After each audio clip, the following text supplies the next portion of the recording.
Good afternoon. This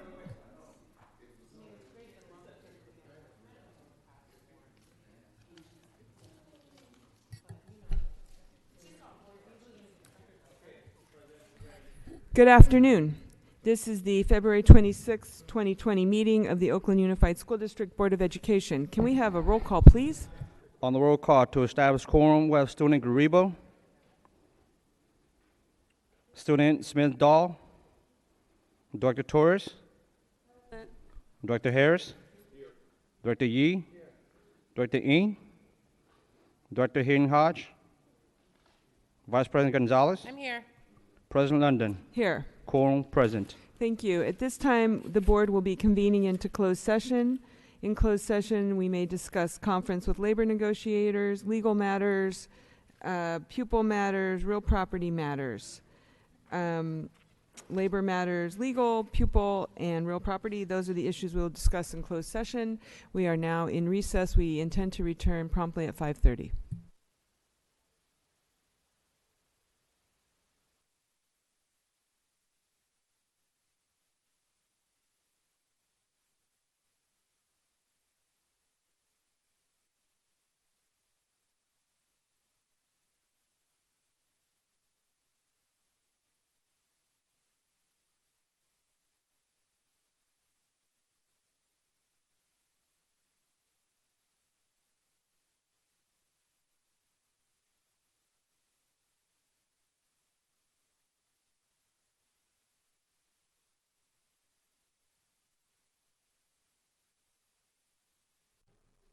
On the roll call, second attendance roll call, Student Director Garibo, Student Director Smith-Dahl, Director Torres,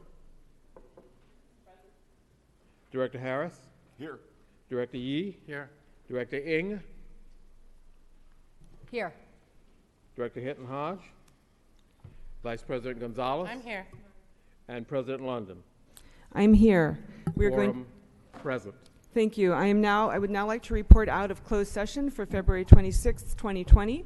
Please note that this information is being offered to provide greater transparency, is made at my discretion, and is more than required by the Brown Act. Labor matters. On item C1, number 19-1555, conference with labor negotiators, the board received a report on this matter. The board discussed this matter. Legal matters. On item C2, 09-0502, conference with legal counsel, the board received a report on this matter, the board discussed this matter, and the board gave direction on this matter. On item C3, number 200451, existing litigation, the board approved a settlement resolving the claims raised in this matter. The vote was, I believe it was six in favor, 5 in favor. On item C4, 5 in favor, 1 opposed. On item C4, number 200388, anticipated litigation, the board received a report on this matter, the board discussed this matter, and the board gave direction on this matter. Pupil matters. On items C5 through C7, expulsion appeal hearings, the board heard these matters and will vote on them in public in section 5V, like Victor, on the agenda. Real property matters. On item C8, number 200461, conference with real property negotiators, the board received a report on this matter, the board discussed this matter, and the board gave direction on this matter. That concludes the report from closed session. Before we begin the business, I just want to reflect that our last 8 regular school board meetings have been disrupted by protesters. We are now at another meeting where the protests may continue. I want to reiterate that this board deeply respects the will of our community to vehemently disagree with the decisions that the board makes. This is a cornerstone of our democracy, and it is critical to the success of any local government. This board wants to hear directly from our community in person, particularly on issues as important as the ones that we will be discussing tonight. We hope very much that this is possible.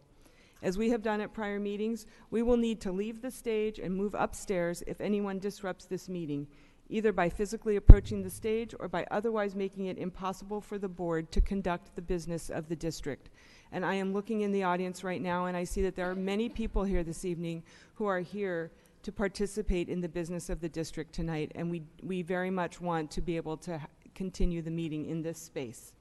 By making sure that our board meetings take place, we are simply doing what needs to be done in order for facilities to be built and maintained, students to have the supports they need to succeed, and employees to have the proper permits and credentials to serve our students. Please note that you can access the bathrooms through the doors in the back corner. With that, we will take up the regular agenda. We're moving first to special orders of the day. Oh, wait, roll call. Discussion of what we did. Sorry about that. Our oath of office and meeting norms are presented on page 7 of the agenda. You can review them. And with that, we will move to special orders of the day, and I'm going to turn it over to Superintendent Kyla Johnson-Trammell. Thank you very much, Superintendent. Thank you, Board President London. Good evening. I wanted to start the meeting off tonight to give the public an update on our situation involving McClymonds High School. This has been a challenging time for our students, staff, and families at McClymonds High School and in the West Oakland community. Out of an abundance of caution, I decided to close the school after the discovery of a toxic substance in the groundwater, not the drinking water, while we test the air and soil. Today, we are providing an update to the board and community on how we are dealing with this situation and keeping students and staff safe. At this time, McClymonds students are being hosted by other schools in West Oakland. I want to personally thank the schools that are serving as temporary homes for our McClymonds students and staff: Ralph Bunch, West Oakland Middle, Westlake Middle, and Met West High School, Erica Huggins campus, and a deep appreciation to the McClymonds students and staff. All of these staff members worked tirelessly over the weekend to make sure that we had accommodations for all of our students on Monday. We couldn't do all of this without their hospitality and support, and I was able to visit all of the campuses yesterday to see that learning is underway. I also want to appreciate Alameda County and State Department of Toxic Substances Control for their partnership and support throughout this process. We want our McClymonds community back in their home as soon as possible, but the bottom line is we cannot go back until we know it is safe. It is reassuring from a safety perspective that the preliminary test results look good, but there are many steps to go before we can say exactly when we can go back to McClymonds. All this is because we found what's called TCE in the groundwater, not the drinking water, where we were testing for something else, petroleum that might have been left behind years after we removed a fuel tank. We found no petroleum, but knowing that the TCE was there, we had to test the air. And that's what's happening now, which we have been able to communicate at multiple meetings with our staff last week, our McClymonds community in 2 meetings yesterday, and a community meeting last week. Around 6:30 this evening, there'll be another community meeting held by Councilwoman McElhaney that's going to take place to go into further details for the larger community. We don't know how soon we will be able to reopen the school, but we will do so as soon as it is safe and not one day sooner. Now I'd like to introduce Cheryl Prowell from the State Department of Toxic Substances Control and Dylan Rowe, Alameda County Department of Environmental Health, who will give us a brief synopsis of how things are looking now and what to expect. Thank you for joining us.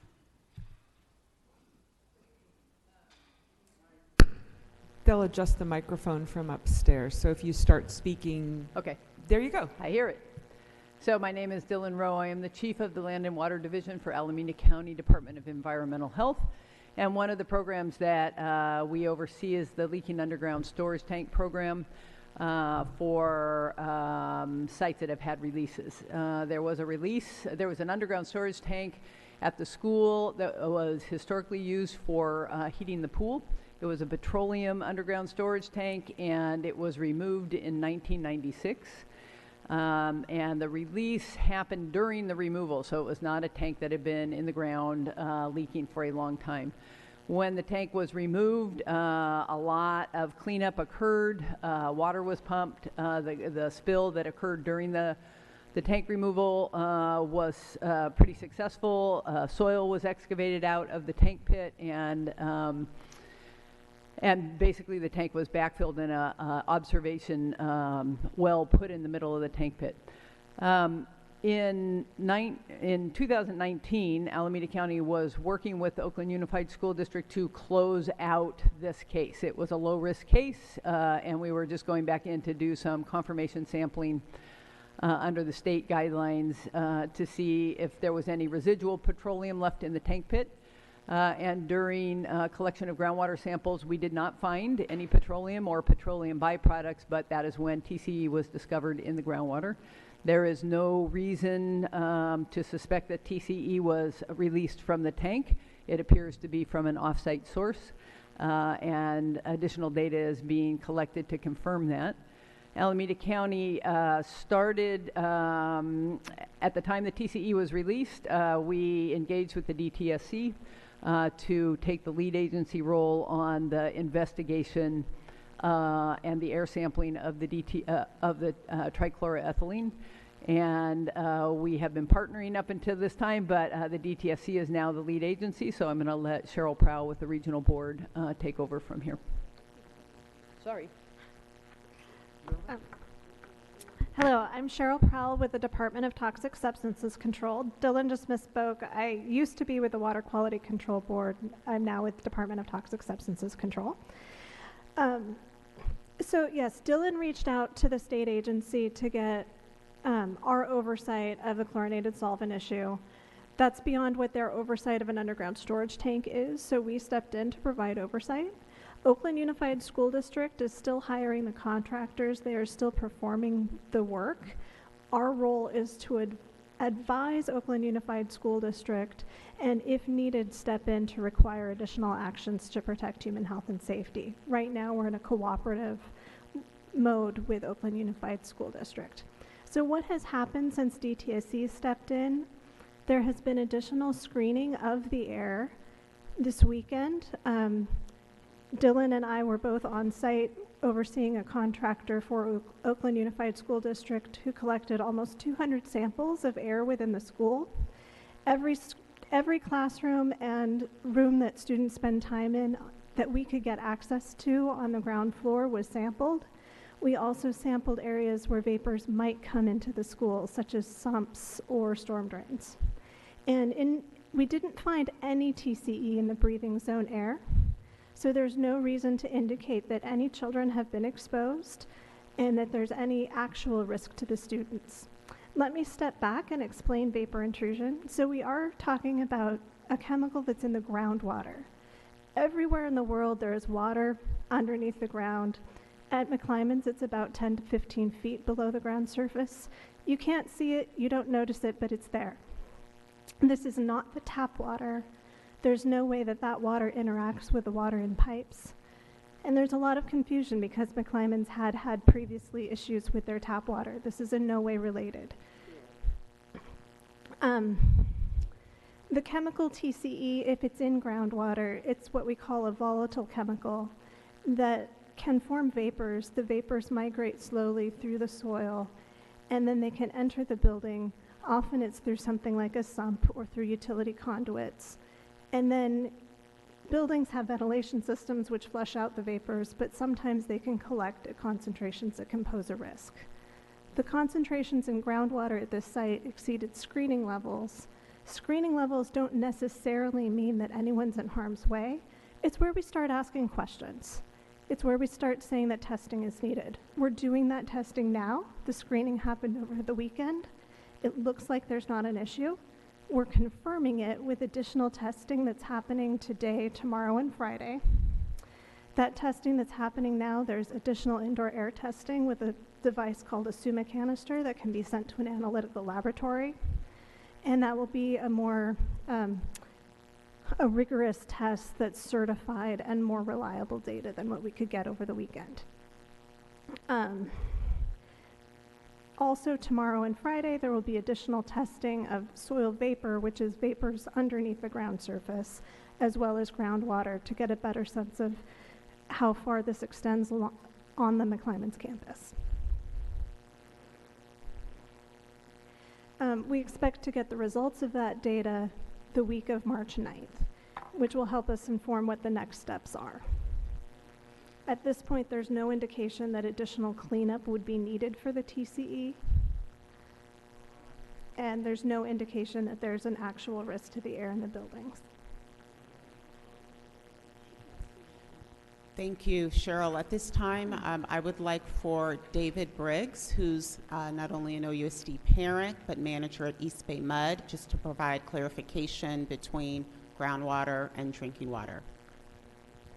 Great, I'd be happy to. David Briggs, I'm the manager of water operations for East Bay Mud, and yeah, 2 parents at elementary school at Oakland Unified. East Bay Mud's water comes about 150 miles away from here in the foothills of the Sierra Nevada. It's surface water. It's treated at the Orinda Water Treatment Plant. In fact, we had a tour earlier today of about a dozen McClymonds students at our water treatment plant. Had a great time. That's where the water comes from. It does not come from the ground. We get no groundwater for our source of supply. We've tested the water, and everything is safe. They're totally different. The surface water is distinct and separate from groundwater. Thank you.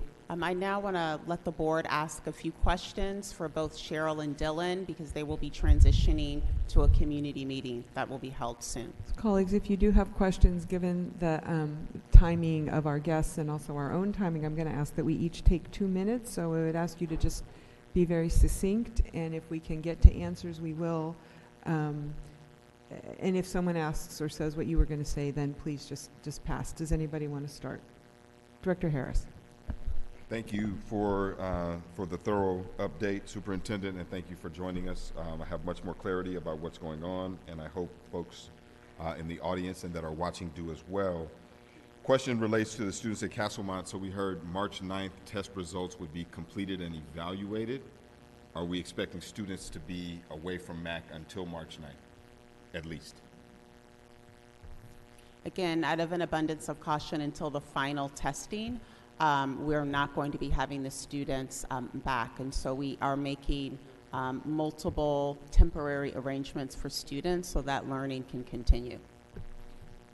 And then thank you for that. And then just a quick question for the state. So I think I just graduated from high school when this work was initially done. Why such a long delay? I mean, we're talking 2 decades to come back. Is that standard for something to sit this long and then be dealt with? How does that work? I won't say it's exactly standard, but this site was, because relatively little contamination was identified as the tank was pulled, it was considered a low threat site. And so there's many sites throughout the state of California. Alameda County may be actually able to speak to this better because it was under their oversight at the time. They have to prioritize amongst all of the sites in their purview, and they had been reaching out to the school district. I can't speak to exactly why nothing happened over the decades, just that it was 2019 when this issue was identified. Anybody else? Director Torres. So I appreciate thank you for your reports and your expertise. In regard to what we heard briefly about the definition of the groundwater versus the drinking water, is there ever any time that there is a risk of some type of effect on the drinking water? Is there ever any possibility? And then is there any other kind of airborne effect from TCE or anything else besides the water? Well, I could speak to the water part. Okay. The airborne part, my other colleagues will speak to. All the pipes in and around McClymonds are metallic and pressurized. So even if there was something in the ground, it wouldn't penetrate a pressurized wall of a metallic pipe. And our testing has shown that the water is safe, and it comes from a lake in the Sierra Nevada, and it's treated. There's no groundwater in our water. Thank you. You also had questions about other criteria for TCE. In addition to understanding that it's highly unlikely that TCE would get into the pipes, one of the things we screened this weekend was tap water from one of the drinking fountains. We did not see any indication of TCE in the tap water. And in terms of who regulates TCE in air, the Water Board and DTSC step in and regulate when there has been a release to the environment. Then we regulate the indoor air that is affected by those releases. Agencies like the California Air Resources Board regulate TCE if it's in a community setting. So we are reaching out to our counterparts at the Air Resources Board as well. And then in regard to students, they're obviously getting information about things that they might be looking for as far as warning signs. And at this stage, do we have, maybe the superintendent knows, I haven't talked to anybody from McClymonds since this came out, but is there anything additionally that would calm families' fears around having been at the school, attended, or past students that might come back and ask, you know, what could I look for? What would be a sign? Because we know when we were dealing with lead in the pipes that was affecting water in sinks and classrooms and things, we were dealing with a policy here, and I was working with some environmental policymakers that are local, and basically they talked about the typical exposure to lead, even with lead paint, is students might appear like they have a disability, so they might fall under special education, but really they've had environmental exposure to a substance that causes attention deficit and headaches and other types of things that mask what's really going on, and then we identify it as special education and, you know, attention deficit or something. Right. So is there a way for us to give families some information about what to look for, or is that in the works? The data that we have so far doesn't indicate there's been actual exposure. If any family is concerned, they should reach out to their personal physician. The clinic on campus is well aware of the issue, and at the public meeting Monday morning gave example language that that parents can use to talk to their physician, and I'm sure they would be glad to work with individual parents even if they're not treated at the clinic. Thank you. Anybody else? Director Yee. Thank you. I wonder, because this had to do with the removal of containers underground that were supporting our boilers. Do we happen to know, Superintendent, do we have any other cases of schools where we have these underground tanks that need any attention, or was this a one-off situation? I know of one other school, and I'm not sure if it's in your school district. So Peralta School District had some underground storage tanks. They're working through that. And I think a school called Glenview, and I don't know if that's in your, I'm not sure if it's in your district, but I certainly could get you data on other sites, but there's not a large list that I am aware of. Right, but I mean, the question is my assumption is that all of them have the same, they've been emptied and no longer in use as to support the boilers, and so therefore is the strategy to just leave them in place or to remove them? I have no idea. So underground storage tanks, if they're not in use, are required to be removed or abandoned in place. It's up to the Certified Unified Program Agency who oversees closeout of tanks. But you can't just leave a tank in the ground and not do anything about it. So it either is removed or it's abandoned in place by filled with concrete or something like that. Okay. Thank you, Director Yee. Director Ng or Director Gonzalez? I do have a couple of questions. For better or for worse, many, many years ago, I worked in the Superfund program with US EPA, so I'm somewhat familiar with these issues. And I have some questions about liability. Maybe it's something we can take up offline. But what I'm hearing from you, our friend from the DTSC, I think it's Ms. Powell, is that this TCE came from a different location, probably an industrial location near the school, and I'm wondering what the liability is. We're now going to be paying for these contractors. I don't believe we should have to bear the cost of that. We're being a responsible property owner, but you know, what are the liability rules here? How can we go after the potentially responsible parties for the costs that we're incurring? And this is a huge disruption as well to our students and so on and so forth? Those are very good questions. The liability for an environmental release does typically lie with whoever caused the spill, whoever owned the property or operated the business that caused the spill. In this case, we don't yet know who is responsible. We've identified a few possible sources. One of them is Lane Metal Finishers, which is a closed plating shop. It's one of the sites that is in DTSC's orphan program because the responsible party doesn't have the money to pay for the cleanup. The state has been funding cleanup at that property since 2007, with aggressive cleanup happening at that property since 2018. There are 3 other closed UST sites from businesses that might have used TCE that Alameda County is in the process of reaching out to this week to require additional information as to whether they use chlorinated solvents and might be a source. There's also a dry cleaner not far away that the Water Quality Control Board will take lead on. So after all that is done, we may be able to go back and either claim compensation through either those parties or through the state program. Is that correct? The state doesn't typically deal with getting you compensated, but that would be something that the school district could use legal recourse to get those responsible parties to pay if they have the means to compensate you. Okay, we have a big conversation coming up around our budget tonight, and this is a really, I mean, we will do what we need to do to make sure our schools are safe, but it's an unexpected and extremely unfortunate expense in many ways. Is there anything else? Student directors, did you want to ask anything? We're trying to move along, but if you wanted to say something, I know you really asked for this presentation, so I want to give you that opportunity.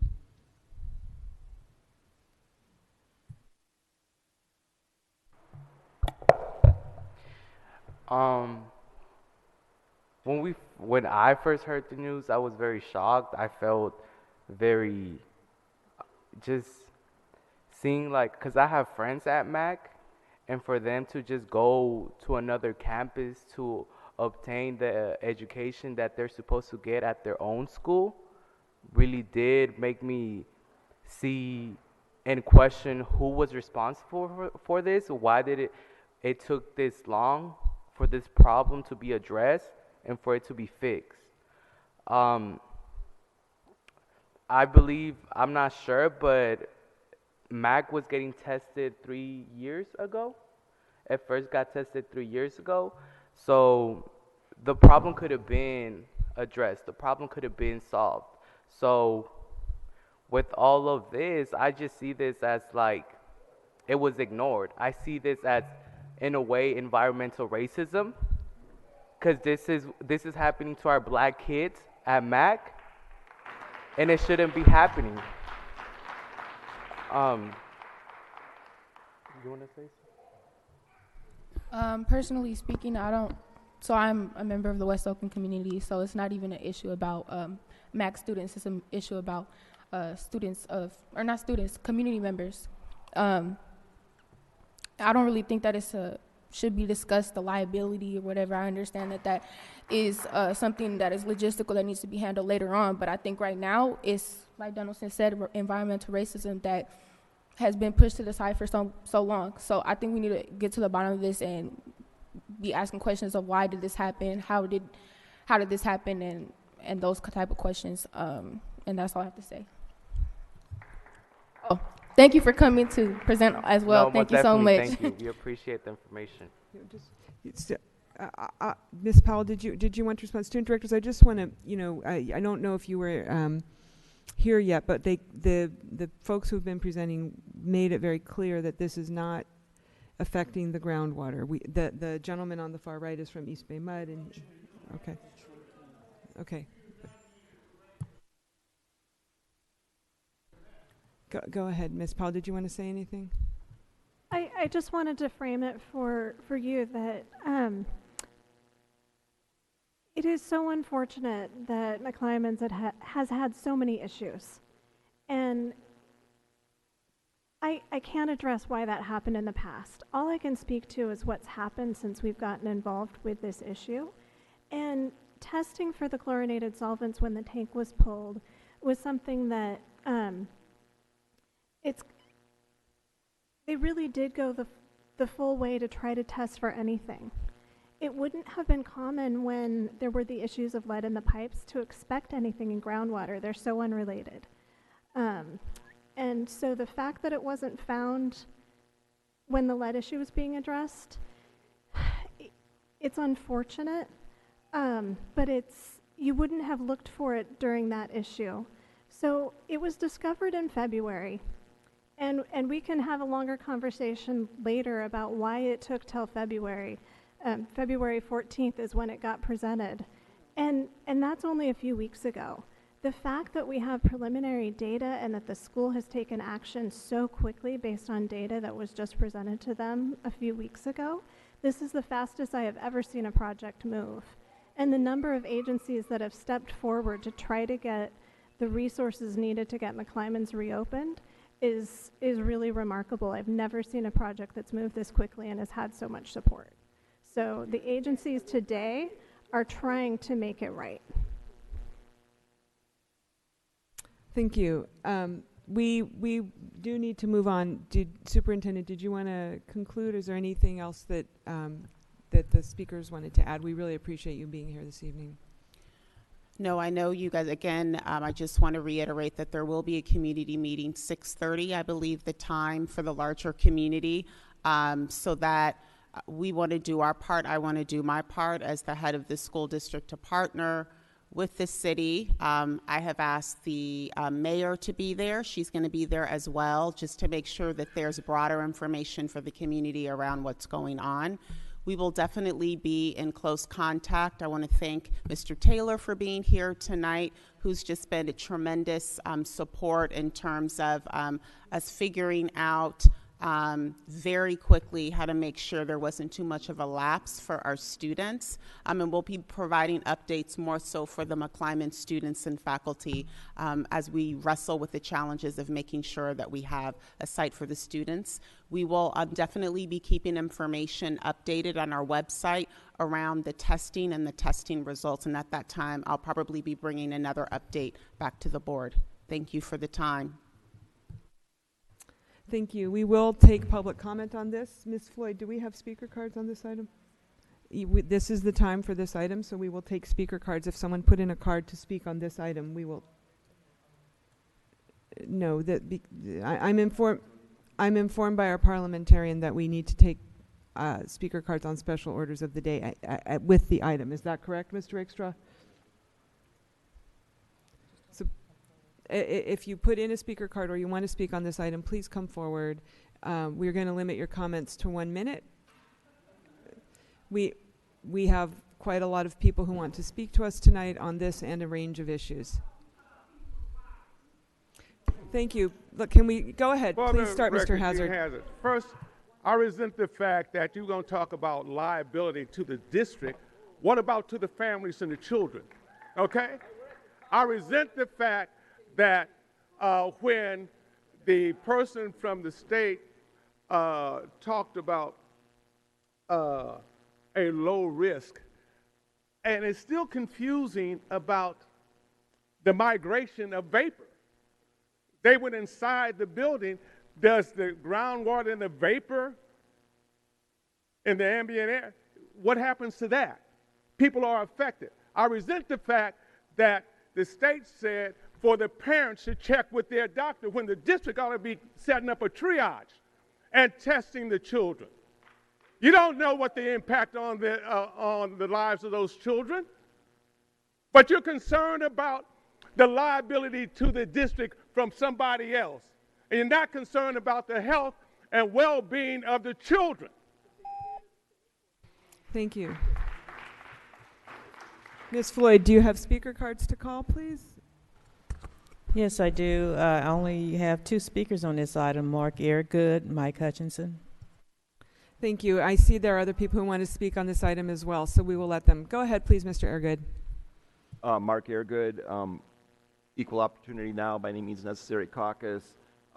So reporting on what some students that I've talked to and Eon Bam has talked to are saying is they were not informed.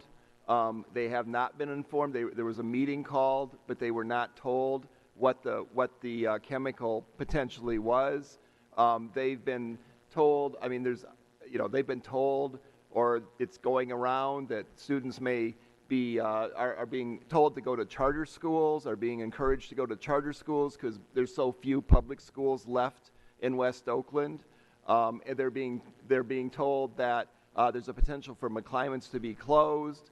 That has to be absolutely taken off the agenda. We need the students need to be informed, and also the whole plan of splitting them up all around West Oakland. My concern is the students are being mistreated in this whole thing.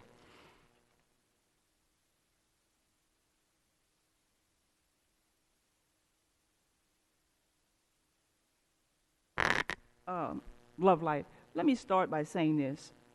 The reason why I'm not back in New Orleans after Katrina is because the soil was contaminated from dead bodies, chemicals, animals, and they told us we could come back. And that was a lie. And then all of a sudden, people that did go back started getting brain tumors and all kinds of cancers, and I've lost many friends.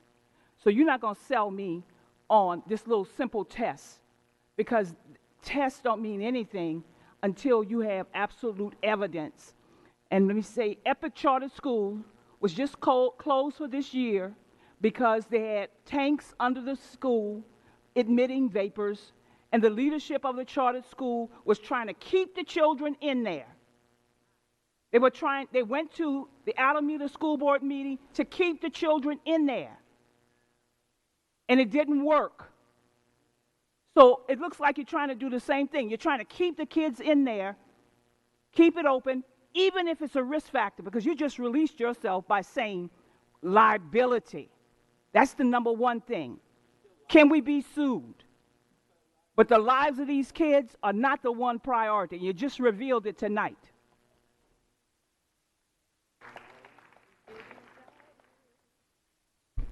You're going to go back 24 years and you remove the tanks? 24 years? First of the school year, you taped off the garden. Where's the test?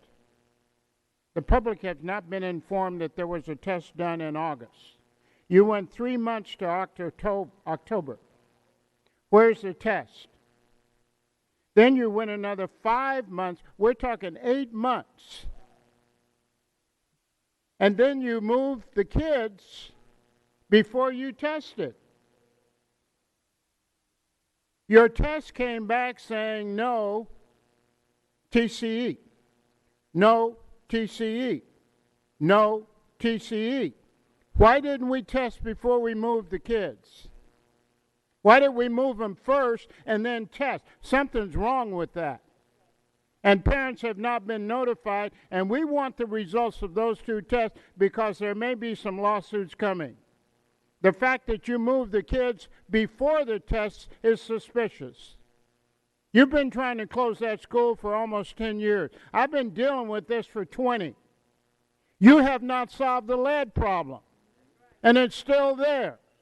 And your negligence is causing kids to die. And you're keeping stuff from the public and trying to control the press. That's unacceptable. And we want that school back open. If the boilers, brand new boilers that Tim brought, and Thank it's a you, swamp Mr. pond, Thank you, I Mr. understand you Tapscott. want me to stop. I'm going to finish. No, The fact there that are you other didn't do people waiting anything, behind you. I'm going to move.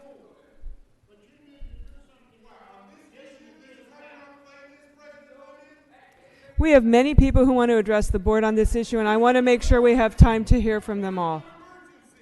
That's why we're having this item tonight. Mike Hutchinson. I think it is unacceptable that the school board member who represents McClymonds High is not here. I think She's it is ill. I don't really care. I think it is unacceptable that John Sasaki invoked the deaths of 2 young students recently at his press conference at McClymonds High. I really appreciate the student director's comments today. Unfortunately, we didn't hear anything close to that from anyone else. There's 3 things that we need right now.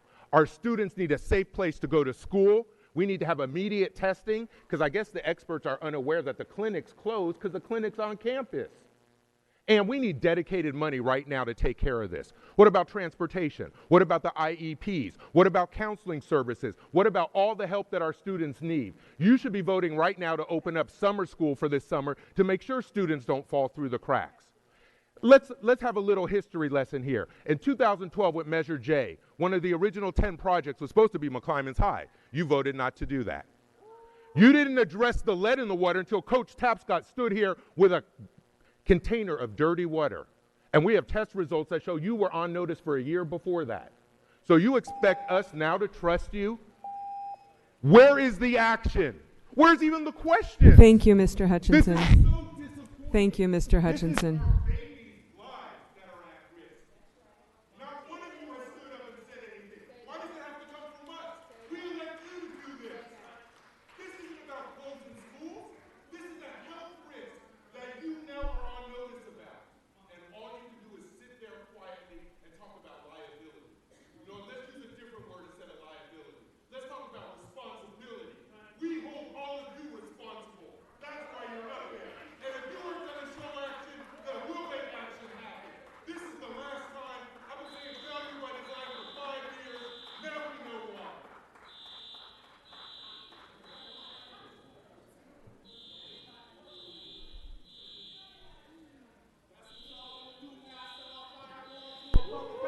We did not set off the fire alarm. My name is Maricruz Lopez. I'm an organizer with the civil rights group Ban by Any Means Necessary. And I think what is happening with McClymonds is an absolute outrage. This is clearly an example of the racist mistreatment of black and immigrant students in Oakland. And we cannot let this mistreatment of students be an excuse to close McClymonds or any other school in Oakland. McClymonds is the last public high school in West Oakland. We need to keep it open. We cannot let it be an excuse to close McClymonds or to convert it into another charter school. And we need more schools like McClymonds in West Oakland. And if you guys up here are not prepared to do that, if you're not prepared to stand up for public education in Oakland, then you need to resign and let somebody in who is prepared to be a real champion of public education in Oakland.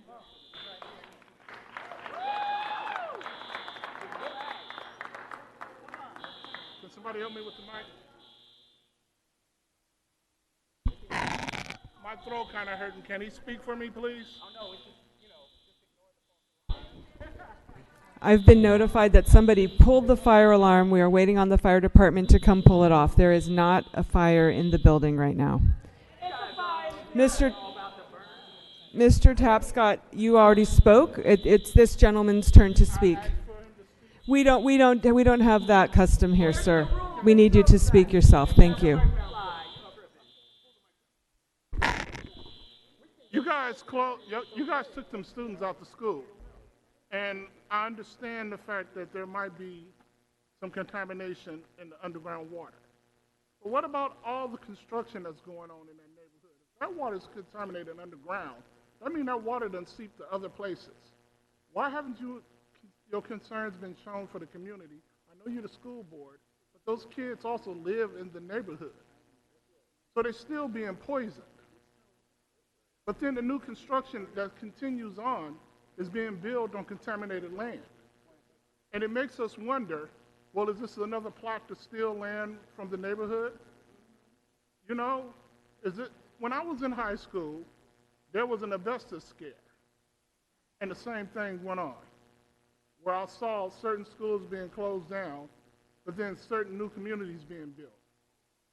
So how do we know that this isn't one of those situations that's going on? How do we know that we can trust you guys? Thank you, sir. Thank you.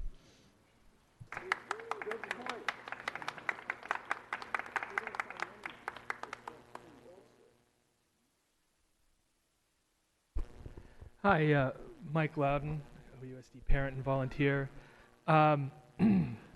First of all, I've been asked to ask you why the Vincent Academy is still open, the charter school that's right next door.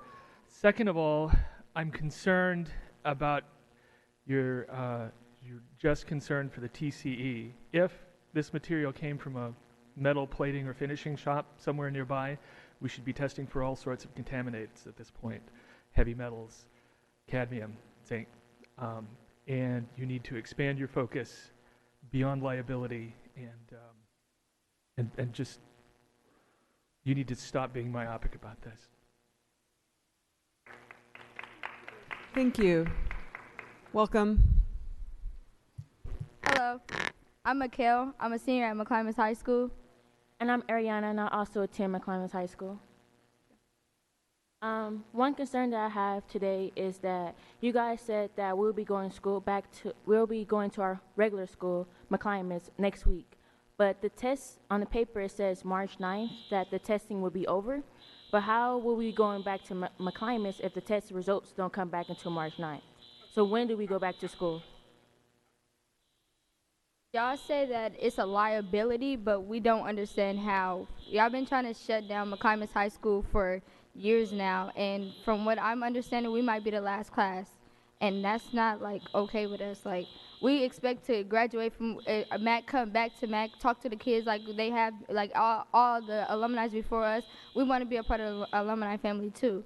Y'all saying TC is in our groundwater, and y'all saying it's not no lead in our water no more, but it's not showing that. Y'all not giving us any answers. And we want answers. Thank you.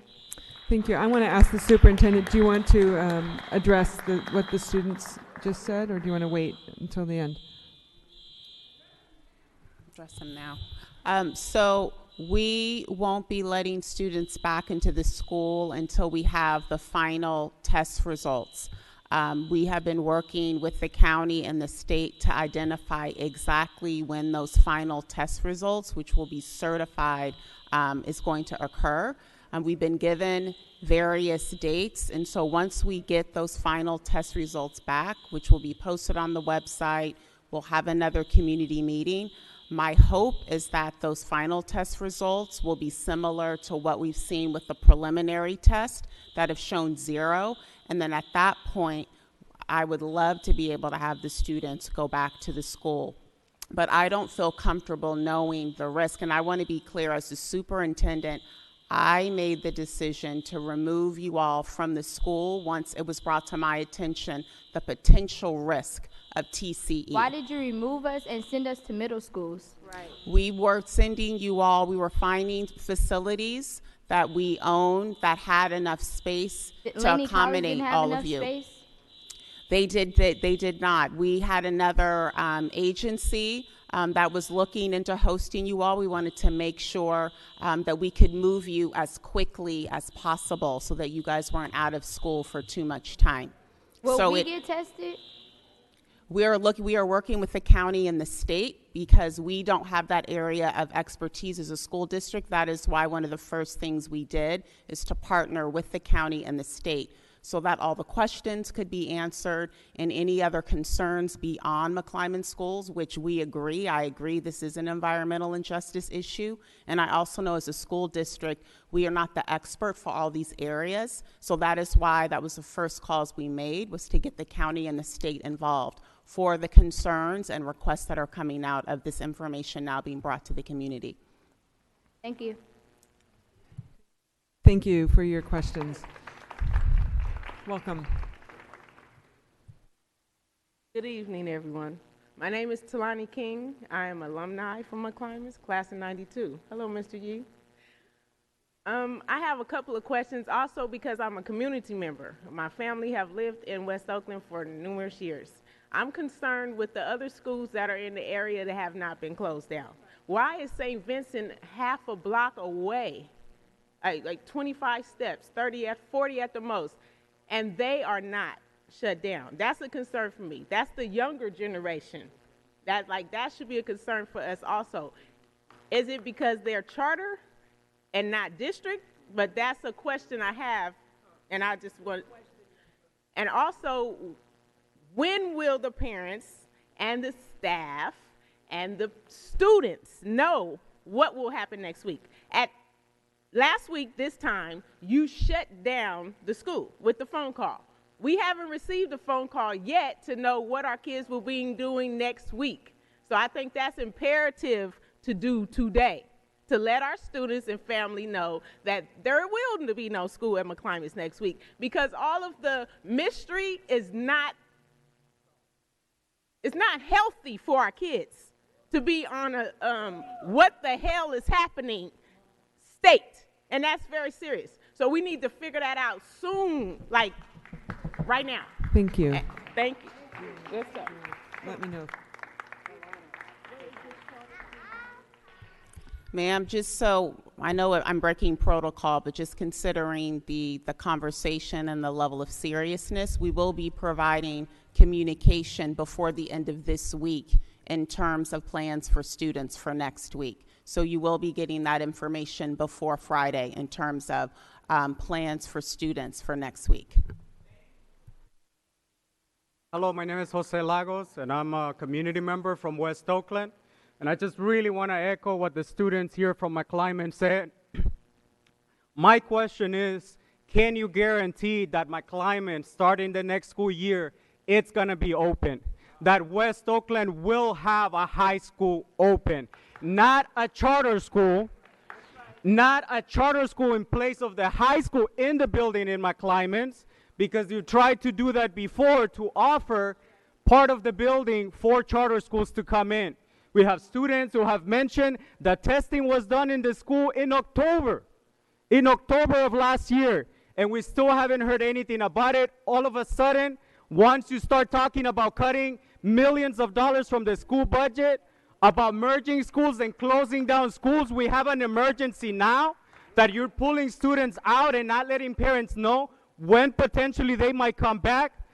This cannot be a scheme to get students out of school and force students into charter schools in West Oakland and shut down the last open high school in West Oakland. This cannot be a racist attack in the city of Oakland. You cannot be Let's doing have the next work speaker, of Trump please. and Thank attacking you. public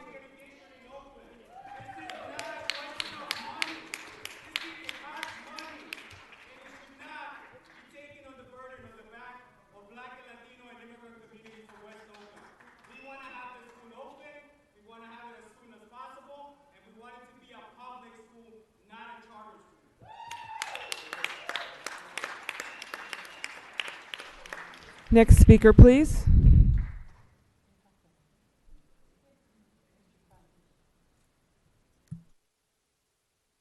U-1021 concerned West Oakland community member. I'm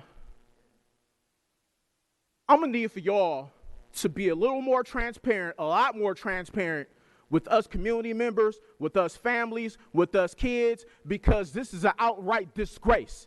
What this reminds me of is Bayview Hunters Point all over again. This reminds me of the shipyard all over again. I feel what y'all trying to do really is close off all these schools in West Oakland so y'all can sell them because it's closer to San Francisco and there's a lot of high property value in West Oakland. But not today. It's not going to happen. These kids need to go to school. If you're going to close McClymonds to do the testing, you need to do testing in every school in West Oakland where there are 39 active hazmat sites still in West Oakland today. Our babies deserve the very best. And right now, y'all not giving them the best because y'all not being transparent to the parents and to the community on what's really going on in McClymonds. All the stuff that's hidden in McClymonds with the TCE and stuff, how come we just now knowing about this? And there's all these hazmat sites in West Oakland. No, you're not going to shut me up right now because I'm still talking. That's the least y'all can do is give us the opportunity to address our concerns. There are other people to you waiting. all. There are other people waiting to speak. Thank you for your comments. Y'all not going to shut me up next time.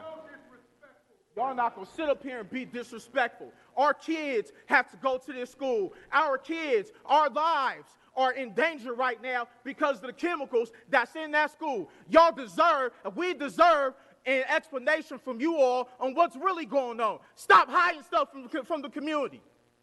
Stop hiding stuff. Y'all be ashamed of yourselves. Keith Brown, Oakland Education Association President. Students, families, and community, they have the right to be angry. They have the right to express themselves, and we need to let them have a forum to be able to express their concerns freely. They need to have that. We need all hands on deck. And what I'm talking about is from federal government, state, local, for the West Oakland community, because this environmental racism that the students rightfully called out is state-sanctioned violence. And we need all resources to come to support McClymonds students, West Oakland families. Industry has profited from West Oakland, and it's time that a debt is paid to McClymonds and to Black West Oakland, to the West Oakland community. So we're standing together to say enough is enough and demanding that resources go and to make sure it's public resources. We do not want a Katrina-style disaster capitalism. We Thank you, want Mr. love Brown. and compassion for our students in West Oakland. Thank you. Thank you.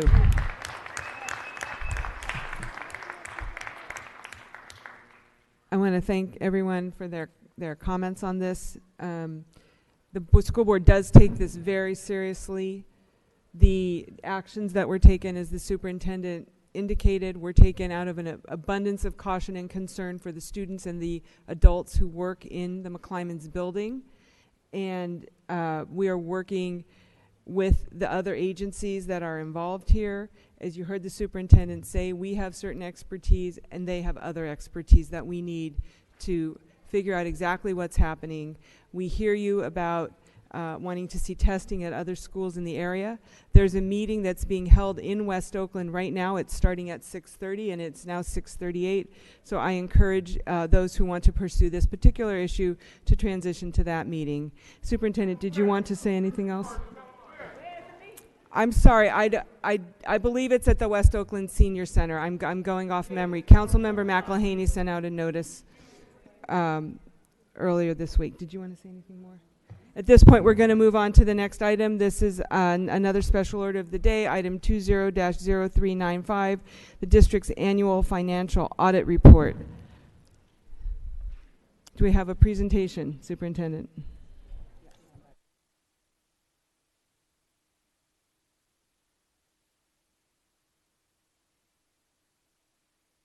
Welcome, Mr. Auditor. All right. Well, hello, everybody. Hello, commissioners. Good afternoon.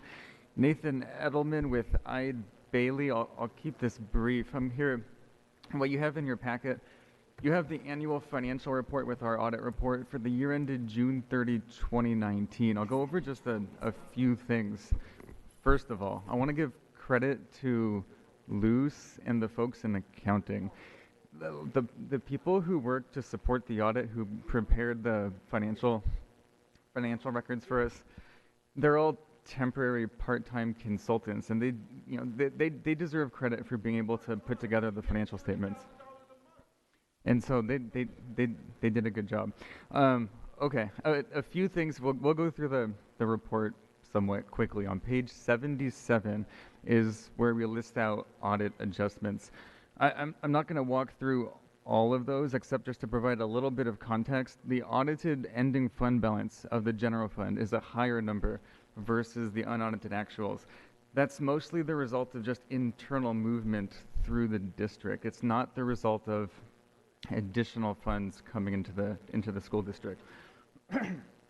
Mostly the result of restating the different funds to comply with the accounting standards. The components of ending fund balance are broken out and are shown on page 48.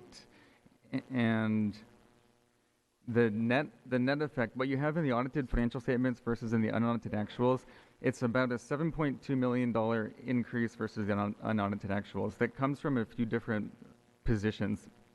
$8.5 million is actually just a reclass of fund balance between different flavors within the general fund. And so so $8.5 million is just an increase of the unrestricted taken from the restricted, and then there's actually negatives that are the result of mostly with compliance, or I guess non-compliance penalties, where money is actually leaving the school district. And so the net of, I guess to keep it short, it's relatively unchanged. If you look at page 81, 81 is an interesting statement because it shows trends.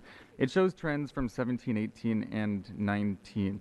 An interesting thing is that available reserves at the end of June 30, 19, after accounting for these audit adjustments that we went through somewhat quickly, ending reserves was 4.14%. And 4% for Oakland Unified is actually a very, very good number. And if you compare that to the same numbers in 17 or 18, it does show substantial progress. And a quick comparison, San Francisco Unified at the same exact period was 3.3%. So by looking at some metrics on page 81, the district is actually at a somewhat favorable position. Then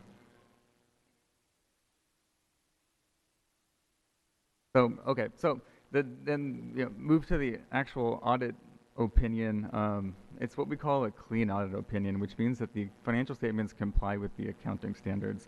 There's also opinions for compliance, and there's a number of compliance and internal control findings that I won't go over. We had a very detailed discussion with the audit committee a couple months ago, or I guess around mid-January, where we went into this in substantially more detail for almost 2 hours. But I guess it's a quick summary. So I guess I'll turn it over to the group, and if there's questions, I'll try and answer them as best I can.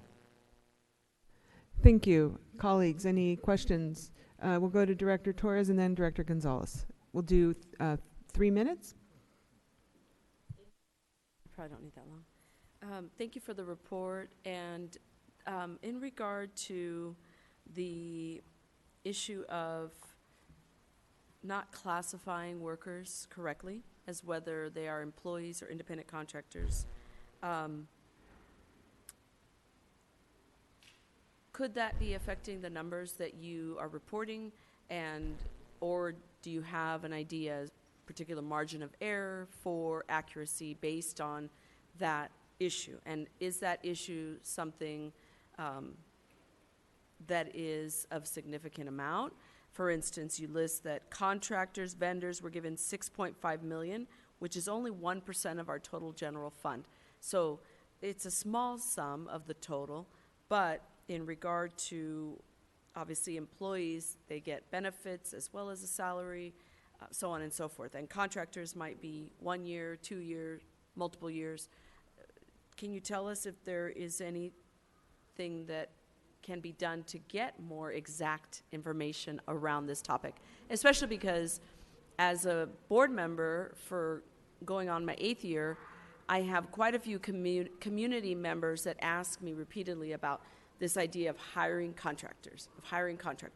There are a lot of people we hire, rightfully so, because they have a specialty that helps our schools run more efficiently, run more productively, and improves education in the long run. But in regard to having people long-term as employees that can do certain things, I think stability-wise, that would be an option if it was financially feasible, of course. So I'm just wondering what your thoughts are on that particular topic. Yeah, so a couple things. The $6 million that you point out, that's to provide context. What are total contractors, just the expense for contractors in relation to the general fund?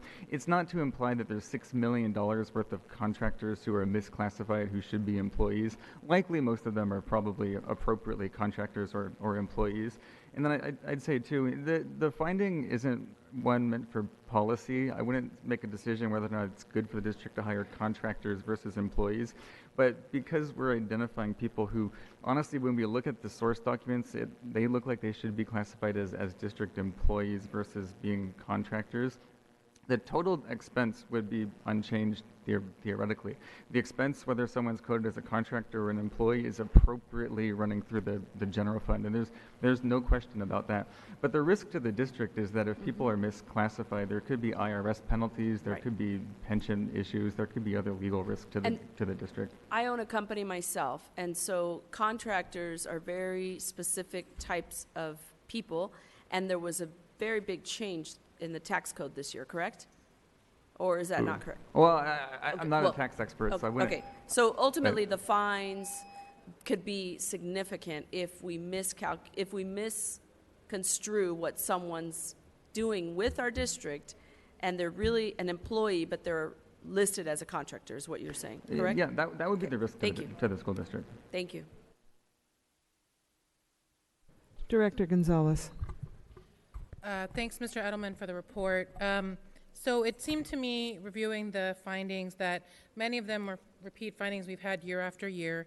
I'm curious if you could opine on where you've seen positive change over the last year. And, you know, I think the misclassification is a new issue. We're aware of the contractor selection internal control issues, but that's the first time I think I've seen it come up in our audit report. So I'm just curious, where are you seeing progress? Where are you not seeing progress? And what do you think we as a board should be sort of most focused on or concerned about? Actually, thank you for asking that question. I kind of skipped over some of the stuff I wanted to talk about, but if you look at the total general fund expenditures, and this is a positive trend, total general fund expenditures actually did increase if you compare 2019 to 2018. But if you were to break them out, and there's a table in there somewhere that splits the general fund between restricted and unrestricted, the district, those who closed the books on the finance side, successfully ensured that the restricted dollars were being used before those unrestricted dollars. And so the unrestricted column, unrestricted general fund expenditures actually had a meaningful decrease. And that is, you know, those are the budget cuts that the board has implemented, actually being successfully, you know, running through the financial statements. And that's one reason why the available reserve at June 30, 19 was a much more healthy number. And if you were to look at 18 and 17, you're not gonna see that. So successfully using restricted dollars first is really important. And if you look at, I think it's on page 87, it actually does show that. Maybe it wouldn't be as noticeable from just the one report in front of you, but if you were to go back and look at that equivalent table for the past few years, it does show a positive trend, and that's a really good thing for the school district. At the end of the day, the June 30, 2019 financial position of the district is much better than June 30, 2018. It doesn't mean that, you know, everything has been fixed and there's no fiscal issues and everything, you know, it doesn't mean problem solved. Continued efforts I'd say are still necessary. Continue doing what has been done the past few years because it is working. Okay, and then what do you think we as a board should be most focused on or concerned about? From the audit perspective, some of the findings some of those compliance findings are costing money to the school district, and they really shouldn't. For example, there's an instructional minutes penalty. The state will actually, you know, send an invoice to the school district. Attention should be paid on some of those compliance issues, because if people are monitoring over these compliance areas, the district wouldn't be paying penalties. And that's money that goes to schools, that's money that goes back to the students. So attention on getting rid of those findings. Attention on some of those controls on the district level side. Thank you. Director Yee. Thank you. So I have three questions. One, I was noticing the projected ADA numbers from, you know, to that you noted that we have. Director Yee, can you get a little closer to the microphone? Yes, that you noted that we do have a declining ADA, and is that only ADA or is that also enrollment? So is it a function of the average daily attendance and the enrollment, or is it primarily the enrollment? That's probably not a good. I wouldn't be able to give you that level of detail, at least right now. On the schedule of the financial trends, it shows the ADA last year for the prior 3 years, and then a projection for the future. The projection is a number that comes from management, and for the prior 3 years, it's a change because of enrollment or because of attendance. I don't know the answer Okay. right now. And secondly, in the past, we've had to hold money in reserve when there's an anticipated audit finding that has penalties. And so are we in that circumstance today where we are actually holding back money in our unrestricted reserve in order to, because of the audit that you have conducted? Oh yeah, so on page 48, 48 breaks out the components of the ending fund balance. And so the very bottom left number is $74 million. That's the total general fund. And it's broken out between restricted, assigned, committed, unassigned. Within the assigned category is $898,000 that has been cropped out to pay for penalties related to audit findings. And do you think that's adequate? Yeah, it's about right. It's consistent the audit findings that, Okay. that we have. And that's that for transparency, that's intentional because you don't want to be overstating your unrestricted general fund if you know that you're going to be sending money backwards for audit findings. Backwards as in remitting funds back to the state. Okay, thank you. Thank you. Director Ng. Thank you.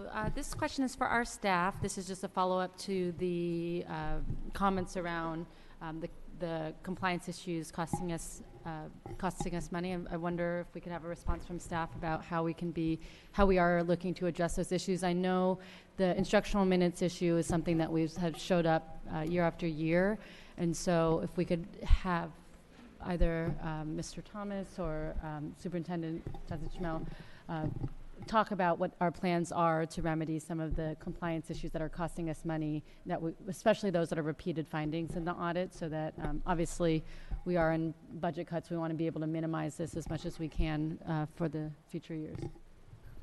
Well, I can give in kind of a summary statement, and then I'm happy to have staff kind of in an email of some form be able to provide more detailed response. So if you remember from some of our central reorganization from last year, we created a strategic resource division to be able to blend both compliance and program, and that's one of the reasons why, so that our network superintendents and our principals have more support in terms of monitoring of master schedules, in terms of monitoring, in terms of the use of some of the restricted funds, and even some of our fiscal vitality committee meetings the year before last, when we've been talking about some of the not cons, but things we need to watch out for if we provide all money to school sites, and one of them being our Title I dollars, Title IV dollars, that they have special regulations. And so when we provide all those funds directly to sites, then the guidelines and the oversight of those funds also has to be on the backs of sites as well. And so we want to make sure that we have an ample kind of small group of folks who are partnering with sites when they're doing their single plan for student achievement to make sure that those dollars are used appropriately. So that is something that we're doing this budgeting cycle, really making sure that we're looking at the completion of the instructional minutes as well. So I'm happy to have that specific team provide some more examples of some of the things that they're doing, given what we've learned from our audit findings. That's great, and I appreciate the reminder around some of the restructuring to be able to address some of the gaps and the issues on the operations and the programmatic side. I wonder if we could also have a better sense, probably in a follow-up, around the ongoing monitoring, what that looks like in terms of checkpoints. So it's not necessarily just the audit when this comes up, because I know, because it's delayed, often when we hear about it in the audit, we're already halfway through the next school year, so that if we can, just in terms of accountability, better understand what checkpoints we have earlier to make sure that we're on the right track towards compliance. Director Harris, did you have any questions? Thank you. I do not have any questions either. At this point, we will thank you student directors, did you want to ask any questions? Thank you. We'll move now to public comment. Did you want to say something further, Mr. Edelman? No, thank you for the We time. really appreciate it. Don't go too far. We do have public comment. So can we call the speaker cards, please, Ms. Floyd, on this item? We have Mike Hutchinson, Janesh Pegg, Lois Siegel, Ruby Long, Deirdre Max, Jim Mordecai. That's the last card. Thank you. If your name was called, please come forward.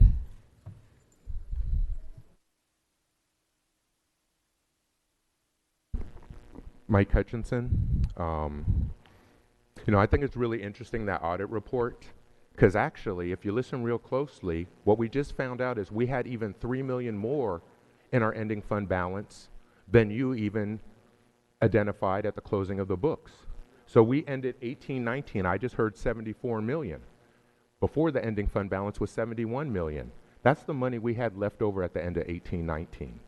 This whole discussion about more money for schools and students, This board 2 months ago voted not to return the surplus to the school sites, even though that was your budget resolution last year.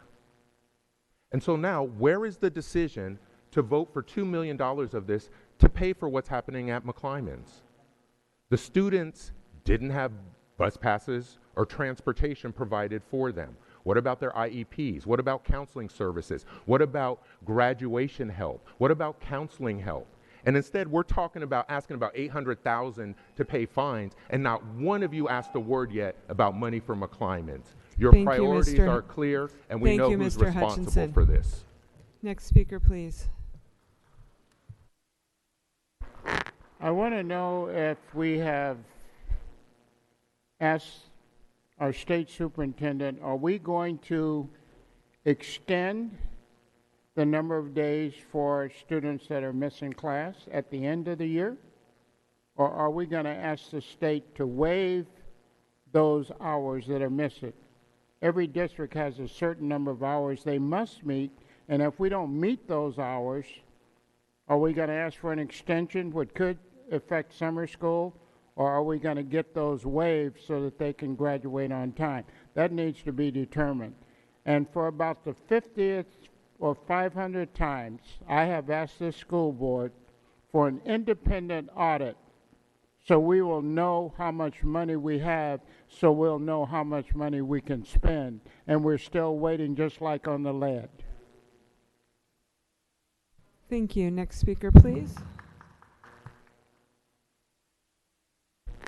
I just have a couple comments about the budget cuts. And I think you could probably save almost $6 million by cutting the OUSD police force. I don't think we really need to have them.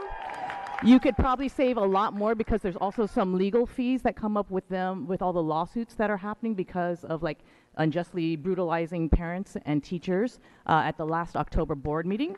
Another way to save money perhaps would be keep schools open instead of putting charter schools in. We lose money with the ADA that when we were sending kids away from the Oakland public schools, and we're actually financing keeping the facilities open but not getting the money from the kids. And the last thing, I'd like the directors to justify your decision to continue to follow the blueprint and portfolio model to your constituents. I don't think any of you were elected by Trump supporters, but you're basically following Betsy DeVos, Trump's Secretary of Education plan to privatize schools by opening charters and closing down the local public schools. And your mergers are really closures, and it's really affecting mostly black and brown communities. Thank you. Thank you. At this time, we are taking comments on the audit report. Okay, Jim Mordecai, speaking as an individual on the audit report. You would save money if you wouldn't keep repeating the same thing. I've been reading these audit reports before you've been on the school board, and it's the same thing. They keep repeating you couldn't get your bill correct. And that is one you should be with your legislators. It is there's some type of thing that you can't convict somebody and put some type of punishment on somebody when they haven't done anything. And you're saying, well, we'll take the time and we'll add time for the next class. The next class wasn't there when the management screwed it up. You're supposed to flog the management. You're not supposed to flog. Come here, kid. Let me flog you. You can stay at school longer because management screwed up. You've got to do something. You've got to get out of those seats. You've got to go to the legislature. And that is really dumb. I've said it before, and I say it again. It's dumb. You're deaf to the fact you should not punish the kids coming in because you screwed up the bell schedule. Thank you, Mr. Mordecai. That's in the report, and there's a bunch of other stuff. Thank you, Read Mr. it Mordecai. And save some money. That concludes the audit report on the district's overall finances. The next item, item I3, which is the audit report on Measure G1. The chair of the Measure G1 committee was at the last minute called out of town and is not available tonight to give the report. We will be rescheduling that report for our March 11th board meeting, assuming she is available. So with that, we will move on to modifications to the agenda, submission of speaker cards. If you do wish to speak on any item on the agenda, please indicate now. Colleagues, are there any modifications to the agenda? Okay. We're going to move on now to the report of our student board members. Director Smith-Dahl, this is your time now. It's the report of the student board member. Okay, we're going to postpone that until both student board members are available. I do not have a report this evening. We will move on at this point to the superintendent's report. Okay, the superintendent provided her report earlier, so we will go on now to item N, which is the comment by our collective bargaining units. If any of our union leaders are here and wish to speak, this is the moment to come forward. I see Mr. Brown in the back, and I know I saw Mr. Phillips here earlier. Welcome, sir. Good evening, Superintendent and board members. I'm Melvin Phillips, President of SAIU 10-1. And truly, I'm appalled to the things that are going on right now in the district. Out of the 29 years of working for the Oakland Unified School District, I have never been so ashamed. I have never, ever been so ashamed to see all that is going on to hurt our children. As a father of 6, 5 of them grew up in the Oakland Unified School District, going to a public school, graduating on time, graduating with good grades, 3.4 and better in a public school. Now successful. Two of them have their own business. But then to turn around and see the way we're doing our children nowadays, not giving them the supplies that they need to achieve, taking away the gift that the teachers and the classified support staff have for our children with all the cuts and the closure of schools. Because the agenda that our board have is not for public schools, they're for charter schools. I'm tired of seeing it happen that way. A lot of you up there don't even have children in the Oakland public schools. They're in private schools. But yet and still, you're up there making decisions for our children. Now I have grandchildren in the Oakland Unified School District. And every time I talk to them, they say, well, Dad, I don't have this and I don't have that. The teacher is buying paper that I can draw on or write on because there's no money in the school for our children. That's a shame. It really is. Because we spend, the auditor said that there was $53 million for outside contractors and for consultants. Now, I even talked to my supervisor in my department saying that we have individuals who've been around for 25 plus years who know the ins and outs of their trade, who can do the same kind of workshops that those individuals who they go out and spend those big bucks on to run trainings for us. And we do the same trainings every year. And we have individuals who can do that in our own department, but yet and still we want to spend that extra money to go out. And we have other individuals in the area of every department in the Oakland Unified School District who have the talent to do the same. We don't need those individuals who just say are specializing in their craft, because we have a lot of them right here in our own backyard who are who specialize in their craft also and can do the same job. We need to start looking at what we have. We have a jewel right here in the Oakland Unified School District. And once you really decide that you really want to be on board and take care of the mess we got over there in Mac, number one, get the state out of our pocket. Number two, We should be a better school district if you just get on board and do the right thing.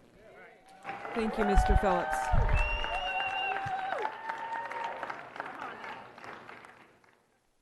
Thank you, Brother Phillips, for speaking truth to power. I'm Keith Brown, Bret Hart teacher and president of the Oakland Education Association. Today I had the pleasure of standing with the Black Organizing Project to demand better for our black students, to demand that we eliminate the police from our schools and classrooms in Oakland, and keep the cuts away from classrooms, keep the cuts away from schools, and fully support our students. Our students need counselors, librarians, and nurses. So we're here standing for students and student supports. So I want to speak into the public record a letter that I sent to President London, Directors Harris, Hinton Hodge, and Yee yesterday. On February 12th, each of you stated your willingness to vote in early March to close between 10 and 15 Oakland public schools at the end of our current year, referring to it as a ripping off of the Band-Aid. For Oakland students and families, our schools are often the center of our communities and havens for safety and stability. Closing a school is traumatizing and is nothing like removing a Band-Aid. There is no evidence that closing schools save money. In fact, OUSD staff admitted in their fact-finding report last year that closing schools does not save money due to implementation costs and loss of enrollment to charter schools. Any plan to close 10 to 15 schools would be an outright violation of Board Resolution 1819-0718, Resolution on Improving Community Engagement for Proposed School Changes, passed on March 13, 2019, as a result of our strike. As you know, because Directors London, Harris, and Yee voted in favor of it, that the resolution requires that no closure, merger, or consolidation would occur without inclusion of a planning period no less than a school year or 9 months between the vote to approve the action and its implementation. For all these reasons, the Oakland Education Association urges that you immediately drop this outrageous plan and drop any plans for a cohort 3 of the blueprint process. Instead, we need for you to fast-track resources and supports to McClymonds High School and the West Oakland community. Get all hands on deck to support our Fremont Impact Academy students who have not had working heaters since November. And help us place schools and communities first on the ballot to fund true community schools for our students. Thank you. Thank you. At this time, we will go back to item K, which is the report of the student board members. Student board members.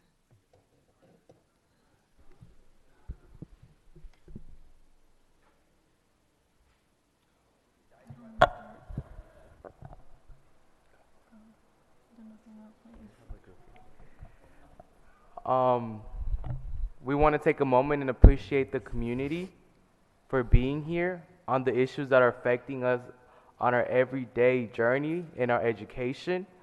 We also want to thank our superintendent for being able to protect some of the priorities that students have been advocating for centuries, including restorative justice, teacher retention,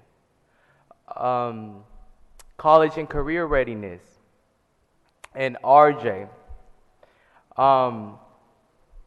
We're just here to talk about all those issues, and we're really excited to just being recognized as a community and to keep on fighting for the disparities that Oakland keeps just challenging us with.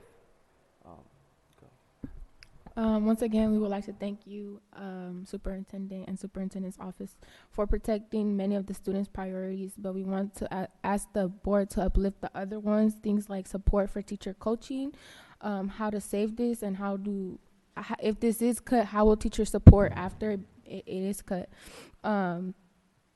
Things like RJ, which, like Donaldson said, has been brought up time and time again every year. Students, this is important to students.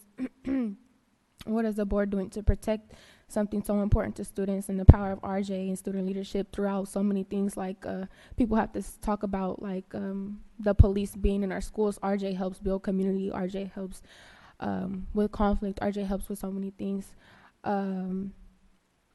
And cutting managers affects the entire program. So I feel like saying that it's going to be in the office, it is better than being at the school site. But at the end of the day, the students are asking that it's not cut at all. And another thing that's really important is APs being cut. If an assistant principal is cut at the school site, it doesn't make sense in my head how the school would operate at all. That's putting everything on the principal. So yeah, we would like more understanding, and we would like to uplift the asks that our students are asking. Thank you. Thank you, student board members.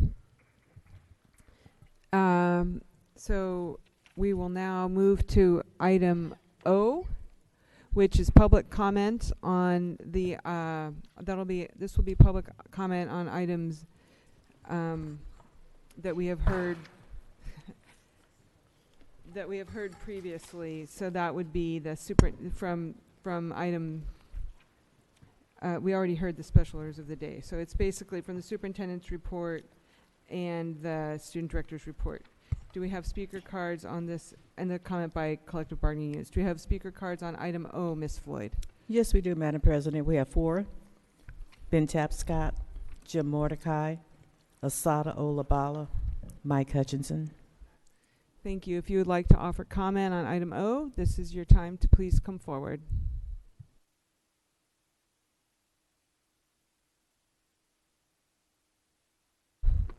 Mike Hutchinson. I really appreciate the comments tonight by some of our district's union leadership. I'm really disappointed in the statements that I've heard from both the board president, who's talking again while the community speaks, and even from the superintendent. This would have been the time to actually have a fully developed report about what's going on. And at the same meeting that you're talking about cutting spending and selling property, we have this clear and present danger at McClymonds High. It's an emergency. And there's nothing from our elected officials asking questions about liability. This is an emergency. Who's going to propose a resolution to dedicate $2 million to make sure the students at McClymonds are okay? Why aren't we setting up summer school now? And to hear that the elementary students at Glenview Elementary get bused to Santa Fe every day, but we couldn't even provide buses for the McClymonds students. And let's be clear, field trips are not learning in class, and that's how the students spent their day today. Thank you, Mr. This Hutchinson. is unacceptable, and I'm just personally very disappointed with everyone who's sitting up there, because you're showing that you don't care about us or our safety at all. Thank you. Oh, I would like to welcome 2 of our former student directors. We're delighted to see you. Hi, my name is Hema, former OUSD student. I just want to say thank you so much to the student directors for their leadership in the community. Y'all are doing so much for both West Oakland and East Oakland, the schools in the flats. Y'all are representing what it means to be student leaders and student organizers in the community. And just know, like, hella people, not only in Oakland, but people outside of Oakland, like, we are seeing you, we are hearing you, and we hella support y'all. And it's just like, we really appreciate everybody in the community who's supporting you and becoming real adult allies, because it's time for that. And a lot of people have been doing that work. ACC's amazing. I'm just here to say thank you so much for everything y'all are doing. We really appreciate it. We look up to y'all. Love y'all.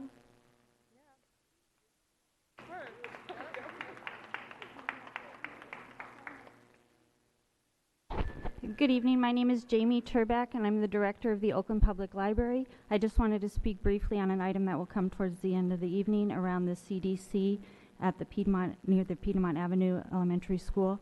The library department for the City of Oakland is interested in exploring the opportunity to have a joint use lease agreement with OUSD, similar to perhaps what we have at the 81st Avenue Library.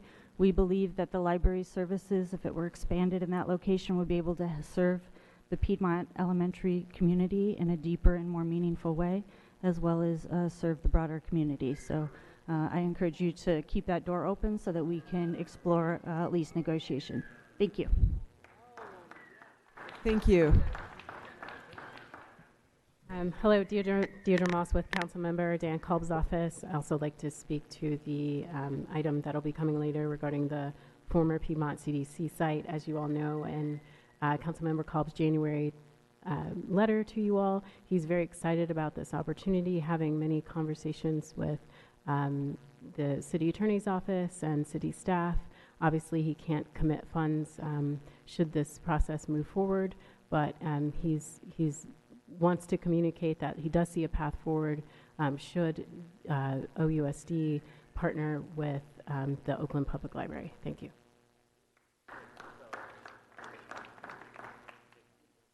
Love Life, and I want to speak against the Piedmont CDC Child Development Center be turned into a library.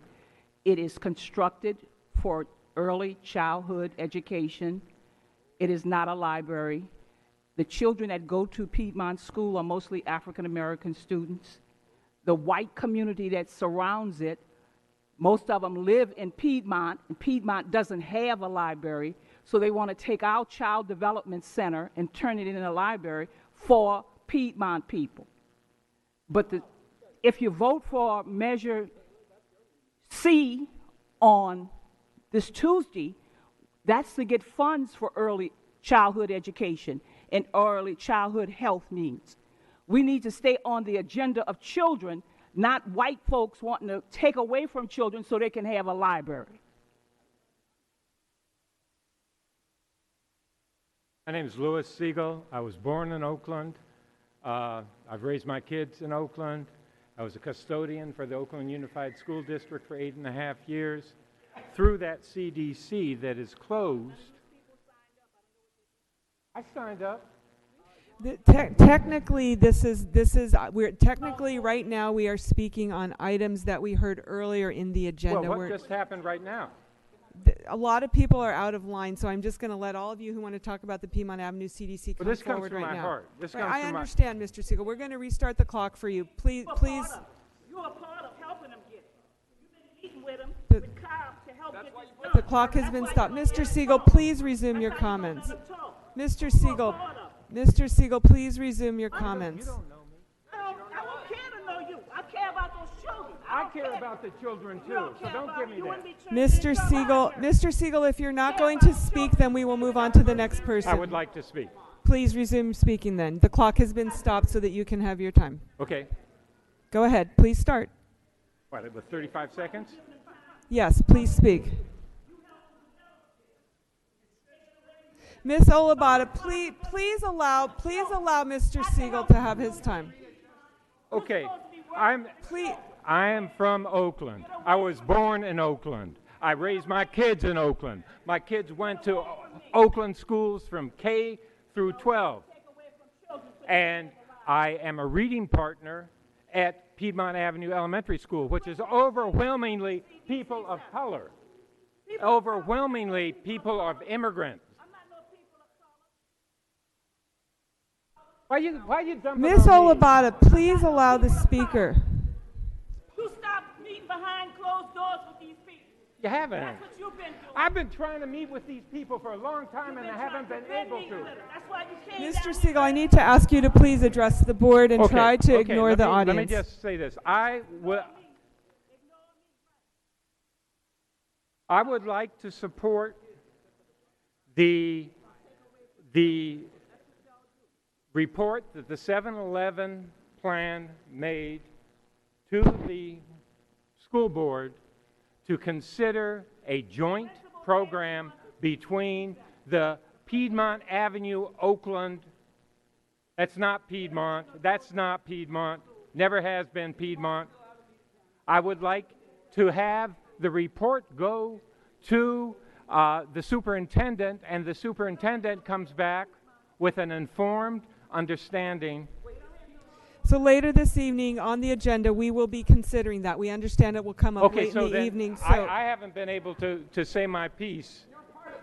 You Mr. Siegel, Mr. Siegel, please.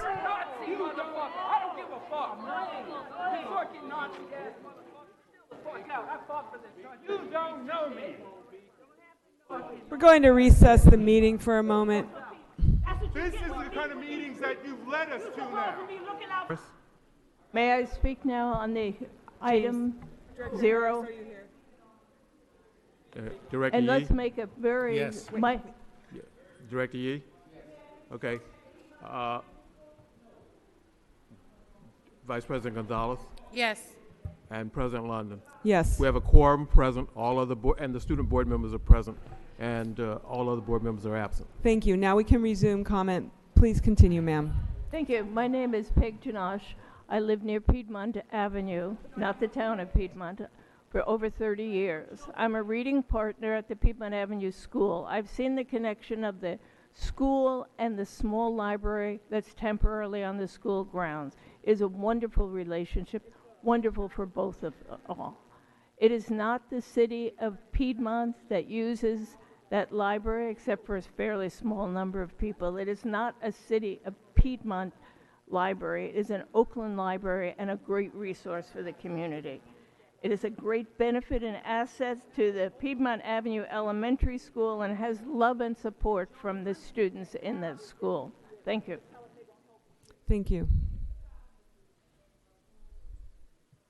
Hi, my name is Ruby Long, and I'm a longtime volunteer at Piedmont Avenue Elementary School and also currently at the library.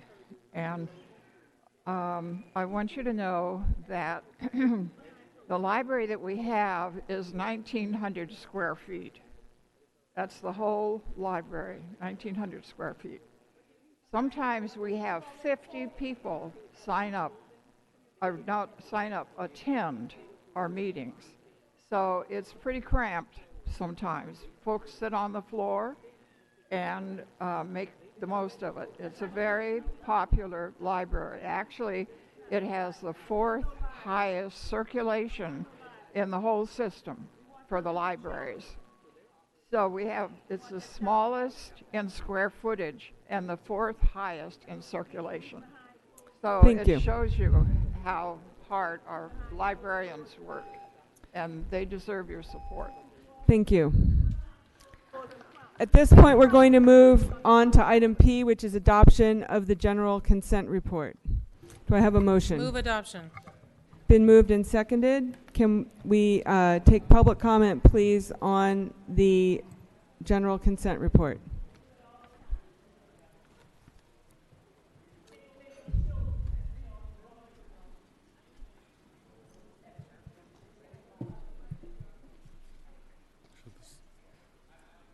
Ms. Floyd, can you call the speaker cards, please, for people who want to offer public comment on the general consent report? Sharon Rose, Jabari Herbert, Daryl Ford, Luis Rodriguez, and Asada Olabala, Mike Hutchinson. Welcome, Ms. Rose. My name is Sharon Rose. I'm co-chair of Block by Block Organizing Network. This is a lot to read through, and I'm sure I didn't get everything that I might want to comment on, but I looked at P2. P2 is a purchase agreement for more than $350,000 for portable buildings at Sankofa. And my only comment is, this is an example of why closing schools does not save money. You close Kaiser and you move kids down to Sankofa, and then you need portables. Why is it so hard to understand that this is costing a lot of money? Closing schools does not save money, and you should not be closing schools. Thank you.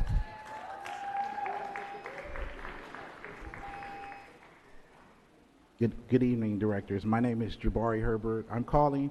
I'm here speaking in support of the Fremont High School. I think it was a lot of leadership from the facilities department when it came to having to make the tough decisions and get all the funding switched back over to Fremont. So in support of getting the library done, I think that's a step in the right direction from a leadership standpoint. There's another unique opportunity with Prop 13, like the one that was missed with Prop 51.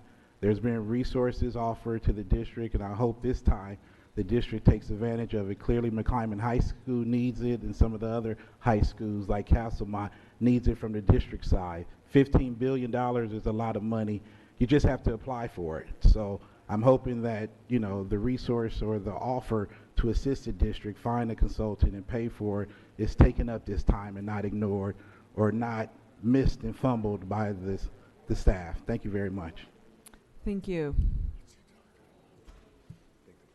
Good evening. My name is Daryl Ford. Good evening, directors. I'm in support of the Fremont High School project. You guys created an excellent opportunity for local participation with the joint ventures, and I hope you push forward with that and definitely take advantage of the bond situation coming up. Thank you very much. Thank you. Good evening, Luis Rodriguez from Oakland Enrolls. Just briefly talk about item 20-0343, the data sharing agreement. I wanted to thank you for your feedback from the previous meeting. It was incorporated into this revised agreement. I hope you look at the agreement and see the items will help empower you as an authorizer to make better decisions for Oakland Public Schools. I also hope the data helps us look at who does and does not benefit from choice in Oakland. And I'm excited to partner with University of California, Berkeley to help us do this analysis to help look at equity policies for all Oakland schools. And lastly, thank you for all the work you do, and mucho gusto. Thank you. Mike Hutchinson, there is no equity when you cut money from our schools. And so I wish we wouldn't be using Enroll Oak, and we'd actually build up our internal enrollment department like we used to have in this district instead of outsourcing everything to whoever wants to come in and make a dollar off the backs of our students. I also wanted to speak on P2, the Sankofa Portable Project. So here it says $356,171.69 is being spent to build portables on the Sankofa campus to accommodate the incoming students. You've been sitting here telling us for 4 years that you have too many schools and empty classrooms and you need to do this to save money. But this is just what happened in 2012 when you closed schools. Then you spent $250,000 to build portables at Burkholder. I can do the math. This $350,000 should be going to McClymonds. Instead, we're needlessly building portables on a campus instead of keeping Kaiser at their own school. Thank you. This is madness. Thank you, Mr. Hutchinson. Can we call the roll, please, on the general consent report? I haven't finished. Oh, thank you. I didn't see you there. I want to speak to this Sankofa P2. So you're going to be paying $356,171.69 for 3 portables because you don't have enough room. But that's not going to be the what else you have to pay for, because the contract says the cost doesn't include construction, it doesn't include site utilities, it doesn't include asphalt paving, it doesn't include permits, it doesn't include seismic foundation systems, it doesn't include temporary power that has to be there, it doesn't include the taxes that you have to pay, it doesn't include the heating system that has to be put in place, it doesn't include the desks and all the equipment that has to come in the room. Okay, it doesn't include the furniture. So the $300-something thousand that you have to pay is part of the money that you have to pay, but you didn't do anything in terms of realization. Thank you. Okay, but look, you shouldn't have never closed Kaiser because Sankofa wasn't ready to Ms. take on Olabada. any other kids. Thank you. Can we call the roll now, please, on the consent report? On the roll call to adopt the general consent report, Student Director Smith-Dahl.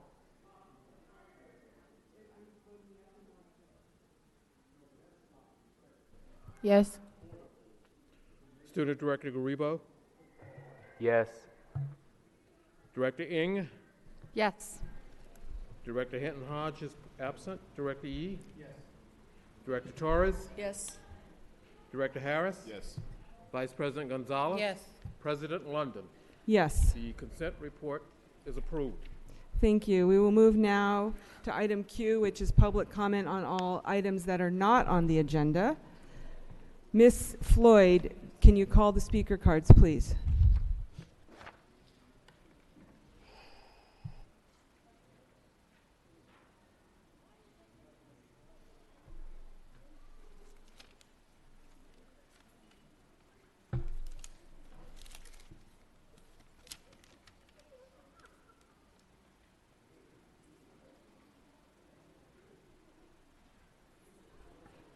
We have 3 speakers: Jim Mordecai, Asala Olabala, Mike Hutchinson. Thank you. If the speakers could come forward for public comment on non-agenda items. Mr. Mordecai, Mr. Hutchinson, Ms. Olabada.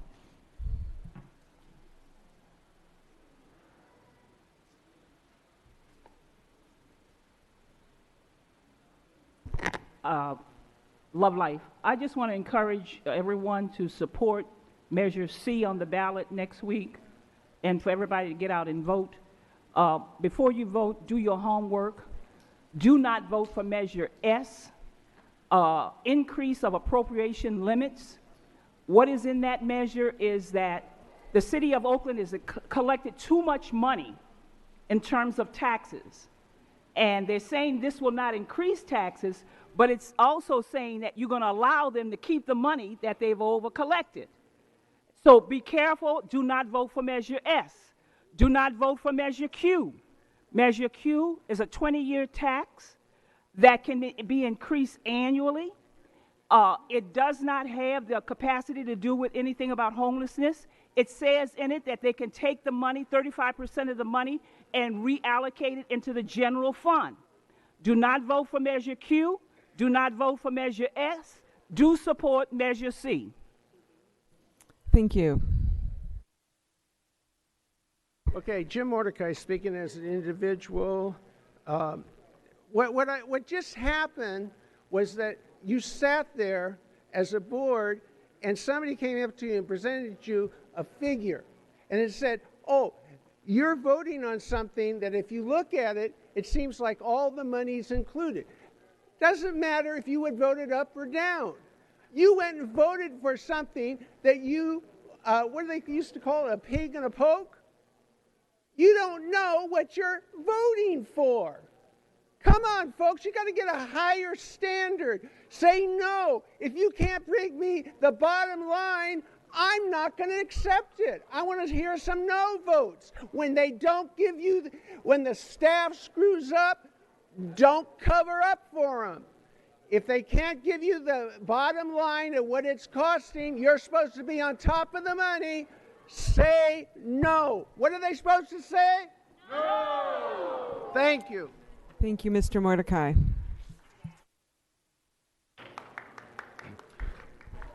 Mike Hutchinson. I agree with Mr. Mordecai. Actually, I think law of averages, when you have 124 items on the consent report, you would think maybe 1 or 2 of those were important enough to maybe poll and vote no to. But this uniform yes, that's why we're in this mess. So I want to recap what's happening in this meeting. We have a presentation about the toxic environment at McClymonds High. Then we have a consent report where you're voting millions of dollars in new spending, not including McClymonds High. Then later on, you're going to be discussing spending cuts where you want to cut $6.2 million directly from our school sites next year. Then after that, there's going to be a discussion about the 2 properties you want to sell. And then after that, you want to talk about the 2 properties that you want to have a joint lease with. Talk about cognitive dissonance. Where is the priority of our students, of our community, of our families? How can you vote on a consent report before you do anything about voting money for McClymonds High? Thank you, Mr. Hutchinson. At this time, item R, public hearings. We have no public hearings tonight. We will now move to item S, which is unfinished business. Item S1 20-0180. This is the second of 3 readings that we will be holding on the budget priorities for next year. Before I turn it over for this item, I again would like to say a few words. Please note that we will be concurrently discussing, I should have called both item S1 and item S2. First, the task of reducing budgets is incredibly difficult. And while budgets are just numbers on a page, there are real people behind those numbers whose jobs are being affected, and there are, of course, students being served by those people. The members of this board know many of the individuals that would be affected by budget reductions, and we do not take on this task lightly. Second, there are many, many districts in California making similarly difficult decisions right now. To name just a few, in San Francisco, they're looking to cut $31.8 million. I would note that the only reason San Francisco didn't have to make these cuts sooner was it was coasting on its reserve for several years. San Diego is cutting $70 million. West Contra Costa, just north of us, is cutting $47.8 million. Third, to provide a reminder of how we got here, what we will be doing tonight, and where we will go from here. In December, the board directed the superintendent to identify sufficient reductions so that the district could maintain a 3% reserve. This is our board policy. At our last meeting on February 12th, the superintendent's best thinking was shared and board members asked many questions. Tonight, we will first hear staff's responses to our questions. We will then ask the Budget and Finance Committee Chair, Director Harris, to share an update from that committee's meeting last week. We will then have a round of clarifications. Colleagues, please use this time for clarifications rather than advocacy or opinions. There will be plenty of time for that immediately afterwards. Then I will lead the board through a line-by-line discussion of the proposed budget solutions. These may be found in Attachment A to the Budget Solutions Resolution as part of Item 200180, and also the companion item, the suggestions from the Budget and Finance Committee, Item 200425. This line-by-line discussion will not involve formal votes. Rather, we are getting a sense of the board on each option. The process that Director Harris and I propose would allow a board member to register why they disagree with a proposed reduction, but not have extended debate on each line item. Otherwise, we will be here until 3 a.m. We will then have a formal vote at a special board meeting to be held next week on March 4th. I again would like to thank the superintendent, Ms. Cazares, and staff for their work on identifying real proposals and responding promptly to board member questions. And finally, it is important to reiterate that the task of reducing budgets is incredibly important to the future of our district. We cannot continue to pass off the difficult decisions to a future board, and we cannot burden future Oakland students because we failed to make difficult decisions. Fiscal solvency is not an option. With that, I'm going to move into the process. So we are first going to hear a very brief update from the staff in response to questions. We'll then hear from Director Harris, and then we will go into our clarification round. Superintendent. Good evening, and thank you for being present tonight. As Board President London mentioned, tonight we will review and discuss the first reading of the 2020-2021 budget solutions for the general fund. Achieving and maintaining fiscal solvency, as President London stated, is not an option. Fiscal vitality must remain one of our top priorities, so our district is in a better position to invest in quality public schools and employee retention for our students and families. Before we get into the heart of the matter, I want to acknowledge how difficult and stressful these last few years have been for everyone: students, school staff, district staff, labor partners, community members, and board members. Yes, these have been hard times, but like many of you, I am still here, even when it's easy to give up and call it quits. Because I love this city deeply and want to create a stable district for Oakland students and families. And even with emotions and tensions running high in this boardroom and the city, I still have faith that we can pull through these times together, because ultimately we are all here night after night, sometimes until the wee hours of the morning, because we love our children deeply and care about their future. So tonight, let's not kick the can down the road any further for the next superintendent and future board members to have to wrestle with these same issues. These issues have been plaguing us. It's why I lost my job as a teacher when we were under state administration. As a principal, I dealt with many of these same issues when we had to cut our budgets. And so it's time for us to figure out how to do a better job prioritizing. There are reductions that we need to make, and ultimately work towards creating a district of sustainable schools. So we will begin the discussion for the first read. And at this time, I would like to ask our interim CFO, Luz Casares, to come to the podium so that we can get started to walk through our proposal. We need to ask folks to please clear space at the podium so that the speakers can come forward. Thank you.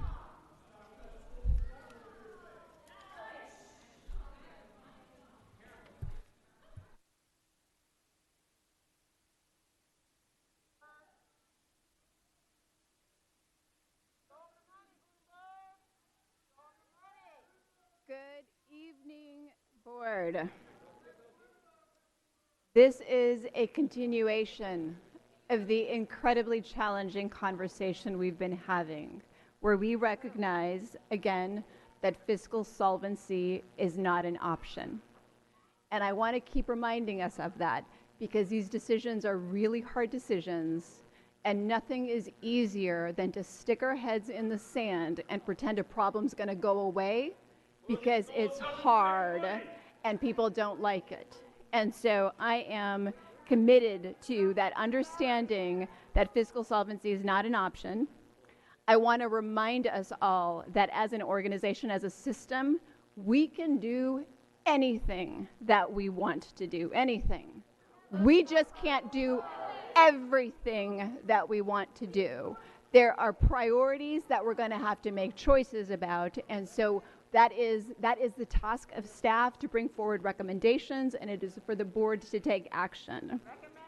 I also want to remind us that a consistent part of our conversation that we've recognized from day one is that this is going to be hard. Many of you have heard me say over and over again how we have picked up bruises with the spending reductions we've made over the past few years, and this year, we're going to have some scrapes. This is really going to hurt, because they are really significant reductions that we'll have to make. I want to also just put forward for you the fact that one of the things that we have worked within a parameter of making sure that the spending reductions we're bringing to you are real spending reductions. They are not speculative. They are not hypothetical. They are not maybes and might be's. These are real reductions that we are bringing forward to you. And I want to make notice of something, that this process that we've gone through this year so far, the process that we've used, that parameter of ensuring that we're bringing to you reality, has been noticed by the county. They've recognized that this feels different than in prior years. The state has noticed it, and FCMAT has noticed it. Those folks who are keeping a close eye on us and seeing what work we're doing have all noticed that this process this year that your team has gone through to bring forward to you a list of reductions that are real has been recognized for it being different from what we've experienced in the past. The last thing I want to note is that the list of reductions totals $27 million. $27 million. And in those reductions, that priority of recognizing how much we want to protect our schools and protect what we go there is reflected in the fact that your team, your staff, is cutting $6 million from central office in what we serve with supplemental and concentration dollars in order to protect $6 million worth of investments at the school sites. In addition, that $27 million of reductions includes $900,000 of restricted resources reductions. And oftentimes people will ask, why are you cutting from restricted resources? That doesn't help the bottom line. And that statement is accurate. It doesn't help the bottom line. But what it does help us do is repurpose those $900 to help support school sites, to help soften the impact that they're otherwise going to be feeling. So with that, we're happy to take questions on any particular items. You have some new items that you've been provided, including some question and answers based on the questions the board has previously posed. You have the resolution in front of you, included in your packet as well, that reflects the recommendations of staff. And any and all questions that you might have, the team is here to help respond to. Colleagues, we will now take 3 minutes. Director Harris, should we hear from you on the budget and finance piece, or do we want to complete the loop here? We can. It's just a preamble about what we talked about, and I assume we'll look at everything as we discussed. We will look at everything. Yeah, just a brief overview. On February 4th, we had our initial meeting of the Budget and Finance Committee meeting where we heard the initial proposal.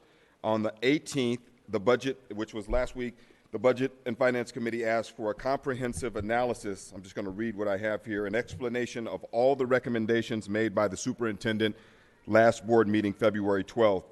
We also asked for additional alternative options and further details on those recommendations to be forwarded to the full board for consideration today.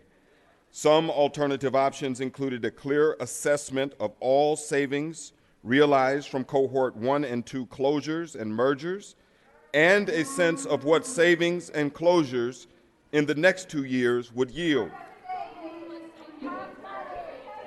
We also asked for an analysis of what it would mean to eliminate the police department and repurpose the positions of SSO. We also asked for a scenario that protected blueprint schools and their discretionary budgets specifically. Some of these reductions are perhaps uncomfortable, but the committee expressed that all options must be evaluated no matter how uncomfortable they may be. Additionally, we asked for a clear plan to roll out Saturday school across the district to identify revenue-generating opportunities, as well as revenue-generating opportunities for the new central kitchen. What I have shared is a high-level overview of the discussion we had on those 2 dates, and it is my understanding that we will now look at the proposed reductions in total, item by item. Thank you, Director Harris. Before we go into that line-by-line examination, I do want to allow board members to ask clarifying questions. I will also, before we do the line-by-line piece, take public comment. I think that would be helpful. So, colleagues, at this time, do any of you have clarifying questions about either item, the item S1 or item S2? This is President for London, clarifications. I would really like to get public comment done so we can hear what the public has, what the feedback is on the different ideas that are on the table prior to starting our board conversation. Okay, prior to clarifications? Is that okay with everybody? Okay, so staff, thank you. Stand by. We're now going to move to public comment on this. I see Ms. Floyd is coming back with the speaker cards. She will call your name and we will take comment on the items.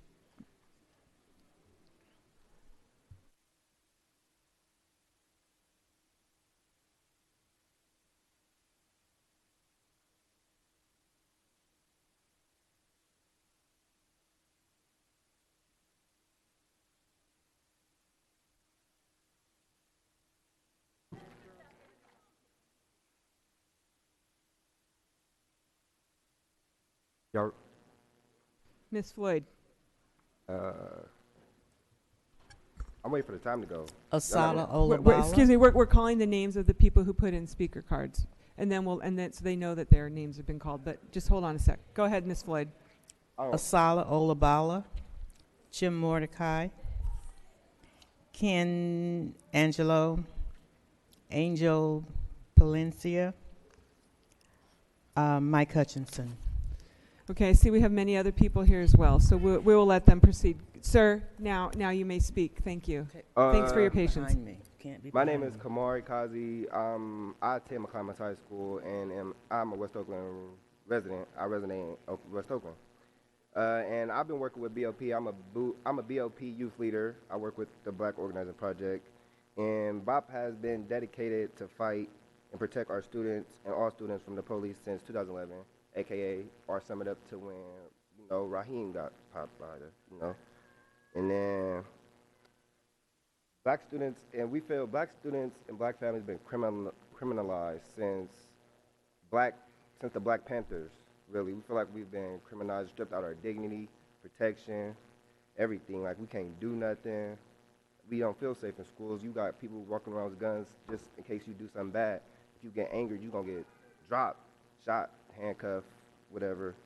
So, and we feel like the teachers are not, they're underpaid, and they need more money. Thank you very much.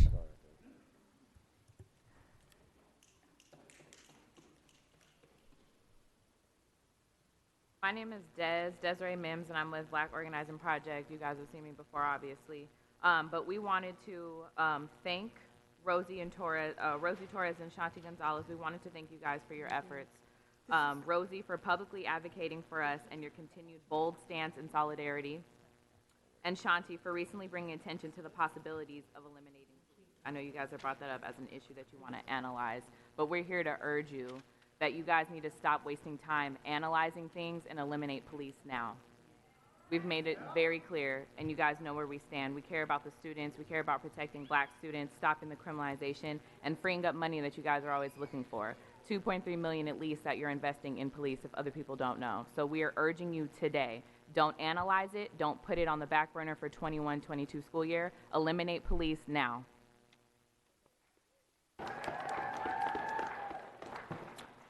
Good evening to my community first. Good evening, board. My name is Nakia Manning. I'm also with the Black Organizing Project. As Des has uplifted, we feel right now that it is a slap in the face to call that there is a need for the analyzation of police in our schools. We are tired of the delay in looking into whether or not police serve a role in our schools. The answer is no, and the answer will always be no. We don't feel that there needs to be a 2-year advisory plan in place to determine the harm that is done to students. We see where delay gets us, actually, if we look at the current conditions of McClymonds High School and the community that are being impacted by that. How long is it going to take for you to remove police? Superintendent, we thank you for your considerations and the time you've spent with Bob, but we are also urging you and the rest of the board to make a decision now. We are tired of waiting. We are tired of sharing our stories. We are tired of being harmed. We are tired of hurting. Our fight will not stop. We will be here. We will continue to show up board meeting after board meeting with the support of all of these people that you see behind us, plus more. This is not just about the removal of school police. This is about the dignity and protection of black lives and families here in Oakland, California. Right now, you guys are perpetuating the racial history, the racial attack on black students and black families here in Oakland. We will not stand for this anymore. Thank you. We will not stand for this anymore. Thank you. I promise you we will not stand for this anymore.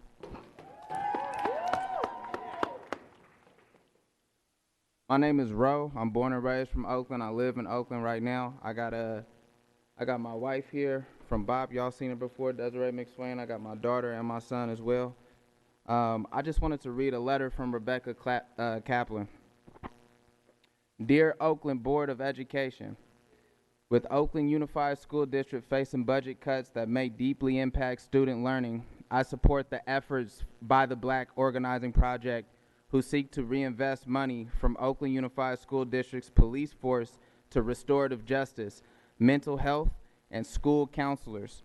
We cannot ignore the data that 26% of students enrolled are African American and 73% of students arrested are African American. And our dollars are better spent in building equitable solutions, not furthering the school to prison pipeline. In addition, as our community faces difficult cuts that hurt kids and families, let us also together ask the state to use their huge budget surplus to help our youth by asking the state to waive the debt that the state ran up when they were managing Oakland Unified School District finances. Thank you very much for all y'all hard work and for your consideration of this important issue. Best wishes, Rebecca Kaplan. Thank you.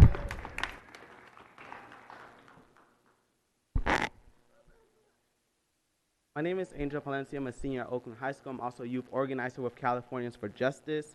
I have been part of OUSD since first grade. And I went to United for Success Academy. At the age of 12, I was already seeing people being arrested and confronted by school police. As a person of color, as a student of color, as a minority in this country, that scared me. The message that was being sent, it was that Oakland Unified School District cared more about keeping us in check than protecting us. Because if they were to protect us, they would have invested in our mental health. They were invested in the problems that were affecting us, instead of putting police there who are going to hurt our students. I stand with Black Organizing Project today to urge the district to consider eliminating Oakland Unified School Police this year. The Oakland Unified School Police have been hurting our students more than they've been helping. In order for our students to really thrive, they need to build relationships, and police aren't those adults that we could build relationships so that we could succeed in life. Thank you. Hello, my name is Najara Soriano, and I'm here to read a letter from Councilmember Tao. Here to speak on the behalf of the council member's office around this important discussion. The council member is currently having surgery on her ACL, but wishes that she could be here today. But budgets are statements of values, and California has a long lost track of its priorities, especially with our school system. Since 1965, the state of California has been built 23 prisons while only 3 state colleges. Meanwhile, education spending has suffered greatly, and the impacts are overwhelmingly harming to low-income families who are predominantly from Black and brown communities. We see a similar issues with our OUSD budget, which is facing significant shortfalls, which have resulted in drastic cuts to important programs in our services. Meanwhile, $2.3 million is being spent on an activity on campus police program that is predominantly impacts schools with high rates of students of color. We do not need police officers in our school systems when we have huge gaps in police coverage in communities that are seeing spikes in property crime and violent offenses. Children are not a threat to the everyday Oaklander, but these budget cuts are a threat to our students and their futures. Our officers are asking OUSD to prioritize cutting unnecessarily on harmful programs like these in favor of in order of saving important programs that tackle childhood trauma, improvement of educational opportunities, and help Oakland children succeed. We hope the OUSD board agrees with us. Thank you. Thank you.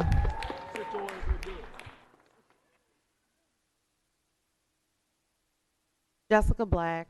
I'm a parent. I'm a member of the Black Organizing Project, and I'm the organizing director for the Black Organizing Project. Over a decade, we continue to have these same conversations with you. We have shared testimonies, countless of personal stories. We have done the research. We submitted to you a comprehensive guide into how you could do this. Inside of that guide, if you actually have read it, you will see alternatives listed. The community has made a suggestion to you. We haven't gotten any ample response from the school board members. That's problematic. You have the entire community of Oakland, parents, students, teachers, principals. Now you have the city council coming to you saying we need to eliminate police out of schools. At what point in time do you start to listen to the constituency that puts you in the positions that you're in? This idea of safety, it does not include law enforcement. It is racist. It is rooted in anti-blackness. Safety for us is having caring, loving adults, not law enforcement, not people who are trained to deal with suspects and criminals. These are our children. We should never have to come here during a budget conversation and continue to say, here is $2.3 million immediately that you can take. There is no, you don't need any other method to analyze. What you need to do is take the bold step and get on the right side of history and make the decision to stop the school to prison pipeline. Thank you. It is perpetuating that. Thank you, Ms. Black. Listen, for everybody that's sitting in those seats, consider this not a threat, but a promise. You either take the bold stance to end state-sanctioned violence, to end discriminatory practices, to end the racist behavior that this district has been imposing on our children, or you will get up out of these seats. Thank you. And it's a promise. Thank you.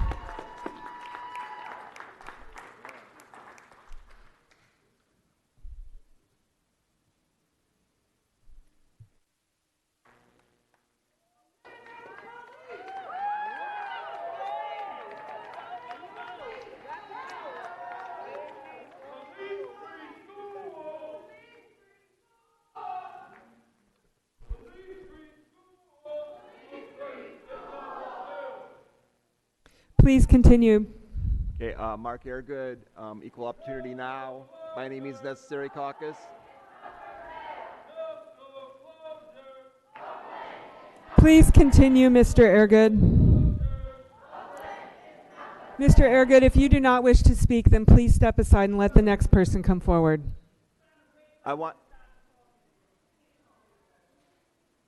So I'm speaking against all cuts to the schools, all school closures, and for the closure of charter schools in Oakland. We have more concentration of charters in Oakland than anywhere else in California, and California has more charters than anywhere else in the country. That's a policy that's been pursued in this Democratic majority state. The closure of schools, the slashing of budgets is racist. It's an attack on the Black, Latino, immigrant communities of Oakland. There is a movement growing to fight to get Trump out, to fight to defend the gains of the civil rights movement, a chief gain of American democracy being public education. I would say to everyone, we need to build the movement in the streets, on the picket lines, to stop the closure of our schools, to shut down the charter schools, and to stop any cuts. Thank you. Hi, my name is Ken Angelo. I'm a Kaiser parent and a member of the Sankofa Kaiser design team. Design team's been meeting since November and working hard to create a quality school for next year. Many of us have also been working since last summer to build bridges between these two communities and bring people together. Being deeply involved in this process, I can attest to the enormous amount of work it takes and the time it takes. So it was disturbing to hear at the last board meeting talk of ramping up this process of school closures and increasing the number of school closures slated for next year. There is no way to do this with either integrity nor quality. It will guarantee chaos and the continued neglect of schools that need better support. The end result will be the further deterioration of our schools and continued mistrust of the district, with more families fleeing district schools. Any cost savings is sure to be offset by continued decline in enrollment numbers. Rushing this process will fail to meet budget needs. It will fail to meet the needs of Oakland schools. Our kids deserve quality schools, not a rush job. Thank you, and thank you for your service on the design team. Hello, my name is Jose, and I'm a member of PAM. And I'm here once again. And tonight is not the first night that I've been here, just like many people here. And this is getting tired that year after year, we continue to hear your same sob stories about how much you love Oakland, but that you have to do this when you do not have to do this. The state of California has more than $18 billion in surplus. You spend time and waste our time paying people here to tell us how much you need to cut when you should be fighting for the public education money that Oakland really deserves and needs. $27 million is a drop in the bucket for the amount of money that there is in the state. If you really want to fight for Oakland, you should be fighting for that money, not carrying out the attacks of Donald Trump and Betsy DeVos that are destroying public education. You do not have sub-stories when you're creating more charter schools and opening the door for charter schools in Oakland. If you really care about Oakland, fight for that money to get money and funding for public education in the city of Oakland, not school closings. Hi, again, my name is Maricruz Lopez, and I'm also a member of BAM, By Any Means Necessary. I'm originally from Detroit, Michigan, and if the big three could get a bailout, then schools can also get a bailout. And the debt for OUSD should be forgiven. That's what you should be fighting for. You should be, not cutting schools, not closing schools. And if you can't do that, if you can't bring yourselves to fight for the full funding for public education that OUSD needs, then resign. Resign and get somebody who is going to champion public education in Oakland, that's not going to close schools, which you guys seem to like to do every year, and that's going to really fund public education here in Oakland. We want to make sure that McClymonds does not close, and that you do not use the racist mistreatment of students that has been happening at that school recently as an excuse to close McClymonds. Thank you. Or make it a charter school. And really your time fund is public up. education Thank you. here in Oakland.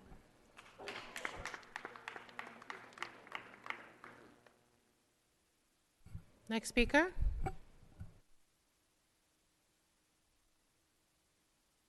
Mike Hutchinson. So we're down to 4 board members actually sitting here paying attention, not even a quorum. I just want to remind everyone that we ended the 17-18 budget year with a $29 million surplus. We ended the 18-19 school year with a $21.6 million surplus. That's $50 million worth of surpluses accumulated over the last 2 years. We also, according to the unaudited actuals, the closing of the books, we ended 18-19 with over $71 million in our ending fund balance. 2 months ago, this school board voted not to return that surplus to the school sites to make up for the money you cut this year. And here we are now with a $6.2 million cut to our school sites, which will be more than double what you cut last year. So why is state funding continuing to go up, but in Oakland per pupil spending's been going down? This is the total mismanagement by you of our finances. And instead of actually having budget numbers here and an open process, you ask us to trust that you need to do this? In case you haven't been listening to today's meeting, how could Mr. we Hutchinson. trust you? The numbers don't lie. The closing of the book show the numbers, so who's lying? Thank you. The closing of the books or you? Thank you.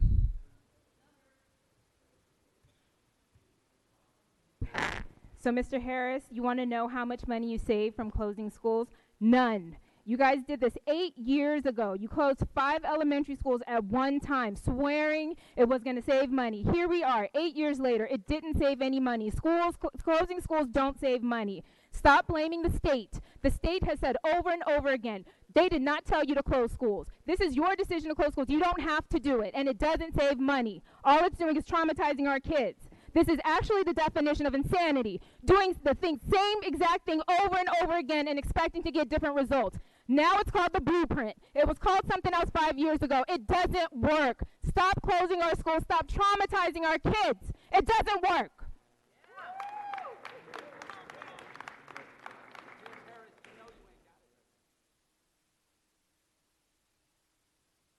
If y'all really want to save money, here's the solution. Number 1, stop paying all that money for rent down there at 1000 Broadway.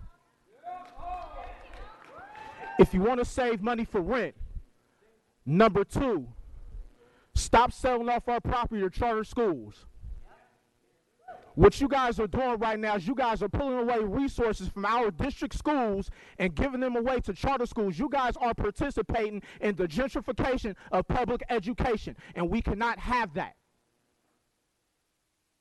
If you want to save money, what y'all need to do is go around and look at what y'all doing with all these vacant schools and figure out how we can put resources in those schools.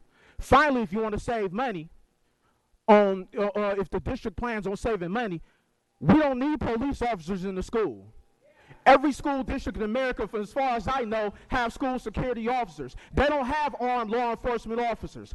For armed law enforcement officers do nothing else but trigger the children that's in the schools. Again, you're not going to quiet me because we've been quiet for far too long. Thank you. There's someone else who wants to speak. We need to move on now. I know that there's somebody else who wants to speak, but you guys need to listen to us as well.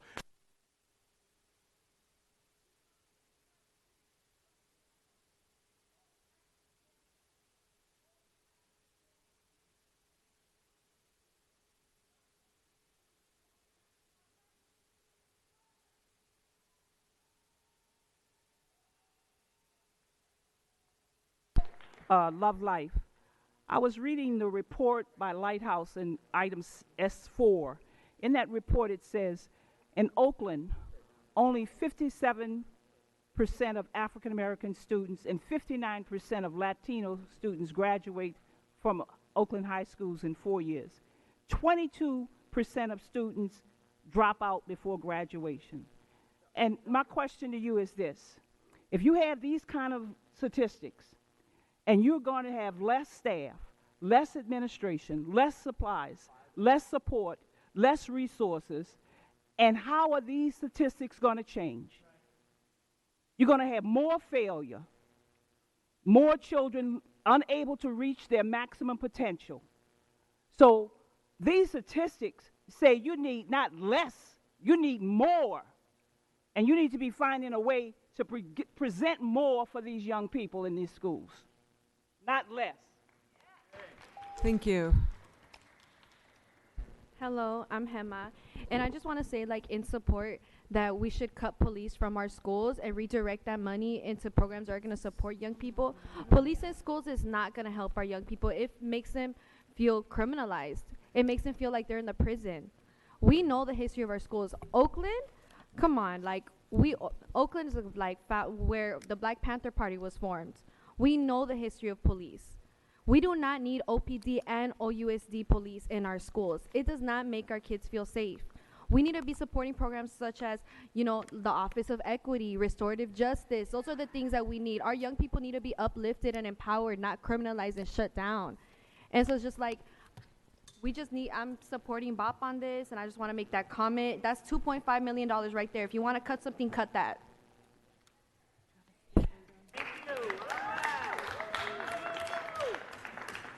Jim Mordecai, speaking as an individual, I don't have a lot of common sense, but I think common sense is associated with the idea if you go to suburbia and you look around, you don't see a police force. You don't see a police force in suburbia. Of course, then you could say, oh yeah, but all the criminals are in Oakland, they're not in suburbia. But if that's your position, you can take it that way. The other thing is the idea of let's close schools. Now that appeals to a lot of people.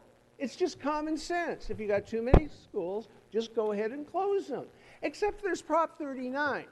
Prop 39 says, oh, if you got space, we'll put our charter school students in it. You can't have it both ways. You can't say you have too many schools, you got to close them because you make money, when actually you make money when you don't close them. Because if there's space in the school, then Prop 39 says you have to have co-location. Now, I'm against co-location, I'm against charter schools, but it's an irony, it's a conundrum. Thank you, Mr. It's Mordecai. your conundrum, and stop closing charter schools. Oh, no, start closing charter schools, stop closing public schools. Thank you. Welcome. Good evening, I'm Angelica Honko. I'm a Deputy Managing Attorney with Public Advocates, and I'm a parent with a child in Oakland Public Schools. Really heartbreaking, the position we're in. right now. It feels like many years of really getting beat down around this budget information. I appreciate the attempt made to keep the cuts further away from schools, and yet there are pretty devastating cuts to schools. I appreciate the effort. There was no discussion of this equity formula being considered that I think is actually really important discussion to have around, are we changing our staffing formula? And I think there are some really good things there, but also we have to look at how is that impacting certain school communities, possibly more than others. I just had a really hard time because I support students and families to try to understand what's happening, and I've been going to the parent-student advisory committees. There are just so many different charts, but like nothing that really helps and captures what are the true impact of what's being suggested at the central level and with respect to each school site in a way that you can see where were we last year, where are we this year, and what's being suggested for next year. It's very piecemeal, and what was kind of attached to the resolution is kind of rolls it up at such a level that it's really hard to make sense of it, and then hard to have like a meaningful discussion about what is this impact going to be and what's the best way to move forward. We are making these cuts. I hope we're really clear about how much really needs to be cut. It's still unclear what's in this carryover amount, what's this $10 million in the books and supplies for fiscal year 2020, that spike. Thank you. Thank you. Thank you. Colleagues, that concludes public comment. We will now go back to where we were a few minutes ago. We will start with board members. If you want to ask clarifying questions of staff about either of the items that we're considering, S1 or S2. We will start with each board member being given 3 minutes, and we'll start with you, Director Gonzalez. Thank you. I don't know if this is S1 or S2, but I really need to understand the reductions in custodial and B&G, because it is not clear to me what is happening there. Are these actual people being laid off? Are these vacant positions? And what I really need to understand, because our schools are not being maintained properly right now. We just got some data showing that 20% of the work orders in the last year weren't responded to. So how are we going to be able to absorb this kind of reduction in our maintenance staff when we can't even properly maintain schools right now? So I really need to understand this switch in funding to RRMA and whether people are actually being laid off and how we're going to properly maintain schools after that.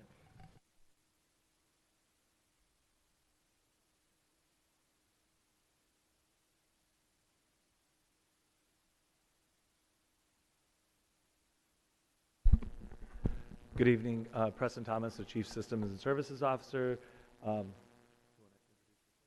Josh Nakatagawa, Acting Deputy Chief of Facilities. So this is one, this has been a really hard one to work through what the implications are. One of the things that is really important to identify is the fact that the board has funded the deferred maintenance program. That is something that historically had not been done, and so there are resources within the deferred maintenance program to start taking care of some of the things that traditionally had been held by RMA in the past couple of years. So I just want to put that out there. The second thing is, in other districts and across the state, there are examples of custodians that do some level of work around the maintenance of the facility, lightweight repairs that happen within the facility. So by moving custodians, a percentage of custodians, their time that they would spend repairing parts of the facility actually is a standard practice in some districts. So moving custodians there, I just wanted to explain the justification behind that. What this is going to mean for buildings and grounds is that there are going to be some eliminations of vacancies, about 6, and then there are going to be some eliminations of some positions.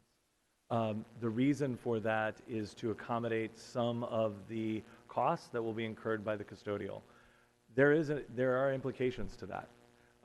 One of them is that there may be there are different tiers of levels of service that come into the Buildings and Grounds Department. The emergency and highly urgent, a good example would be the Joaquin Miller had an issue with their sewer lateral and had to be replaced. Those things we're absolutely going to take care of. When you go down the priority list, some of the priorities are going to be difficult to complete in a timely manner. And Tadashi, do you want to give a couple examples of some of the medium level things that will be delayed in terms of our ability to respond? So non-urgent items would be things like a whiteboard that needs replacing, or windows that are not a gain entry issue, plumbing issues that aren't a sanitation issue. Those are the kinds of things that would be delayed considerably for repair and attention with this proposal. Okay, student directors, did you have questions? Director Garibo. Some of the questions we were wondering is, you said a lot of positions will be cut, and I heard that some of our assistant principals are on the line to be cut, which I'm really concerned about that because my principal at Oakland High, I recognize him to be one of the best principals in this district, Mr. Abdul. And I feel like without him having the support of his assistant principals, I'm afraid that he isn't able to do the work that he does right now. So with him not doing the work, that will affect the students at Ohio, and that will affect me. So I'm really concerned about that.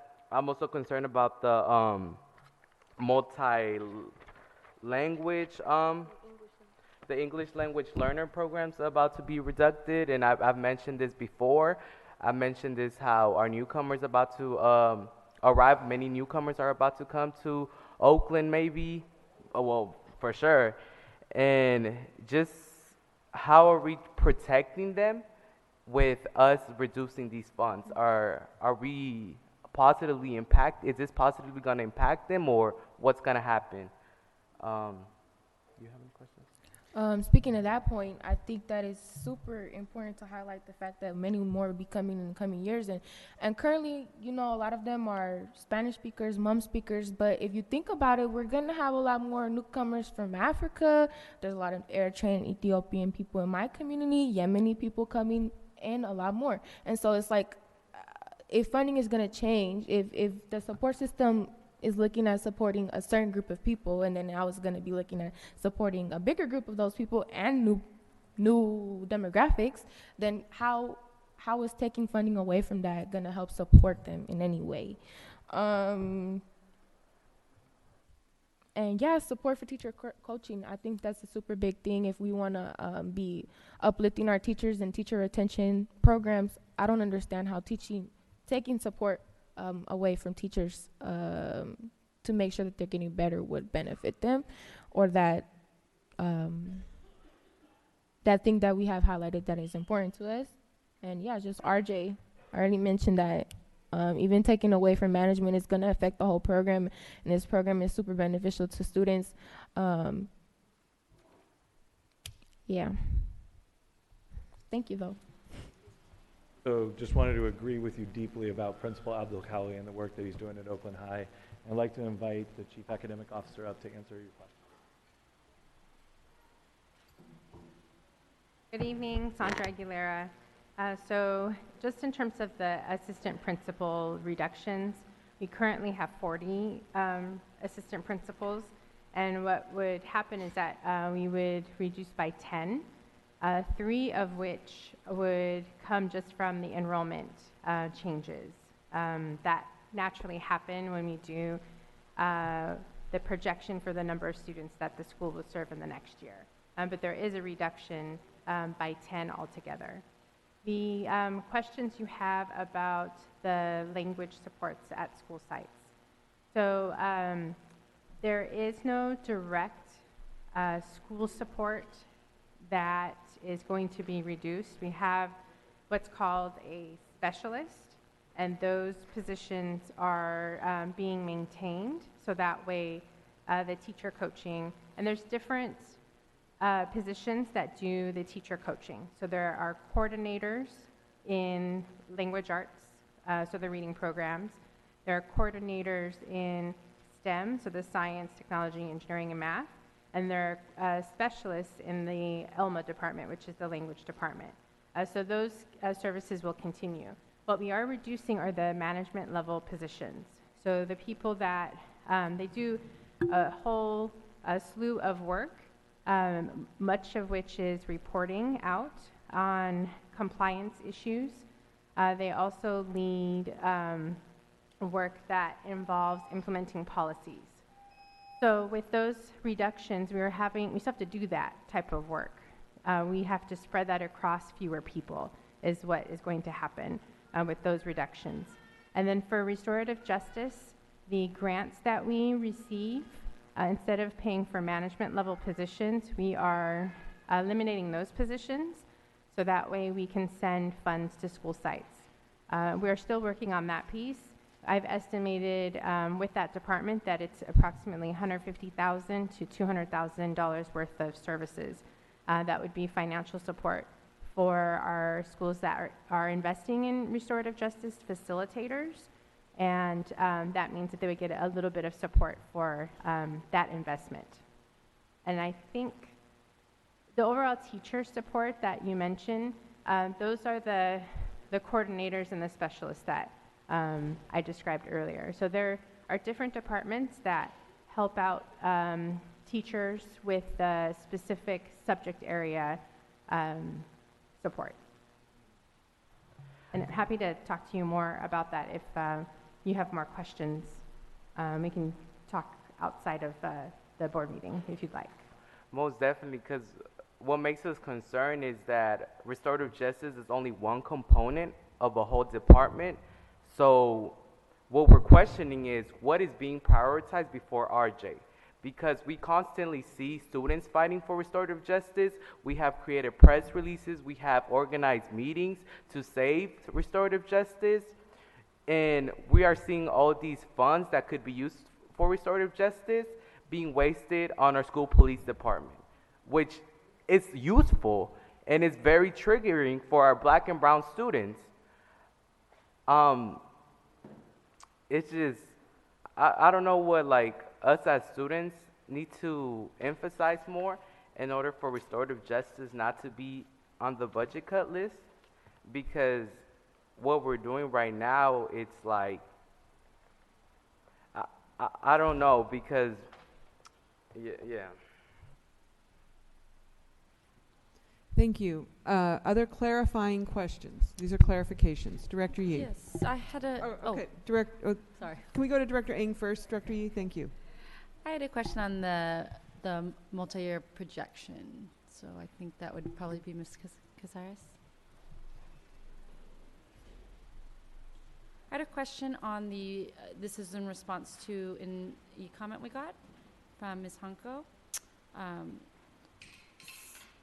On the books and supplies category, it looks like the carryover for, the multi-year projection looks for 1920 is 35 million, which is higher than what the trend data had said before. Is there an explanation for why it's 35 million and what's composed in that? I believe that, if memory serves, that the bulk of it was one of the adjustments that we made to reflect 100% of what should have been reflected as of adopted budget for supplemental and concentration. If you recall, we were about $8 million shy of the target where we should have been. We made that correction, we made that adjustment, and so when we did, we put it in a couple of lines so that staff could then put it in the appropriate place to match up to our LCAP.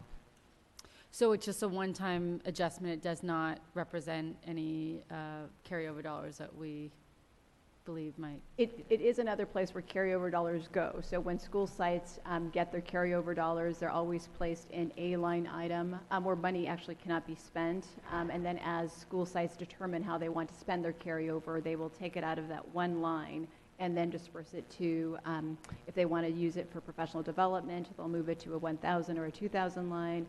If they want to use it for a particular conference to send folks to, they might use it, transfer it down to a 5,200 line. So they'll move the money based on whatever plans their school sites have. Through the year.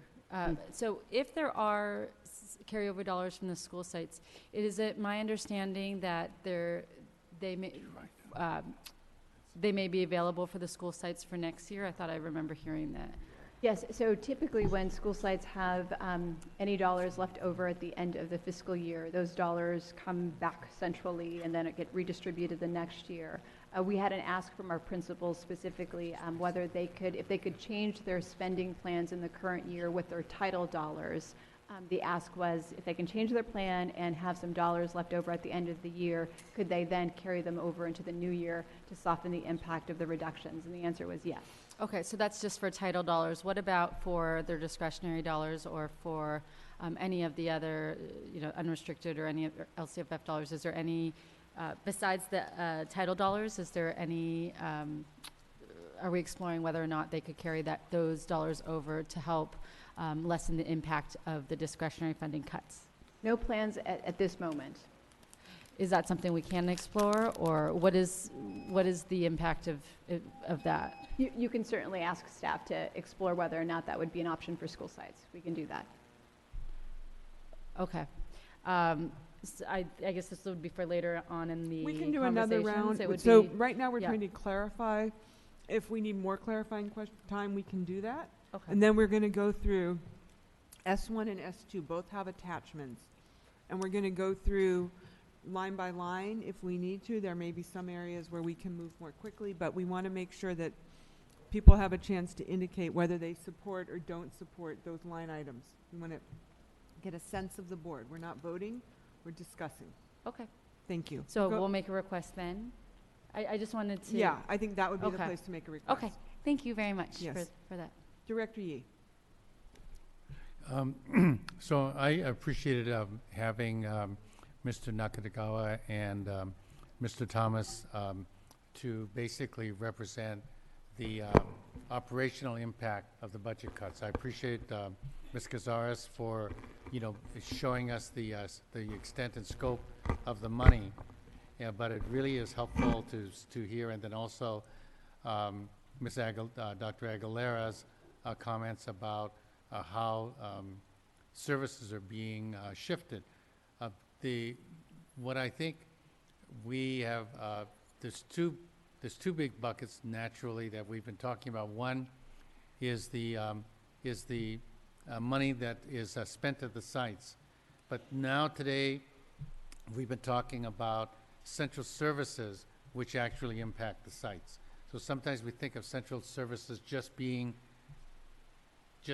at the central office, but now we see that it impacts preventive maintenance, different kinds of utilities, the ability to maybe maintain cleanliness as the schools and so forth, right? I mean, that's what I believe I heard from Mr. Thomas and Mr. Nakatagawa, and also from Dr. Aguilera. So, it would be helpful for all of us, I think, to be able to see what actually is that impact. So are we talking about, for instance, let's say you mentioned a window being broken. That's one of the things you said, repairing a window. So with the decrease in the number of people in buildings and grounds, does it mean the windows never get fixed? Does it mean that windows get fixed slower? And if slower, what are we talking about? 50%, 75%, 100%. Similarly, when we talk about the APs at a school, I think Oakland High has 5 APs, 4 APs, something like that. So let's say Oakland High had 2 less APs. Does that mean, it's viscerally anxiety producing, but could the school actually survive with fewer APs? I need to hear from, I think, Dr. Aguilera saying that the way the APs will be deployed will be sufficiently different so that the essential services will be maintained. However, these are the services that will not. So does it mean that the touch of a counselor, let's say, is different? What is the actual impact? Rather, because now we got from the number of dollars to the number of people. Now we got then from the number of people maybe to the kinds of services. So now we have to begin to quantify what that would feel like at a school. maybe it will feel devastating and catastrophic. Maybe Mr. Mateen will leave because he's so frustrated, okay? I mean, those are pretty catastrophic. On the other hand, maybe he's going to be able to adjust some of his other monies to take care of those positions, or the responsibilities will be different. That's the kind of discussion that I think would help us in terms of making the decisions about whether we could do something or not. So this is just an example. So Mr. what is Nakagawa. your clarifying question? So that's the clarifying question. I don't know, President London, do you know what the impact is on a school if we have fewer buildings and grounds people? When Mr. Nakagawa says maybe a window doesn't get fixed, does a school board member then call the superintendent and say, my school has a broken window, get somebody from his office to go out there? Or how does it actually happen? So the window example is actually something I had Buildings and Grounds go through and analyze. So if it's like a first-story window where there's a potential gain entry, that'll still be emergency or urgent, and it'll get addressed in a day or a week maximum. If it's like a second-story window, it's not a gain entry issue. Buildings and Grounds is telling me that that's now going to be like a month or like 40 days. They'll put plywood up in the meantime, but they won't be able to actually replace it in nearly the same schedule that they have been formerly. And those are the systems questions that I think actually have to be responded to, and that's why I think we're moving in the right direction by having folks like you and Mr. Thomas and Dr. Aguilera up, because they can put the actual operational efficiency and effectiveness to the reductions in the dollars. Otherwise, they're just dollar bills. So that's the clarifying question for me. What does it actually look like at a school? Does the school continue to function? Is the school impossibly dirty? Do rats go? I mean, do we have infestations? Who knows? Okay, so when we get to the line item discussion, we can talk about what the trade-offs are and what we're willing to, this is a zero-sum game. We have to, if you're going to, I want to just remind everybody, if you want to propose eliminating something that's on this list, we need you to come up with something to replace it. We have to have that ability, both lists. Well, that's there's, slightly but different. let's get to that. But are there further? Yes, because that's not what I'm asking for. What I'm No. saying is if, for instance, Mr. Garibo said, we don't see the benefit of the police, Oakland Schools Police. Right. So somebody is going to have to basically say, what now then happens if there's no Oakland Police? Thank you. Are there further clarifications, further clarifying I questions? want to go for back to staff? what Director Yee said about APs. APs, right? So I don't know how other schools function with like their APs, but at my AP we have one AP for each pathway. So without that AP, that pathway is going to need someone new to look over them.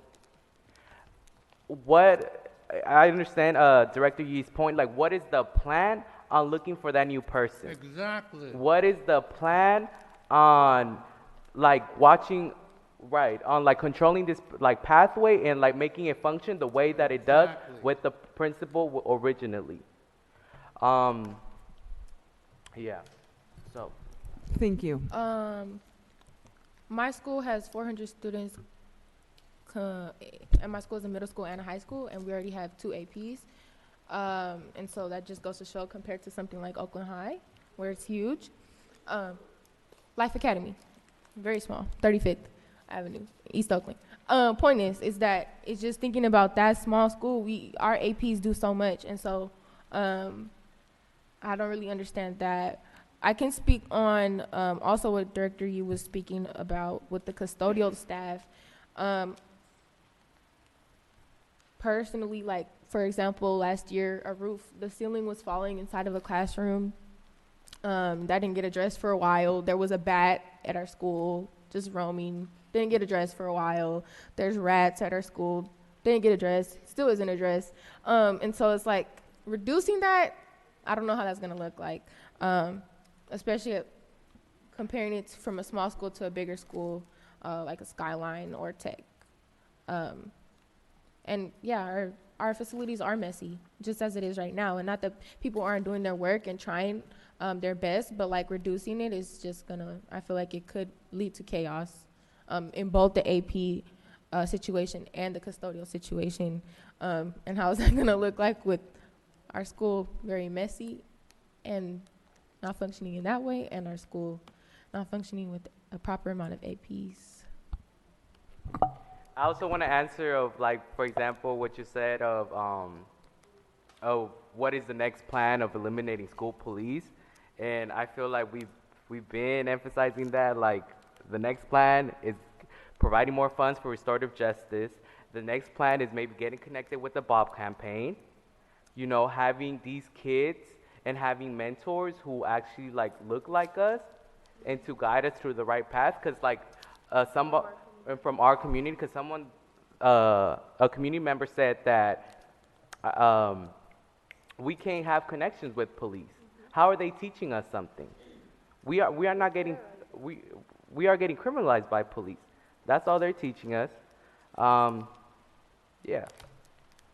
Okay, okay, so let's go to Ms. Aguilera, and then we'll come back for one more round of clarifications from board members. So to answer the assistant principal question, what I think that Mr. Garibo or Director Garibo, what we should bring back to you is the description of what would shift from the school site's perspective on the workload. So right now, school sites receive their, what we call the one-pager, and that was provided last week. And we're starting to receive some inquiries about school sites wanting to go through their budgets with us. So we are starting to do that. That happens normally already through the site plan. It's called the single plan for student achievement. That already happens school-wide. It's a process open to the entire school site. So we do review those as well to see essentially what the school is saying they are prioritizing using their dollars. So through those couple of steps, we can come back and provide more information on the reduction of the assistant principals and what does that actually yield. Okay, Director Torres, you wanted to have another clarifying question. And Director Ng, we're going to do another round.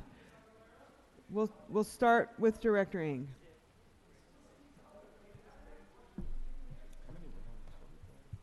Are we doing another round? We're doing another round. Dr. Aguilera, I'm wondering, I know that you've just distributed out the one-pagers, but are we going to be able to make those public again, and where can communities see them?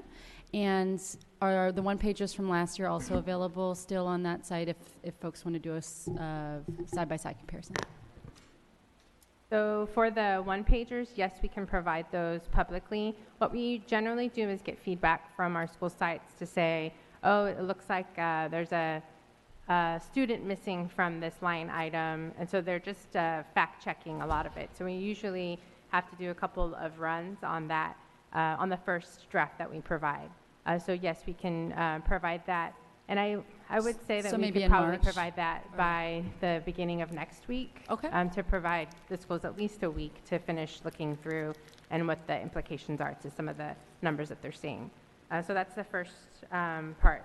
The one-pagers do give you a comparison to last year, and then a lot of the supporting documents that are in the packet, they also provide you information as to what schools received last year as compared to what they're projected to receive, pending decisions, and the projections that they have for this upcoming year. So those documents, they're in multiple sources that we have here.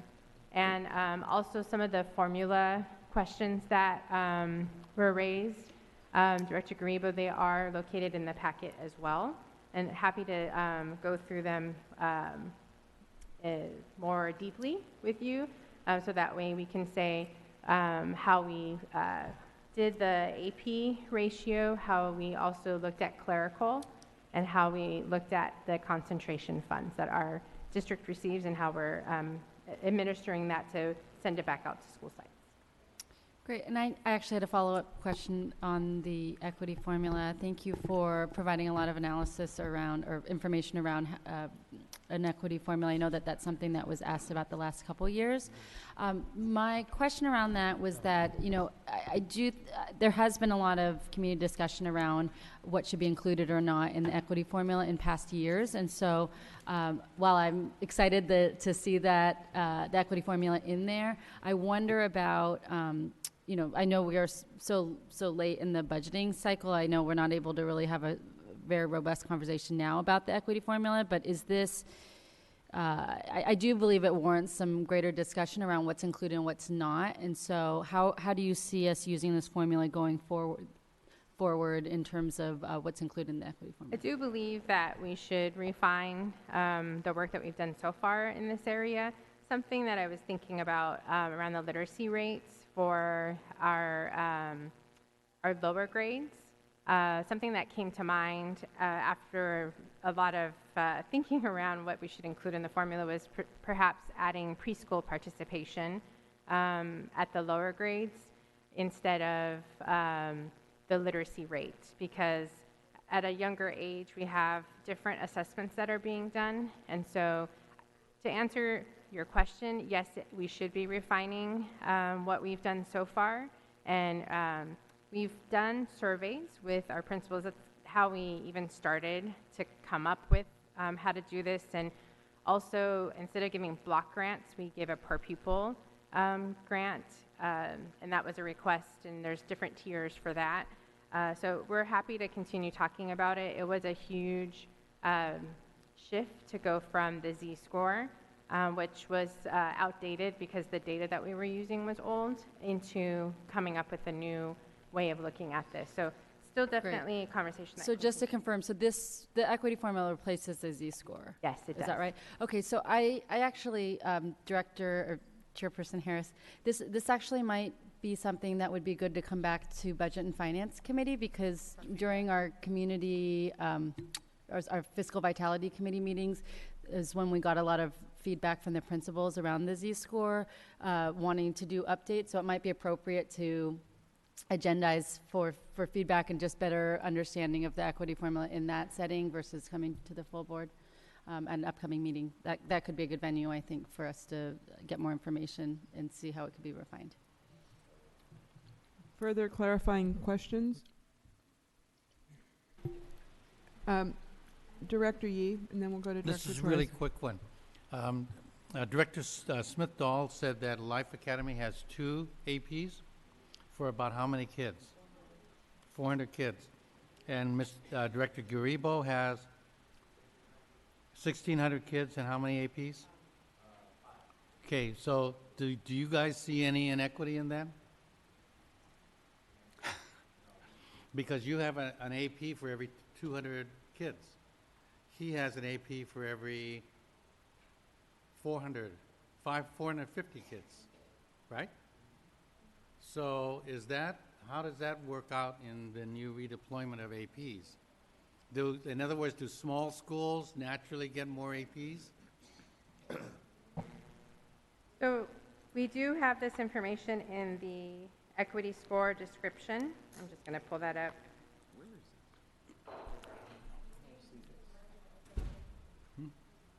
We did tier this.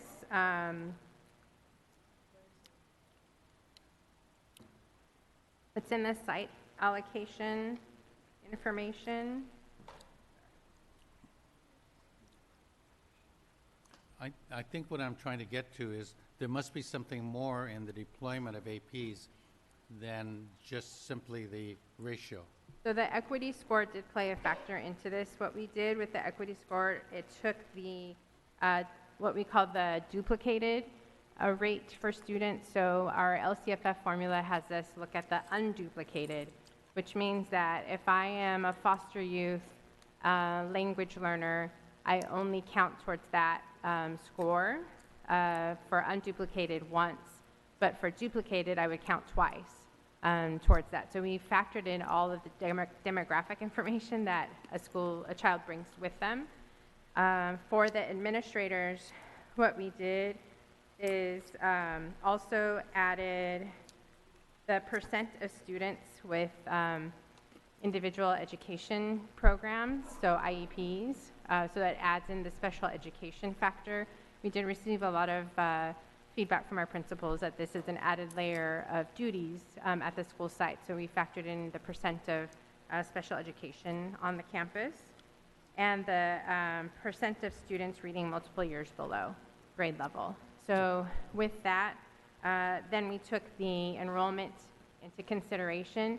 And I think what you're highlighting is that we saw some inequity in the size of the school to the ratio, and the equity score was attempting to level that out more. So school sites, depending on their equity score, would receive different rates of, or different amounts of assistant principals, a different allocation, I should say, than everybody receiving the same And that's allocation. intentional. Yes, yes, it is intentional to do that. I wanted to ask. I just want to ask. Go ahead. Let's set the clock, please, for Director Smith-Dahl. Why is a one-pager being sent out to the schools when we haven't voted on this yet?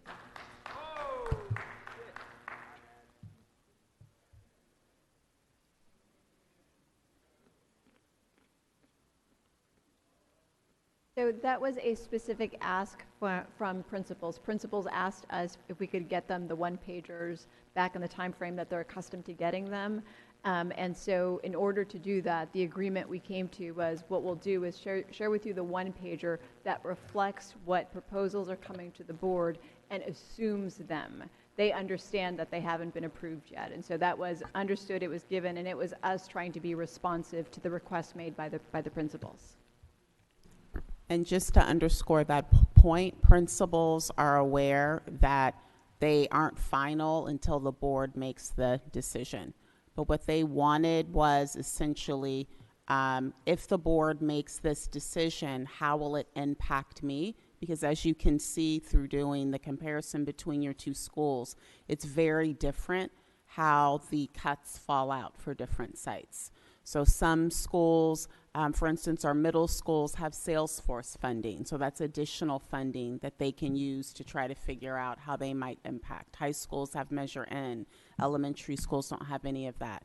So that was their ask, is basically to give them a mock-up or a prototype of what it's going to be, but they are all very aware. Central office staff is very aware that none of these things become real until there's actually a vote. Colleagues, are there any more clarifying questions? Because the hard task is yet to come. The line-by-line discussion is yet to come. Are there any further clarifying questions? Okay. So at this point, I would like to start with item S1, attachment A. And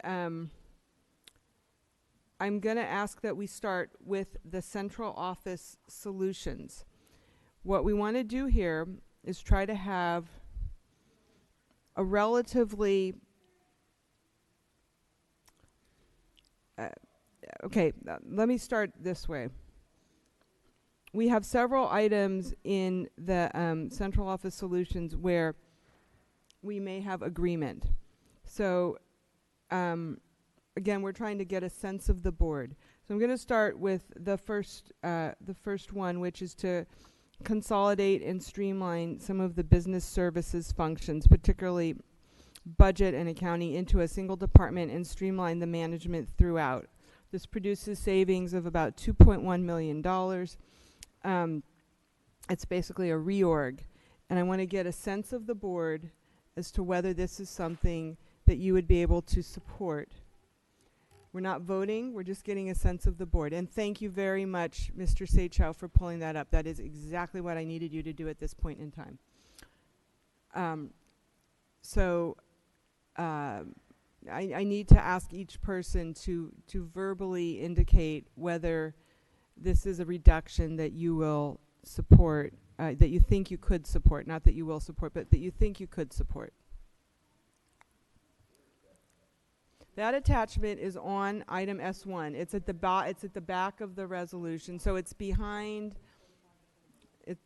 It's a big attachment. It's after the presentation and after the long attachment that goes through school by school. And then if you get into the very back of it is this chart. It should look familiar because we saw this last week. It's the last 3 pages, yes. So I will say that, I mean, to start it off, this is, and I will preface my comments for the entire evening by saying that none of these are decisions that I want to be making, but these are decisions that need to be made. And I respect very much the work of our staff. They have spent a lot of time, and it has been extremely difficult for them to make these decisions. It is my assumption that not everyone agrees with these, but I would think that a lot of, Superintendent, you can correct me if I'm wrong, that a lot of these solutions are solutions that have come from the departments, that the departments have been asked to figure out how they can be more streamlined and efficient. So I, in my role as a member of the governing board, I hire the superintendent to carry out the policies that we set.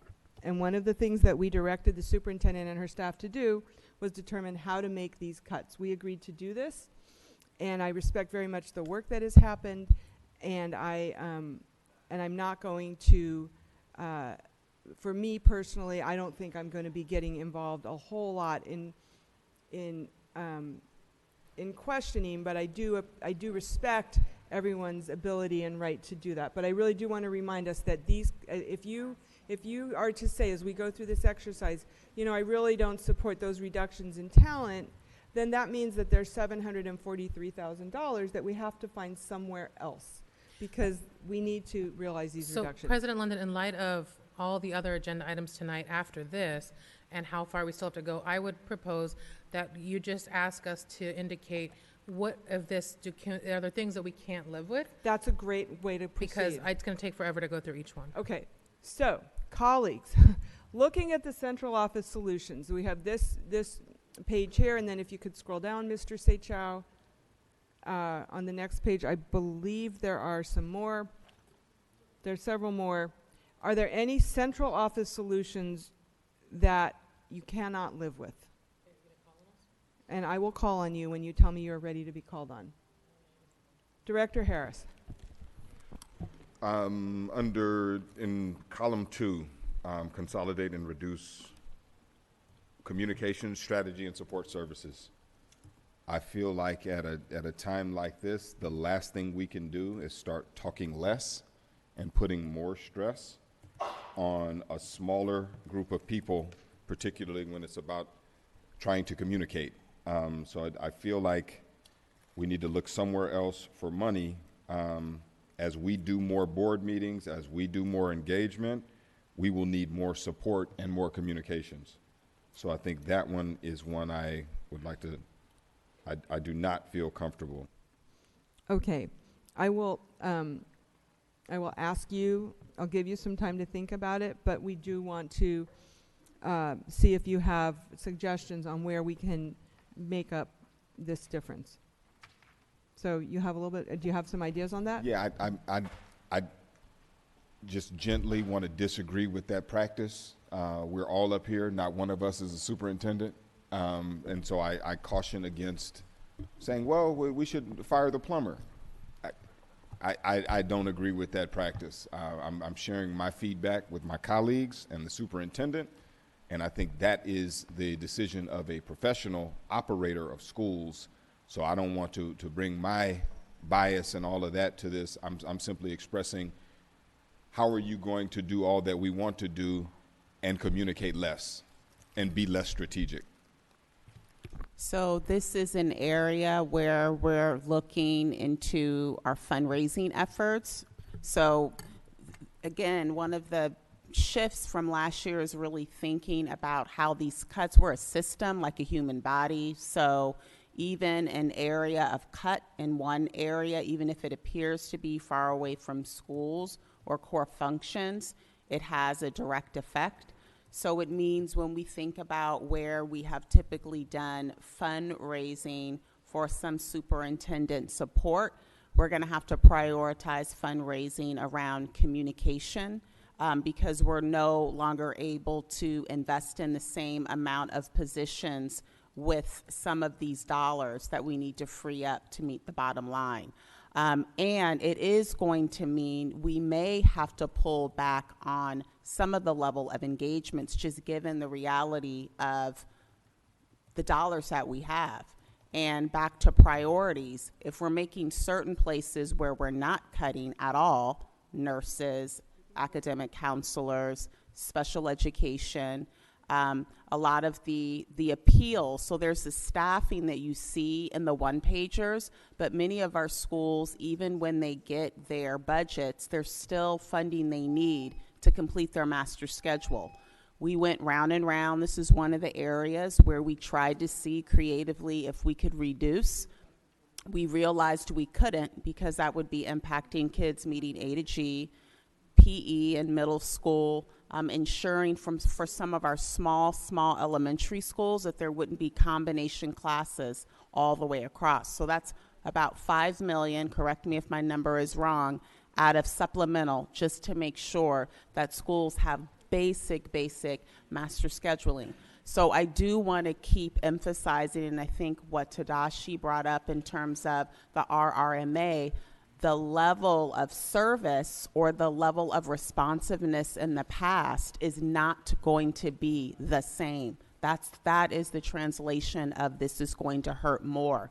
And we have to be, I am trying to be very clear, we have to communicate that once these decisions are made. We go into more communications because we have to be mindful of the people who are left working. One person can't pick up 3 jobs. So that is going to be an area where we're going to be looking at fundraising, and because we do still need to invest in strategy, but the level at which we have community meetings, we may not be able to maintain that same level moving forward, just given the dollars that we have.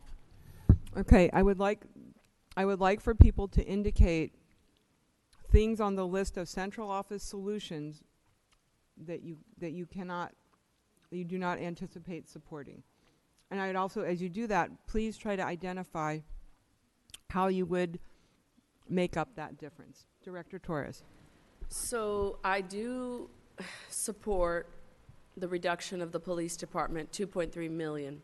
That 2.3 million, in my view, would allow us to not have to cut talent, operations, and support, onboarding people, credential process, the fact that you have to check who are these people working in our schools, you have to understand their backgrounds, support for classified substitutes. Unfortunately, we have a teacher turnover problem. So I hear from teachers sometimes, getting substitutes to schools, even when teachers are sick, very sick, that can be a problem. And obviously, retention. So if we had an extra 2.3 million from police reduction, we'd be able to save talent operations.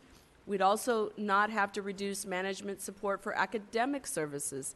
Again, closest to the student. And then on this same list. Excuse me. They just let a lady go through that door. Oh, geez. A white woman. They just told me I can't go through that door. Now we gotta either have a consistent policy. She may be a staff person, Ms. She wasn't a staff person. She was one of the ladies in the audience. And she went through the door. I just went through the door and they told me I'm not letting no more people through there. Ma'am, I'm going to have our Deputy Chief of Talent assist you. Please continue, Director Torres. So, Director Torres, what I'm hearing from you is that you would retain management support for academic services and talent operations and support. As well, the final thing that on the previous page is not to reduce school site leadership. At this time, this is the line item on the page above regarding assistant principals, partly because, for instance, one of my schools, the principal's going to go out on maternity. First time she's ever going to go out on maternity. And she's now going to have to cut her only AP, which is Life Academy. Actually, she has two. So she's going to have one AP to run a whole school and no principal.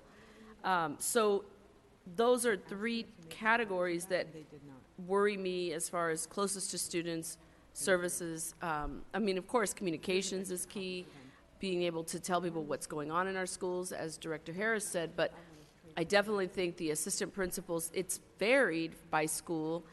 When you have illness or you have pregnancy, I've had multiple pregnancies in my principals in 7.5 years, so it isn't a fits all in regard to how we're hitting high schools. So. Thank you, Director Torres. That was a very helpful way of approaching this. Does anybody, for others sitting up here, are there things on this list that you cannot support moving forward? Director Gonzalez. So for me, I'm really concerned about the 14, I believe it is, custodial positions that are being eliminated, buildings and grounds and custodial positions being eliminated, because there's inadequate maintenance of schools right now. I just met with Skyline students about this last week. And then the other piece is learning that our board citizen committees are not going to be supported with a elimination in the board office. We already are having trouble with 3 staff supporting our citizen committees. So I don't see how we can ask people to undertake those kind of responsibilities of helping us oversee voter-approved funds and not provide adequate staffing to the committees. So I'm concerned about that as well. And I just want to ask a clarifying question on that issue. Superintendent, maybe you know, I'm not sure who knows this, but with my read of the information that I was given earlier today about that specific issue of the committees, is that preparing the agenda and staffing the meeting and preparing all the minutes would fall to the subject matter person. Is that correct? So if, for example, I'm the lead staff to the Measure and Oversight Commission, and these budget reductions were adopted, and this is what happens in my day job, I staff a board committee and I staff a citizen advisory committee, and I am responsible for putting together the agendas, doing the minutes, all of that. And is that the same kind of model we would be moving to here, where the subject matter expert would become doing all the stuff that right now our board staff does in terms of publishing agendas and things?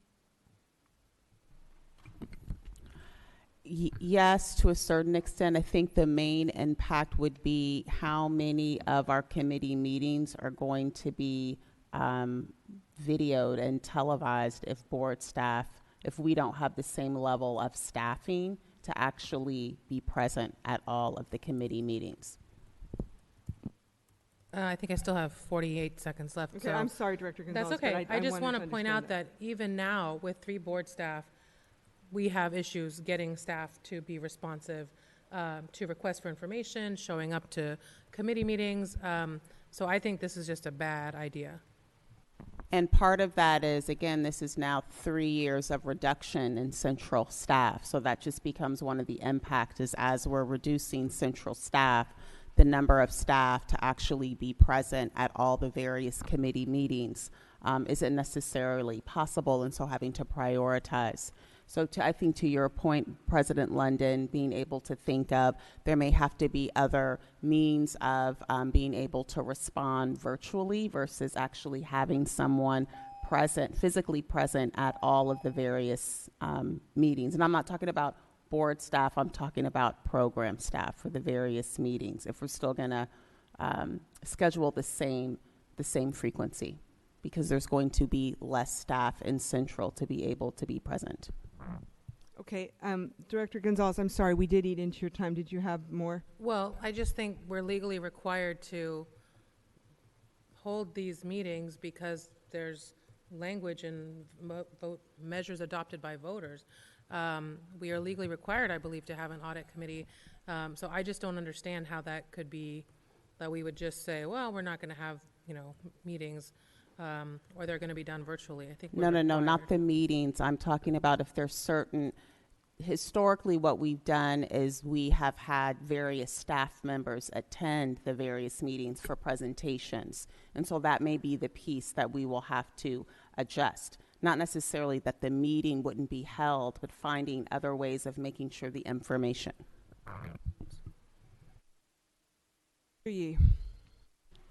So I actually have been watching, before being on the board, and then in the last 2 years, how deep the cuts are. And I think this is just the reality. All the things that we can't do without, we have to do without. And so I'm fine with everything that she's put on here. And I think that it may not even be, frankly, may not even be deep enough, because this is what I'm saying, the experience of how deep this is not saving anything. It's basically back to a teacher, a principal, a secretary, a custodian. And I don't think we've gotten to that place where we can do without all the impulses we have to be a full-service community school district. And that's where we were last year, about in May or June, and we were giving up. Many of us were saying, we can't do it with the money that we have. And so that's what we're experiencing this year. And if we're serious about balancing the budget, this is what a balanced budget looks like. All the things that are grieving us all. And so I'm happy to go with the cuts as they are, because I think the depth of the cuts is real. Okay. Does anybody else want to add to the conversation? Director Ng. Just on the committee, the support to committees, I guess sorry, I'm losing my train of thought here. I would ask that if this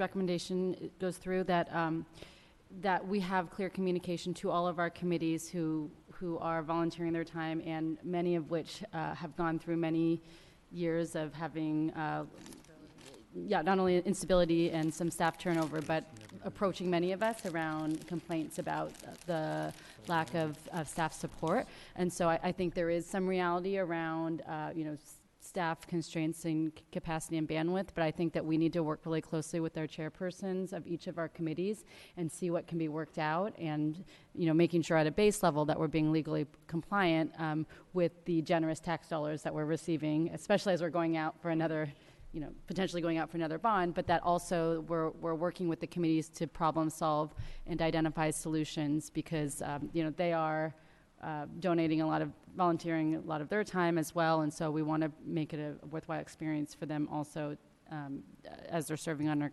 committees. And I'm still not clear. If I'm on the bond committee, because I was on the bond committee before I joined the school board, am I going to have to publish the agenda?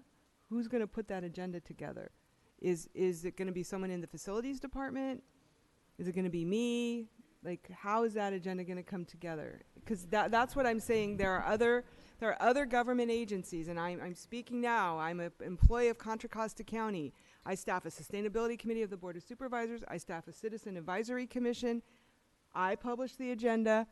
I contact the other staff and say, you need to come to the meeting and present. So what is it how are we going to provide that some level of support? Because right now, a lot of that happens through the board office, and I've long thought it should belong to the subject matter experts, because then they would show up, because they'd have to publish the agendas. So I'm trying to understand how that will work. So those will be things with the general counsel that we've discussed in terms of that's part of the basic legal obligation. We have to do that part of it in terms of posting in the right matter of time, and who exactly and what that process will look like, we'll have to streamline it. What I am saying is the pieces that we should anticipate that will change is the amount of staff that may be showing up to some of these committees. And I think board member Ng, to your point, being more clear at the outset around expectations and what various committees can expect in terms of the level of interaction between staff, depending on the topic that's going to be at CBOC, or depending on the topic that's going to be at a Measure G committee or Measure G1. But making sure that the information is posted, we're still going to be obligated to do that. But the level of engagement and the level of communication will be reduced just given the staff that we are going to have moving forward. And so that was the point of bringing that to life now in terms of what's the impact of the reduction. Okay, thank you, Superintendent. So I'm not hearing any other, I mean, I've heard several concerns about the central office solutions, and our Deputy General Counsel is taking notes on this because it's moving faster than I can keep track of it. Let's talk about the top of this attachment A, which is the modifications at school sites. We've already heard from Director Torres that she does not support shifting the staffing allocations and the funding for assistant principals, and she would propose to cover that through elimination of the police force. Are there other concerns that that board members have about the items at the top? So colleagues, anybody want? Director Harris.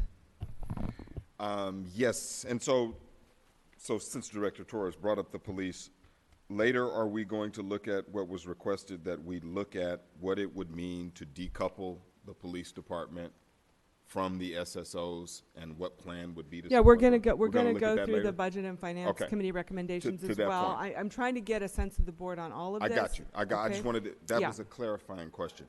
So this is incredibly difficult. I mean, when you will hear from your principals what will be missed with those discretionary dollars.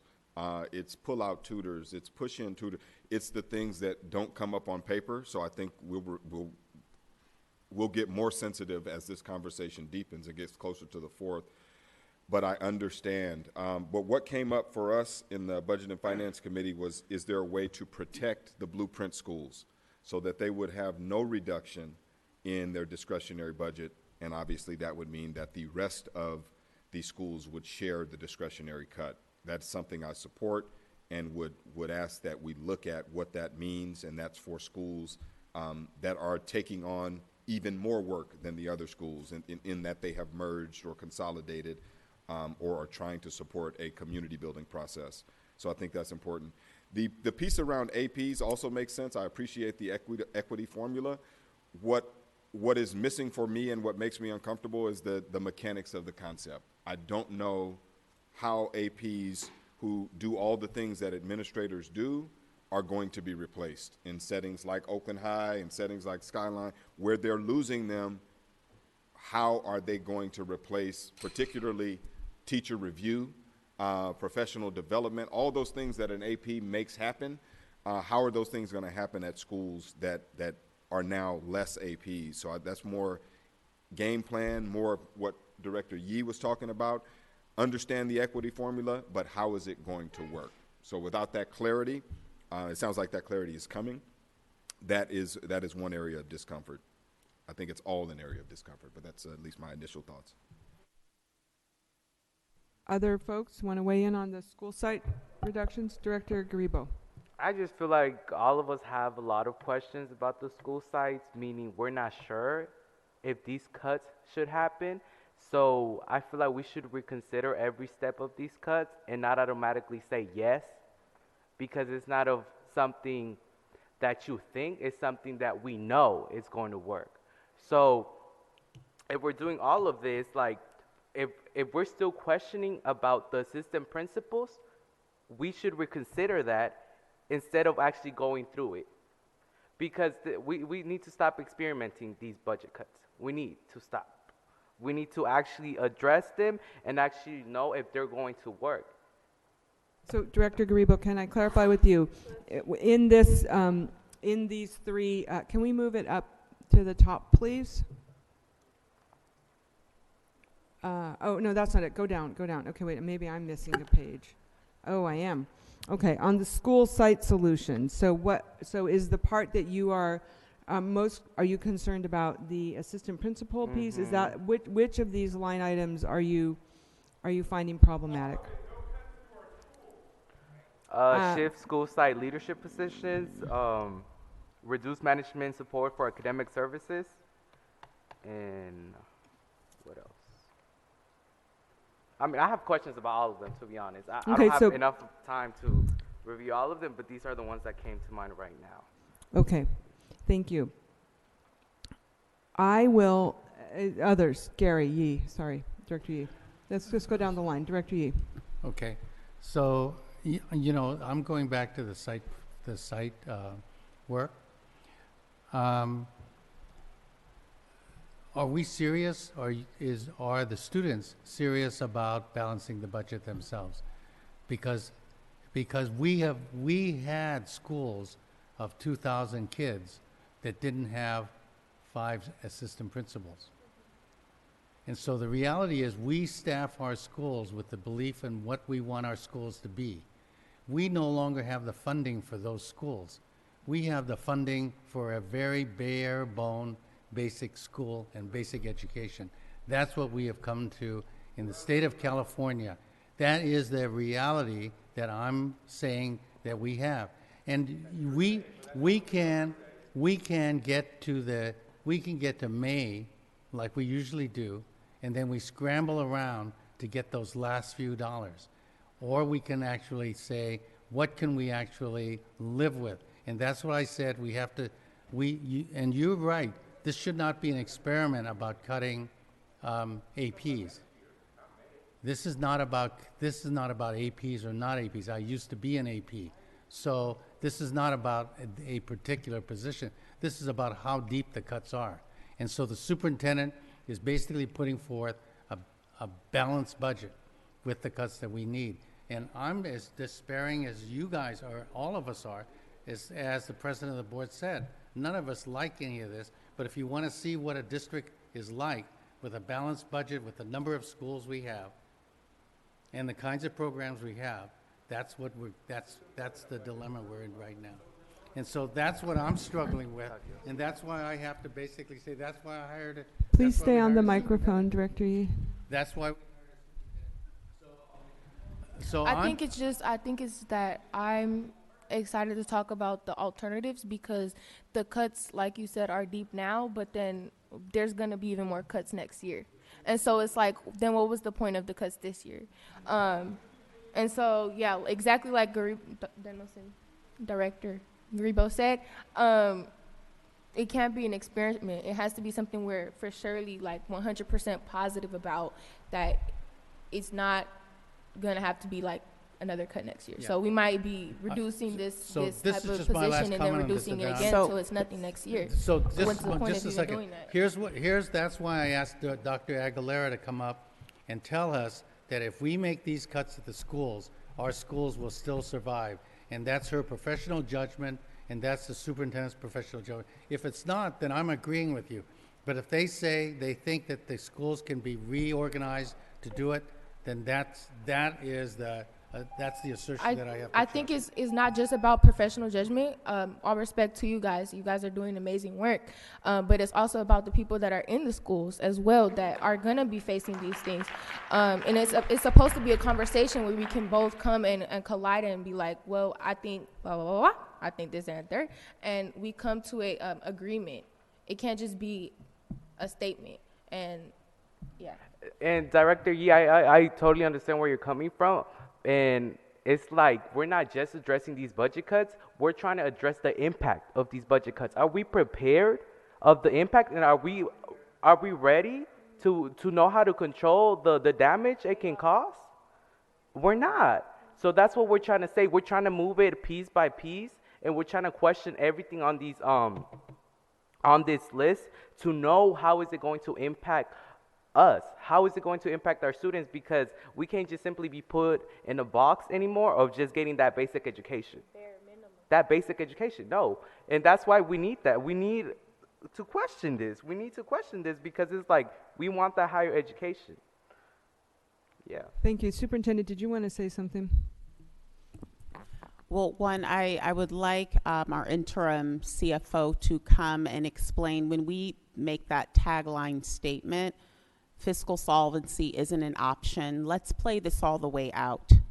Let's say we don't make any cuts. Can you play out for us what we should expect? Maybe not next year, but the following year. If we do not make any reductions and we keep our commitment to employee compensation and we keep our commitment, because we all know that there's going to be an impact of all of these things. So if you have less assistant principals for the management you have in schools, your first priority is going to be safety.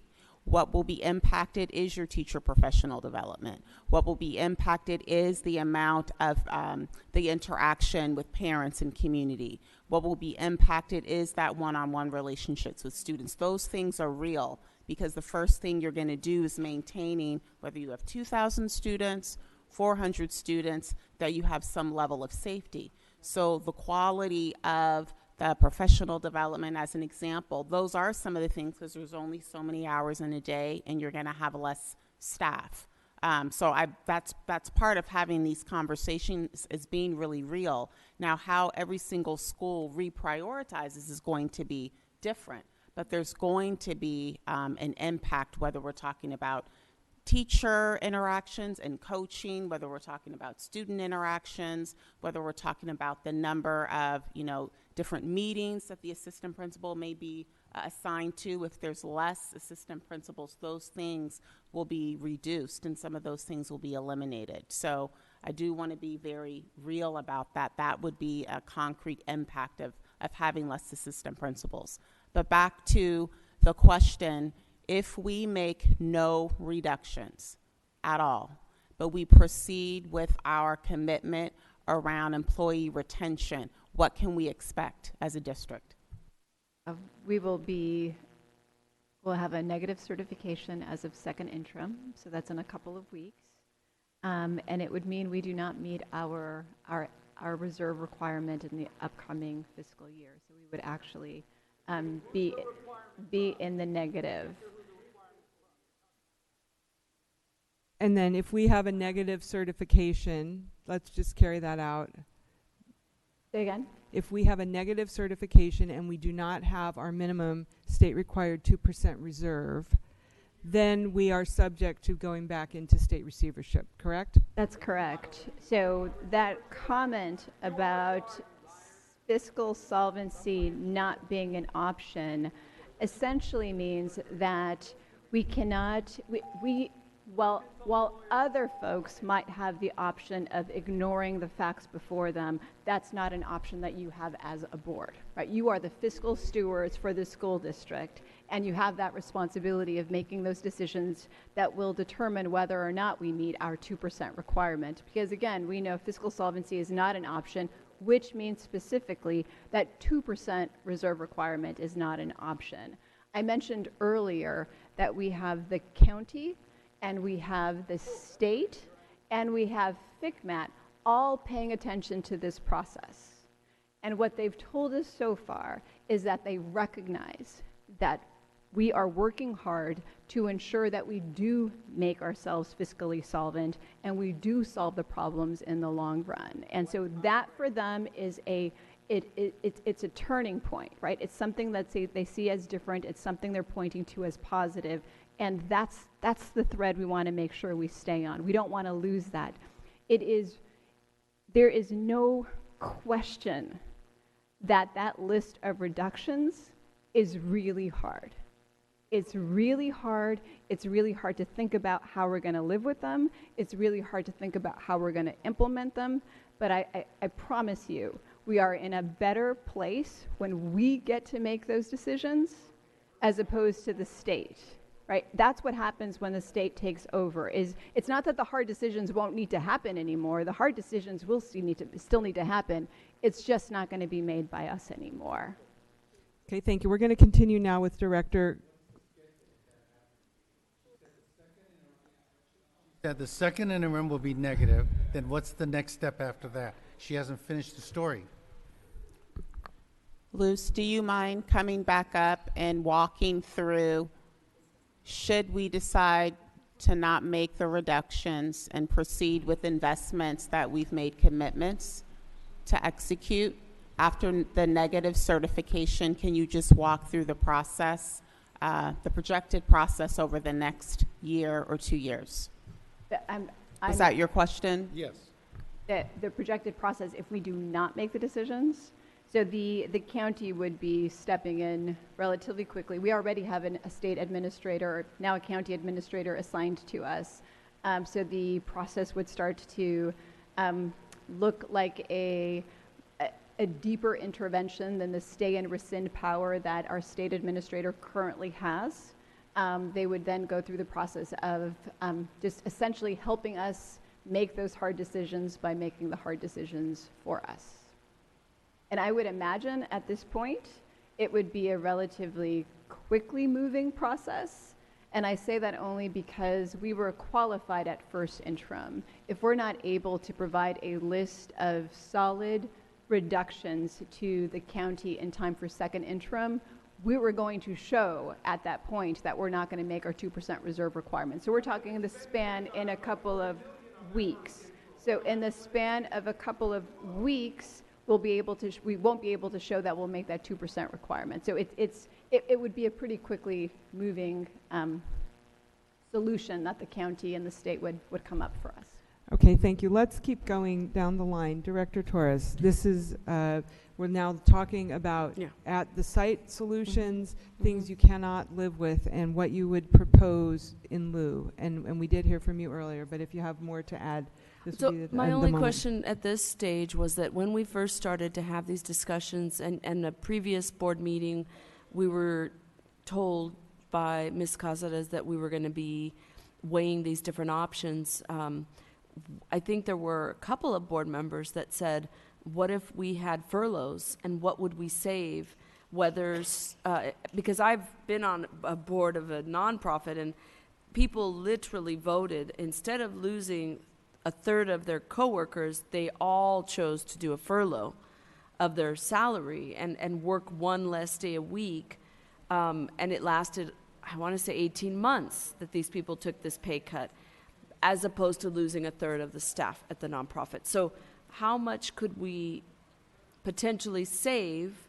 I already spoke about the 2.3 million from the police budget, but what would we save with furloughs, and how does that go about being carried out in regard to employees understanding that in some ways they're also taking charge of saying, I would rather not have you cut, and then my job's going to get much harder. So Director Torres, I think that because the I'm doing so furloughs- much right, more work. Right, but the furloughs are going to come up when we talk about the Budget and Finance Committee proposals, because that's one of the things that they brought forward. Right, So but we'll as have far as, but I'm saying, when were we going to get that money? Because if we had that, we could then see how this list might change significantly, because we would say, so we're gonna, it's $10 million. we will bookmark Look your, at this list. We'll bookmark your question. I think Okay. we'll come to it later. Okay. Director Ng. Thank you. I continue to have some concern about just the triple impact of the clerical AP and the discretionary budget cuts. It was helpful to see the allocations and how that is distributed across the district. Two specific concerns. One is that the AP and clerical reductions in particular seem to have a disproportionate impact on secondary schools. I believe that Oakland High has, I think clerical is reduction of 4 clerical and the AP, and also the way that they are structured, where APs are with each path, are overseeing the pathways. There is, it does have an impact on the high school there. So I would like to understand, we don't need to discuss this now, but if there's a way that, to understand how the schools are going to continue to operate with a significant reduction. I think some of the clericals are almost in half of what they are having this year. So I think I continue to have concerns around all 3 of those continuing to be presented together without any adjustments. I expressed that concern, I think, both at Budget and Finance and at our last meeting. And the other area that came from Budget and Finance was around the blueprint schools and wanting to explore what we could do to support the Blueprint schools, especially in this next year. We want to ensure that there continues to be a successful process, especially if we're going to continue with subsequent cohorts. We want to make sure that we are resourcing both the design and the implementation adequately. So I believe that was about $300,000 for at least the discretionary budgets to not be impacted. So I continue to be concerned about the impact on the Blueprint schools. Thank you, Director Ng. Director Gonzalez. So I want to start by saying that I'm really, really sad and disappointed that we're in this situation, because 3 years ago, when we started to face the looming budget shortfall, 3 years ago we started talking about the need to do bell time coordination, bell schedule coordination. And it was done to coordinate Skyline and Joaquin Miller, and then that was it. And it wasn't done to coordinate lunch times. It wasn't done to coordinate start and end times so that we could also save on nutrition services and special ed transportation. I am incredibly frustrated that we are here, because I don't believe the reductions we're having to make would be this dramatic if staff had gone ahead and done what we asked them to do 3 years ago, and then again 2 years ago, and then again 1 year ago. So this has been a repeated request that staff have not taken action on. 2 years ago, we started talking about district-wide Saturday school, and staff said, oh yeah, we're doing that. And it didn't happen last year, and it didn't happen the year before that, and I am just really frustrated. So, for staff to put forward a resolution that says we're gonna work on those things in the coming year, I just don't believe you guys, because you've had years to move forward on some of this stuff, and it hasn't happened. So I have no reason to believe that we're not gonna be in the same exact situation next year. And I'm really frustrated about that, because I want to believe that if you all say we are going to do district-wide Saturday school, that it's going to happen. Or if you all say we are going to coordinate bell schedules so that we can save money on those issues that we're constantly facing cost overruns. So I'm really disappointed, and I'm really sad and frustrated that we're here having the same exact conversation that we've been having for 2 or 3 years. So in terms of what I can't support, in terms of the school site reductions, I cannot support cutting school sites that have agreed or have it imposed on them a merger or a redesign process. I cannot support cutting AP and clerical. Skyline is supposed to lose 5 staff. I think Oakland High is supposed to lose 4. I mean, that's not acceptable that we would ask sites to take that much of a reduction.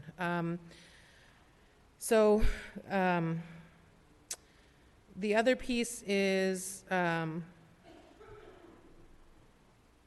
already mentioned the cuts to custodial, but what I want to say is different from previous years is that we have some room to breathe. We've never had a 4.1% reserve in the entire time I've been on the board. There have been years where we barely had a 2% reserve. We have some room to breathe. So I don't understand why we would make such dramatic cuts if we have some room to breathe. I'm not saying we can go wee and not make any reductions, and nobody is suggesting that. I have not heard anybody say let's not make any reductions. But we have some room to breathe that we've never had before. And we also have the potential for a new revenue source in the Schools and Communities First Act. I am not saying we should not make reductions. I am saying that we don't have to make $6.2 million in reductions to sites this year. Next year, if Schools and Communities First doesn't pass, we are going to have to make some really serious reductions. But I'm saying let's protect our Blueprint schools from the discretionary site budget cuts. Let's protect our AP and clericals until we see what happens with Schools and Communities First. And yeah, we've never had this much room to breathe since I've been on the board. Let's use it. Thank you. I have some comments on this section. I continue to want to explore what it would look like to have a percentage. Director Yee brought this up last week, and I should have jumped on the bandwagon with him sooner, but I did send this in to staff. So I continue to be very bothered by the fact that we have schools that have free and reduced lunch percentages of 75%, 76%, 84%, and they are not getting a librarian. These are large schools. Bella Vista has like 450 students, 84% free and reduced lunch, not eligible for a librarian. There are more kids who qualify for free and reduced lunch at Bella Vista who are not having the services of librarian than some of the schools that are getting the librarian service. So I would like to find a way to somehow fund at least a percentage of a librarian, and potentially other things like the assistant principals. Could we somehow introduce some kind of a sliding scale thing? And so we have to find a cut elsewhere, and that's the part that really taxes me. But that, to me, is very important. And what I'm going to ask for later in the meeting, but I'm just going to bring it up now, is that I really think we need to ask the superintendent. Like, we all have a vision of what we think a school should have, right? And I've lost my note that had all that, but but you know, we want schools to have nurses and librarians and art and music and world language and community school managers and restorative justice and a number of other things, school climate. And some people do not want the schools to have, don't want us to have a police force. I hear that. But there are things that we want every school to have. And I think it's time for us to say, this is our vision. Superintendent, what is the number of schools that we can operate and provide these things at every school? And I'm going to ask us later, when we get to Appendix B, which is items for the superintendent to bring back, to direct the superintendent in Cohort 3 to bring us what that looks like, and then embark on a strategy to not immediately, but over time, get us to the point where we can afford the things that everyone wants every school to have. Because I am tired of this conversation, Director Gonzalez. I agree with you. I'm very tired of this conversation. The state of California used to fund schools where you could have 250 kids in a school and it would be okay. And those days ended when the Prop 13 passed in 1978. And now we are at the point where if you want to operate an elementary school and have the numbers work out under what the state of California gives, you need to have about 400 kids in that school. For a middle school, you probably need 600, you know, there's numbers. And so I'm not saying that every school is going to move in that direction, but we need to decide, how are we going to do it? How are we going to reallocate the resources? Because I believe that we can do it. It's to the point of what what Ms. Cazares said earlier. It's how do we choose to put the money in place? So I'm going to leave it at that. And I think at this point I'd like to move us to the alternative proposals that came from the Budget and Finance Committee, and have the same discussion. Okay? Can we move there? So I don't know if staff has gotten, we're going to loop back at the end of this, and staff, you're going to come back to us and say, we're still not clear exactly what it is we're doing, but we need to have this next conversation in order for that to happen. I know there's several of you hopefully taking notes and figuring out how we're going to do this for next week, and so we'll come back to you on that. So students, did you want to talk first about the alternative proposals? You have this one? Yeah. Thank you.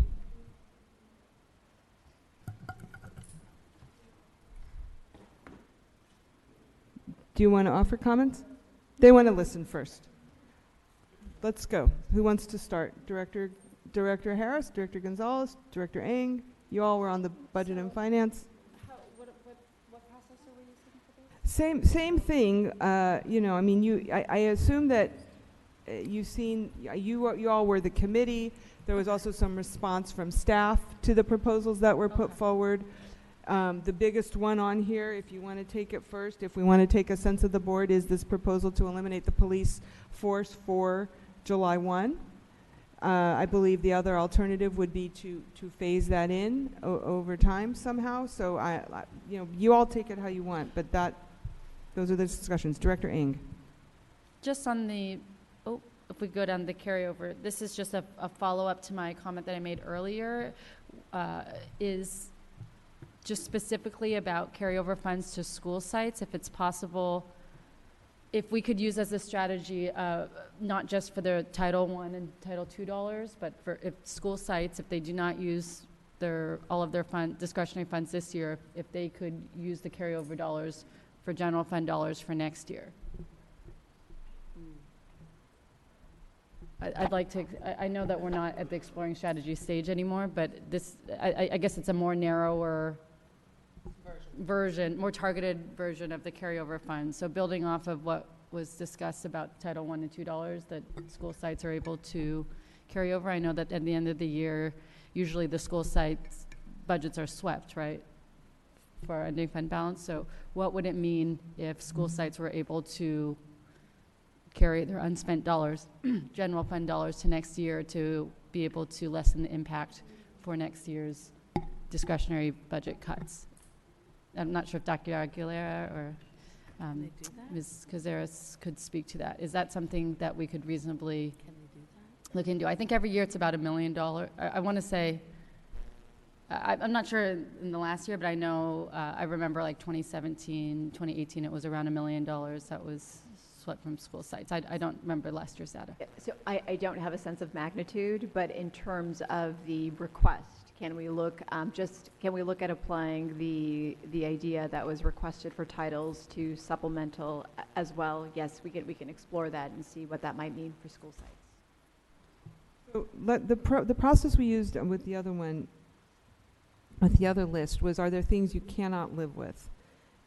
So maybe that would be a way to try to structure this. I'm just not sure how this will fit with the other one. Director Harris, you're making a face at me like I have a better idea. Well, because some of this required staff feedback, and correct me if I'm wrong. So just going through the list, some of it I don't remember. So like the use of carryover funds, we did not make a clear determination, and staff was to get back to us. Specific to the OUSD police, what we're trying to determine in the committee is there a contractual conflict that would prevent that from happening next budget year?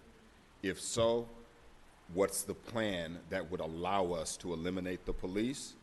And then how would we then manage the remaining SSOs to do some kind of community school, just community school manager type of work? That's probably a bad phrase for it. So that was that. That required feedback from staff. A lot of these are like reducing energy consumption by 5%. These are aspirational, and so staff said, yes, those are things we can do. The assumption from the committee, tell me if I'm wrong, is that we would pursue that. The reduction of staff to 90% time,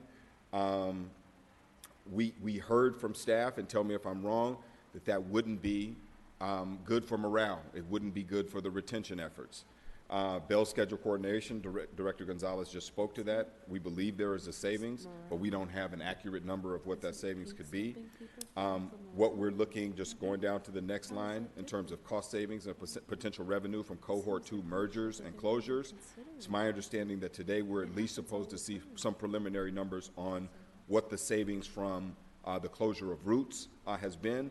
That way we can at least have some idea of what further closures would provide in terms of savings. The reassignment of Community Day, we don't have a dollar figure, but we were supposed to hear back from that. Director Yee just asked me about Measure Director In. Harris, we actually did get answers to a lot of those We do questions. have- They were okay. shared with us. So But it's not in this document. That's correct, Okay. because we just got them yesterday. Okay, got it. So I don't know how you want to incorporate that into your feedback, but that's, I think, where maybe some of the hangup is. But just going through the list, Community Day. So I'll stop talking and look at that document, and maybe some of these are answered. Yeah, I mean, I'm ready to talk on this, but if others want to go first. Sure. So I mean, I will tell you that based on the responses that I saw today, the energy consumption, I think, is going to, I don't know, I've been asking for that for 12 years. I do not support the reducing non-represented staff. I'm nervous about putting an additional burden on our non-blueprint schools, because those schools are already seeing they're already seeing the triple whammy of the per pupil reduction, the assistant principal reduction, and the clerical reduction. So And what if we use reserve funds? How would you feel about that? I would have to know how much it is. But I mean, what I would prefer to do is use the reserve funds to support the blueprint schools rather than reduce the discretionary budget at all schools.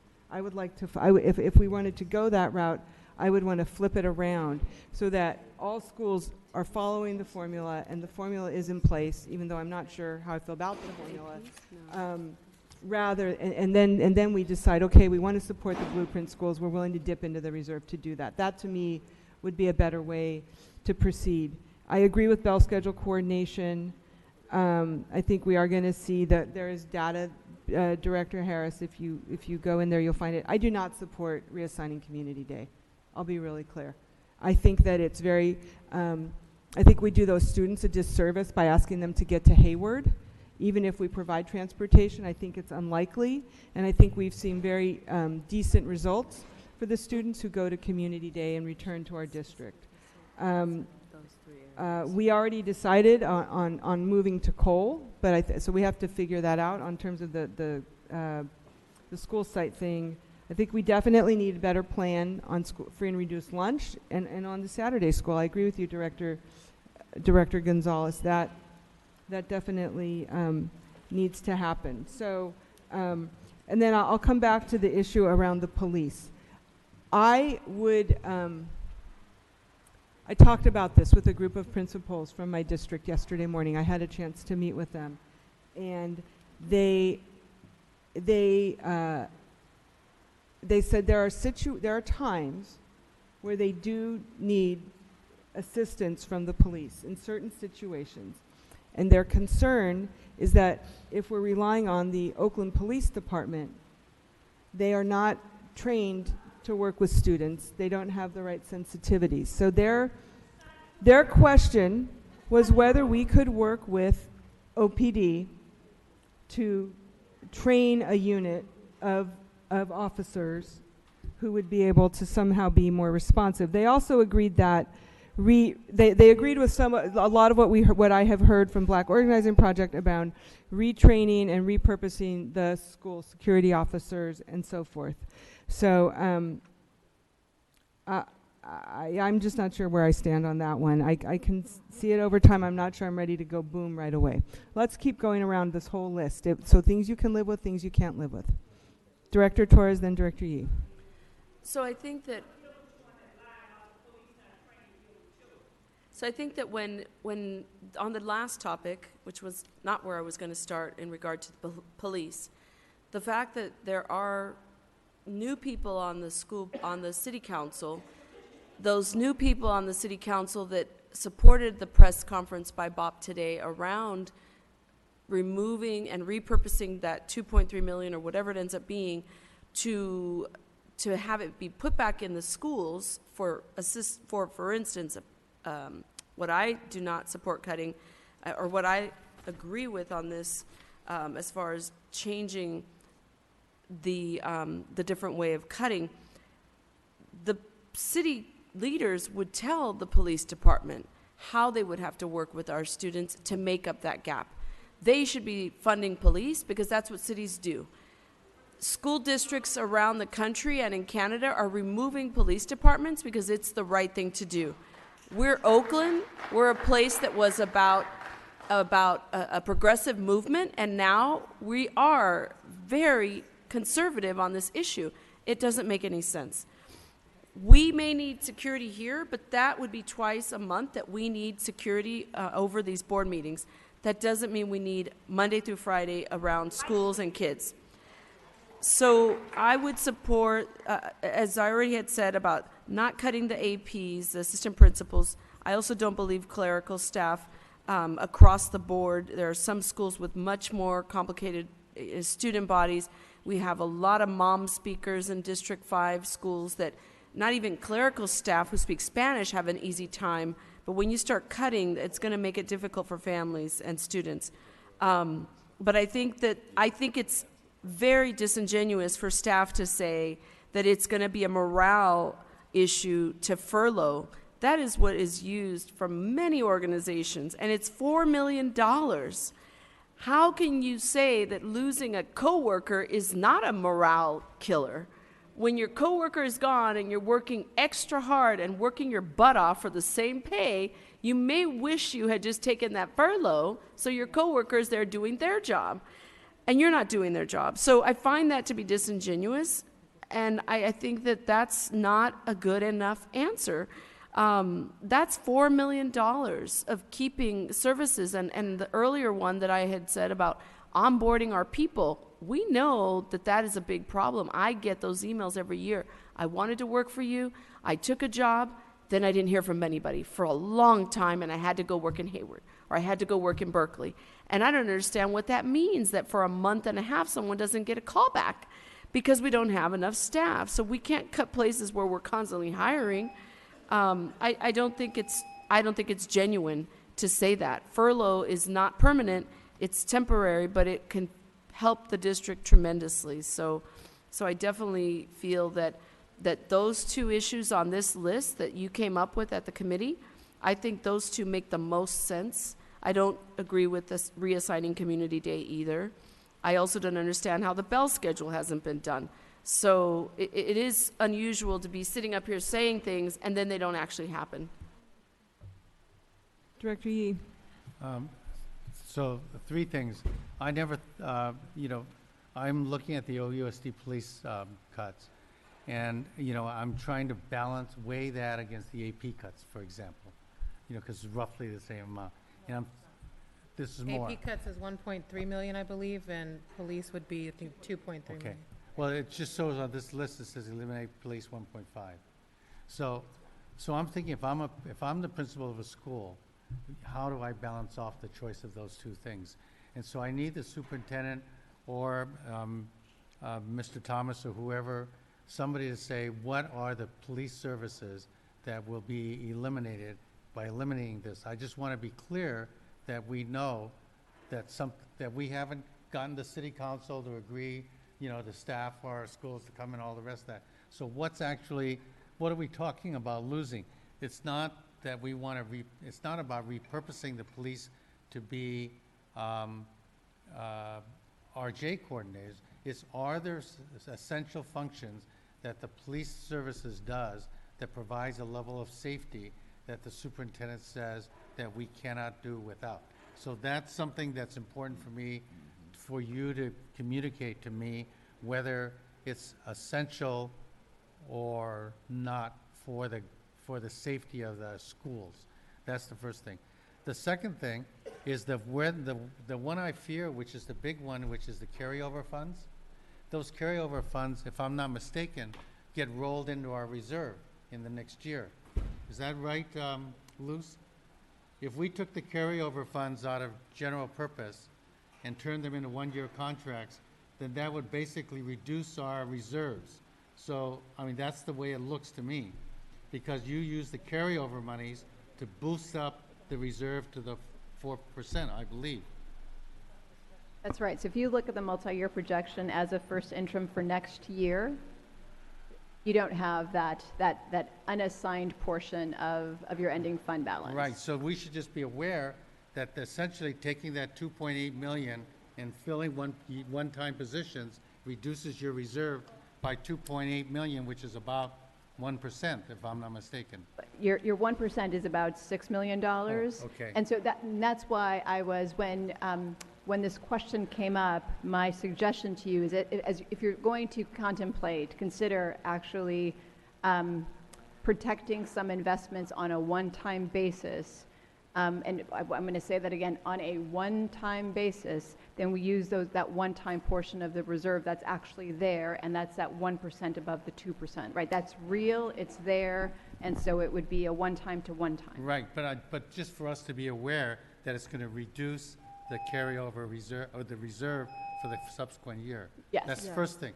So, that's the second thing. The third one is I agree about the furloughs, and I would stretch it one more. Say you're at a school like Oakland High with 5 APs. Suppose each AP worked 4 days a week. I'm just saying, all of our staff, we should not be restricting it only to the non-instructional staff. There are coaches, for instance, who are partners. May I interject on the furlough?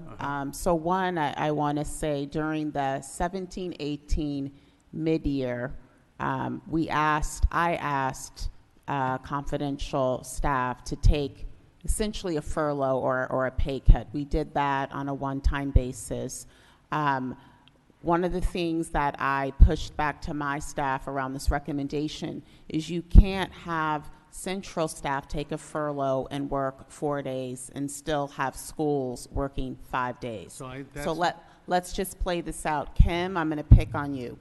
Kim is over transportation for all of special education. There are 3 people, correct, that work in that office for all of our special education students. Let's say she goes down to 4 days a week. What happens if there's an issue with our special education students in transportation one day? So it's not so much a morale. I think to Board Director Torres's point, all of this is a morale killer. It's a matter of, can we conduct business unless we're talking about everyone going down to 4 days a week, which is really talking about a reduction of the number of days kids are in school. And I think that's been one of the points that Luce has pushed us on is, you know, we can't keep separating central and schools as if they aren't connected. So and that's why it's just not feasible to kind of reduce central without thinking about, are we doing the same thing just to make sure that we have services? And I'm not saying it's not going to be painful in any of this, but because you raised the furlough thing and it piqued my interest, I got to thinking about, you know, really the whole system. What places in the whole system could we do this? Because if you look at the AP, instead of reducing from 5 to say 4 APs, you keep the 5 APs, but you furlough each one a certain amount of time. That's just a different way of thinking about how we might configure and you know, we have contractual challenges to any of that kind of stuff, but I'm saying, you know, this is unprecedented level of serious cutting. I am so proud of the student board directors for speaking up the way you do. That's your job. And each of us are trying to do the very same thing. That's our job. But this is really hard work. And just laying it all out there, I think, is really important for us to get down to what is the ground zero on that. Because I'm thinking of honestly like an attendance clerk. Could an attendance clerk work, say, on a reduced schedule? And would everybody be willing to survive on a salary of a reduced schedule? I have no idea what we're all talking about here, but we're talking about real money then. And we're talking about saving positions at the schools. That's one way to do it. And then, and my last thing, I guess that's it. I just think you're very over, Director Yi, but thank you for that. Director Ng, the Measure N. Measure N never came up. You can do a second round if you need to. Director Ng, did you want to weigh in on this? Is everyone else gone? I thought okay. And the student directors haven't either. They're still listening. So I really want to thank Director Smith-Dahl and lots of other community members that took the time to sit down with me a couple weekends ago and actually come up with this list. And I, you know, had the chance to hear people's feedback, including principals, students were there. You know, it was just really helpful and parents were there, like really helpful to be able to think about, you know, getting student feedback on like what would the impact be on their sites. So I'm open to any of these ideas. I highlighted the ones that I think make the most sense. So, like I said, we've never had a 4.1% reserve since I've been on the board. I realize it doesn't address our structural deficit, but I think we can do it for 1 year, see what happens with schools and communities first. And then if we have to make these reductions this time next year, I've done it. I have made these hard decisions consistently over the years I've been on the board. So I'm not somebody who's like, no, we should never make any cuts. I think this is the first time we've had breathing room. What's the point of having reserve if we are not willing to use it to avoid really draconian cuts to schools? I think we need to be open to eliminating the police force. I think we have to figure out how to do that without getting ourselves into labor troubles. I think we should absolutely be reducing energy consumption. I think the idea should stay on the table about reducing non-represented staff, but I am concerned about, losing good people as a result of that. So I think that should be a last resort, and that's what I heard from students and others who were there.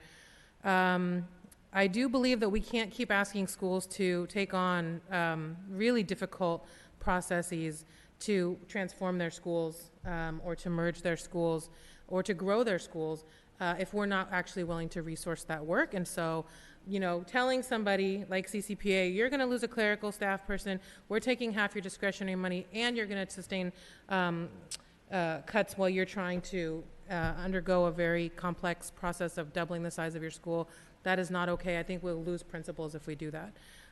So I feel really strongly about protecting Blueprint schools, especially since some of you want to rapidly increase the number of Blueprint schools.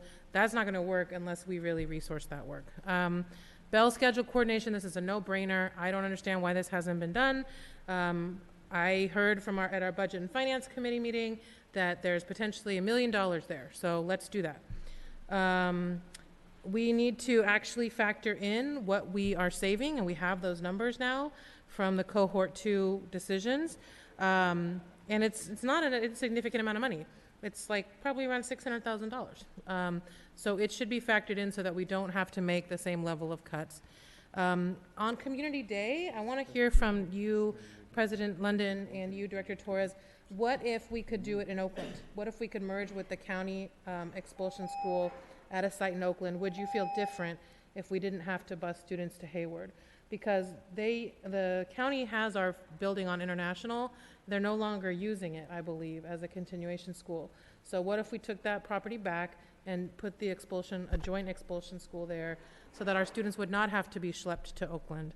I mean, it's $1.2 million for a very small number of students, and I'm not saying it's an easy decision for those kids or their staff, but that I think should be really considered. It's a very small number of students. Let's see, 1000 Broadway, given how much it costs to move, you know, and how painful that has turned out to be. Yeah, I mean, it is a lot of money that we spend on 1000 Broadway, there's no question about that. But given how much it costs to move and how complex it still is, we're still dealing with the repercussions of that.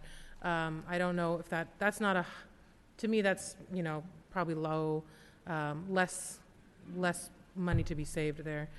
And then I do think, because we do have great relationships with some of the new members of the council, and because the county ended the year with a budget surplus, that to me seems like they should be willing, and given how other districts operate with their city, like Berkeley, why don't we have that kind of relationship with the city of Oakland? Like, why aren't they providing the same level of support to us why doesn't our city provide the same level of support that Berkeley does to their school district? And then doing a push around signups for free and reduced lunch.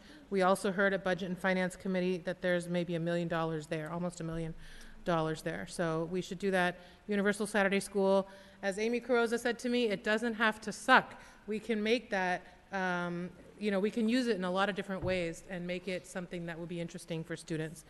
So I think we need to do that. And then we did get some information on lease agreements. To me, this is more of a long-term thing. I don't know how quickly we can get into some of these lease agreements, especially since some of these buildings need to be rehabbed before we can lease them out. And then cell phone stipends, it's not a lot of money. I think it's like $170,000, but I don't think anyone's going to quit because they lost their cell phone stipend. So I think that's something that really should be looked at as well.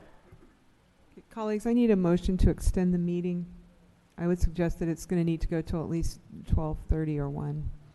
Can someone make that motion, please? To extend the meeting till 12:30. Second. Is there any objection?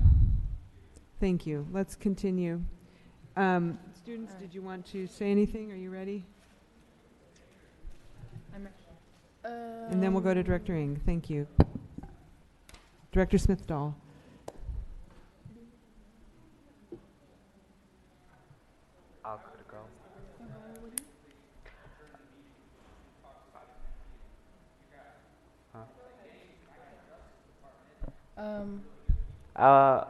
I want to appreciate the comments that were made towards, you know, being considerate about eliminating police, because on the topic of police, we need to ask ourselves, why would you protect police when you're cutting critical services, other critical services to a student's educational life?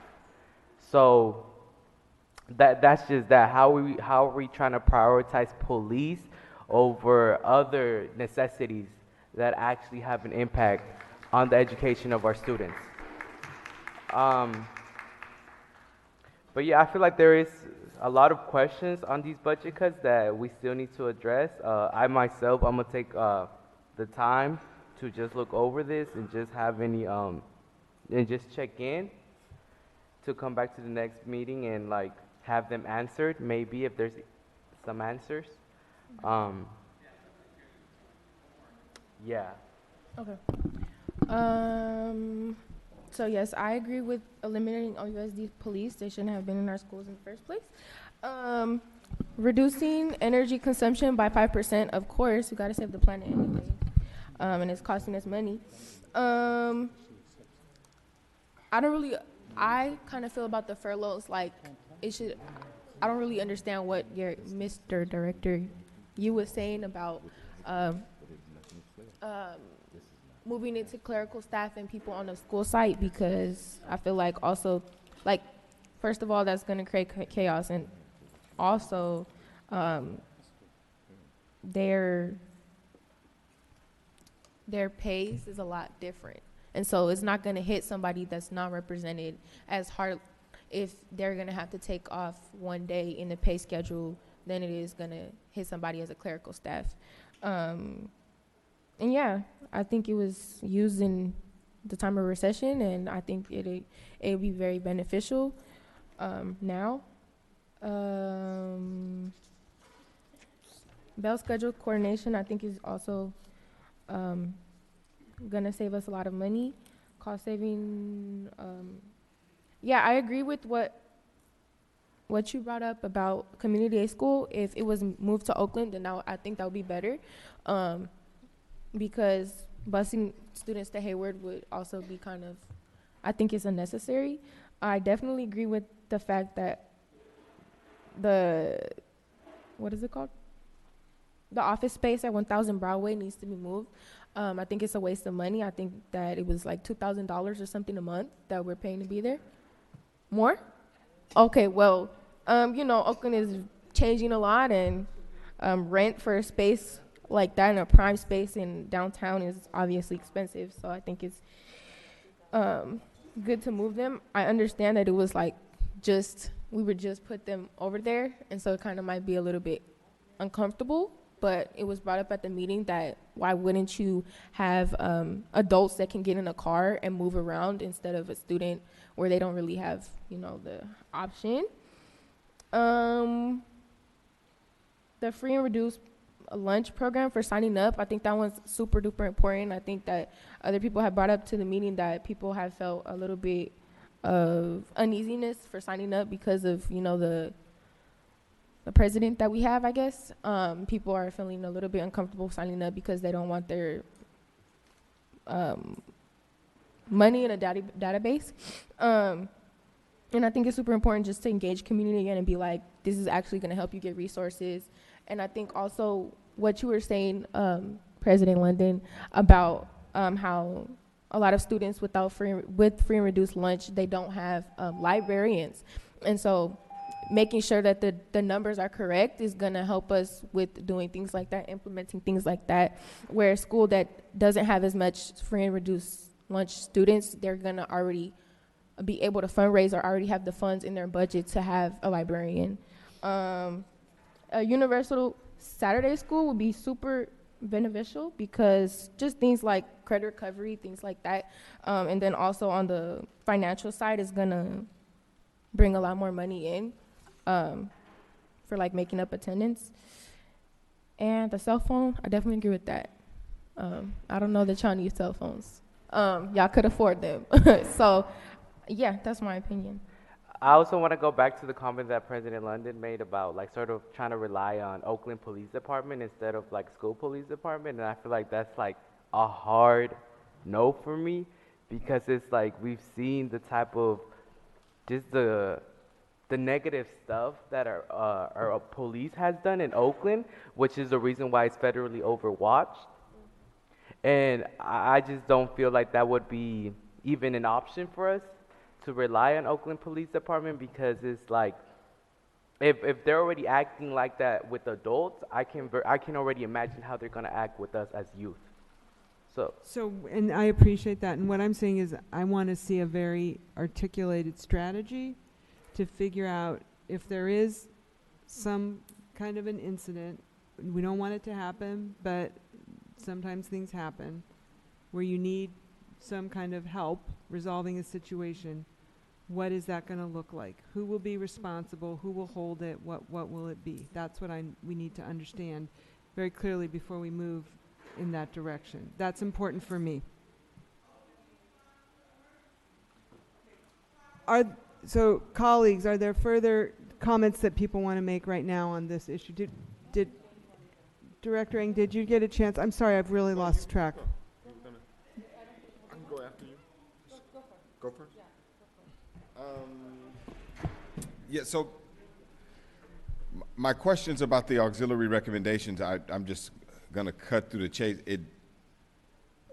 I'm not hearing much coming from this list in terms of alternative reductions. I hear a lot of incredible revenue generating opportunities, but what I'm taking away is I don't hear much. So if that's different, I'd love to hear folks talk about that. And then what I'm not hearing from the superintendent is there a contractual conflict with eliminating the police? And is there an alternative plan to having the police that you would endorse? So those are questions I have. But in terms of this list, I think a lot of things are speculative, but nothing that we can count on as an alternative recommendation for a vote that we need to make next week. So I'm still unclear on the police. I see in the document it says we would likely have a lawsuit. The use of the word likely makes me think that could or could not happen, so I don't understand. What I was looking for was certainty as to whether or not there would or would not be a lawsuit, or do we need to look further into that? And if there is no lawsuit, what's the plan other than police, if there is a plan or recommendation? Is that something that you're looking for a response now? If you have it. Or Well, I know that there was conversation around looking at what could be an alternative for 21-22. So I think we just heard from students. There's obviously a sentiment around police, period, whether we're talking about school police or whether we're talking about police from the city. But there is still a need where sometimes a police officer would need to get involved, that involve our schools, oftentimes not our students, but things that happen in our schools, sometimes with adults or around our schools. So I think part of what the board needs to think about is ultimately you are the ones that are charged to ensure that the students in the schools are safe. Ultimately, the buck would stop with you. If I'm in this position and we make certain changes and something happens to students or to a staff member on school campuses, ultimately we're responsible. So really thinking about if that's a discussion. I have read some of the suggestions from the community. I think that's a good place to start. But there needs to be a comprehensive plan considering some of the challenges that we have in our city, considering some of the challenges that we have in our schools, not with our students, but just some of the things, the real things that happen, and how are we going to ensure that we are providing a safe environment and the immediate emergency needs.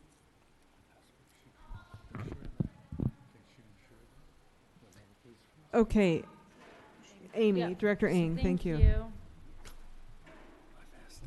So I'm going to skip over the revenue generating areas. I think Director Harris said it well, that they're speculative. We can't, I think we should pursue them. And whatever we need to do in terms of providing clear direction to staff around either which ones to pursue. I know there's a number of them. I don't know if there's capacity to pursue all of them, if we need to narrow and target. But I do think that we should include that into the resolution, some specificity around which items we are going to pursue, but I know that we're not going to be able to count that for next year. So on the carryover fund dollars, I support that in a narrow scope. I'd like us for us to explore carrying over, letting school sites carry over their schools' discretionary dollars where allowable for next year to lessen the impact of potential discretionary cuts. I also would like us to consider the finding a way to fund the $300,000 from the impact of the blueprint school reductions, school discretionary reductions. So that could either come from the reserve, or it sounded from the committee, Budget and Finance Committee, that that blueprint cohort 2 was not budgeted for, or was not showing up in this budget. Is that right? So I'm wondering if the 600,000 of potential savings could be used to reinvest in blueprint school process. Yes. So, okay, so the 600,000 is not reflected in. Multi-year, right. So that would be my proposal to colleagues, is to see if we could use those savings that's not yet included in the budget to reinvest in supporting the blueprint implementation process. Then we don't have to use it from the reserve. In terms of furloughs, I agree that it should be on the table, but it's not an ongoing solution. And if it is on the table, we should look at creative solutions, like Director Yee had said about looking at, if school sites want to think creatively about furloughs, to be able to protect some of their staff. And then the two others, I do support us looking into what the elimination of police would look like. It seems like we have support of not only community members, but at this point we have 3 city council members that are asking us to pursue this when we are weighing these really tough decisions about school site staff, such as APs who are, holding out some of the disciplinary strategies at the school site and attendance issues at school sites. It seems like we can't not be pursuing this as a near-term strategy. So if this is not something that we can do for this year, I would very much want to see what it looks like for next year. But I think it needs to be on the table, just with the cuts that we're looking at. And with Community Day, I also, as I said before, this is an area where this might take a little bit more time, but I do want to explore what that looks like to be able to perhaps serve these students closer to home. But how can we be partnering with the city, with the county? ACOE I think they're operating at least 1 school, maybe 2 schools in Oakland that are serving similar students. We should be able, and there's other districts that are closing their community day schools at this point. So I do think that we should be pursuing how we can serve these students in a more cost-effective way. Okay, we're going to have, I want, Director Gonzalez has indicated she wanted to talk again, but then we need to have some conversation with staff around what they're taking away from this, because I'm not, and I have some ideas of what I've heard their support for, but I want us all to calibrate on that before we leave this item. So Director Gonzalez. Yeah, so I just wanted to speak to the point about some of these ideas being speculative. So there are 5 ideas here that are not speculative.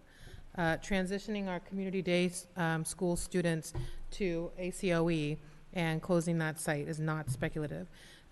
Discretionary site budgets, I'm not saying we should not reduce discretionary site budgets. I'm saying that we need to exempt blueprint schools. So that is a non-speculative savings that will reduce our structural deficit.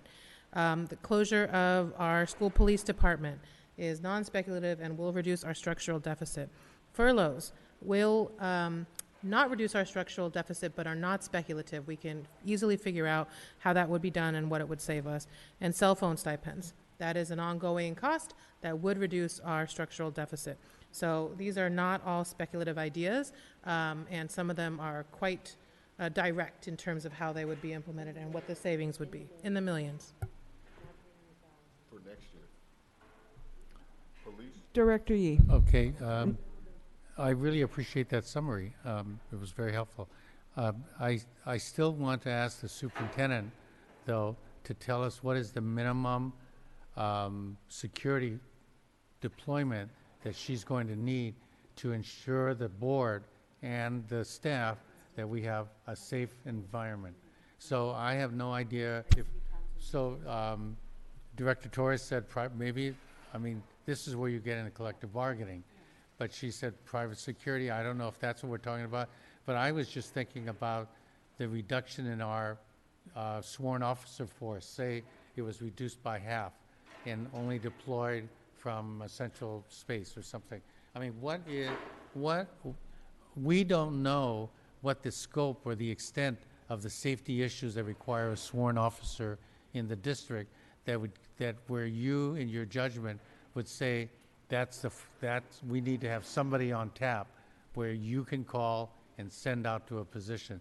So if you can help me with that, then the complete elimination of the police force may not necessarily be where we would need to go. Maybe there's some spot.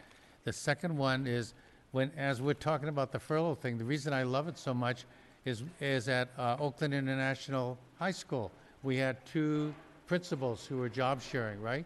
They each took half a position. So job sharing is not a novelty, and there are circumstances where I think that it could actually be deployed in a large school.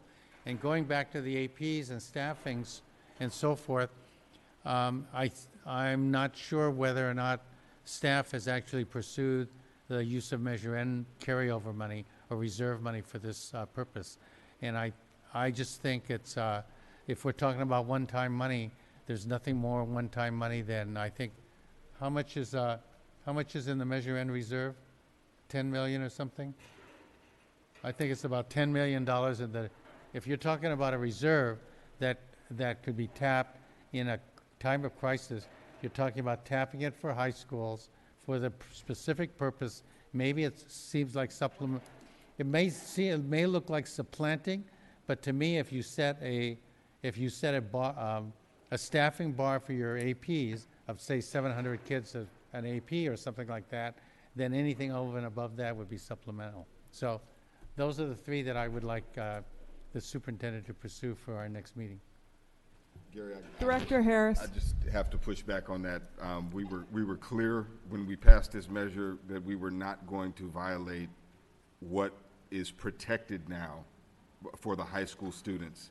We've seen a nearly 15% graduation increase, and now is not the time to do what we did with Measure G, because once we do it, it will not be undone. Right. So I do not agree with tapping into Measure N.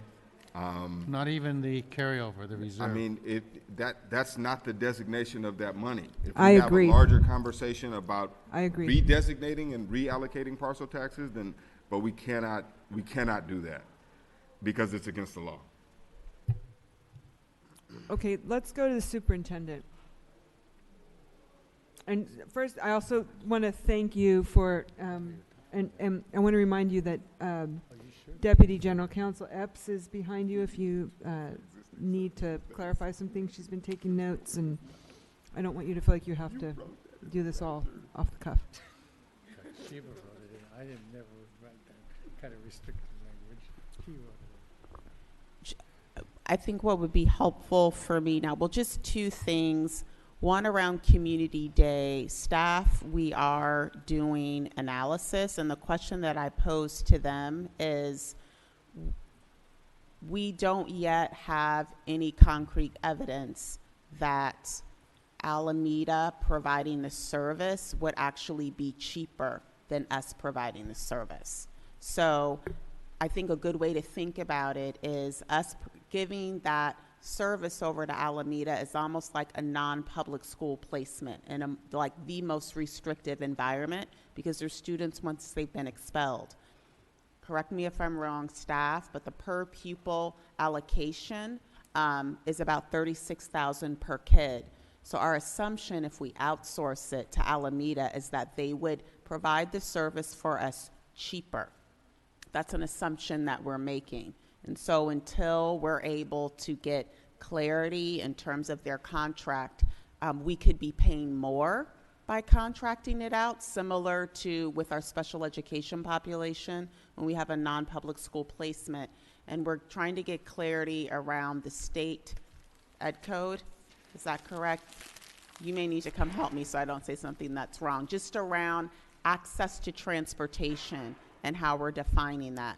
And if we would actually have to pay for the transportation service. So The clause in the education code is it's called excess cost, and it's not defined by the language in the guidance.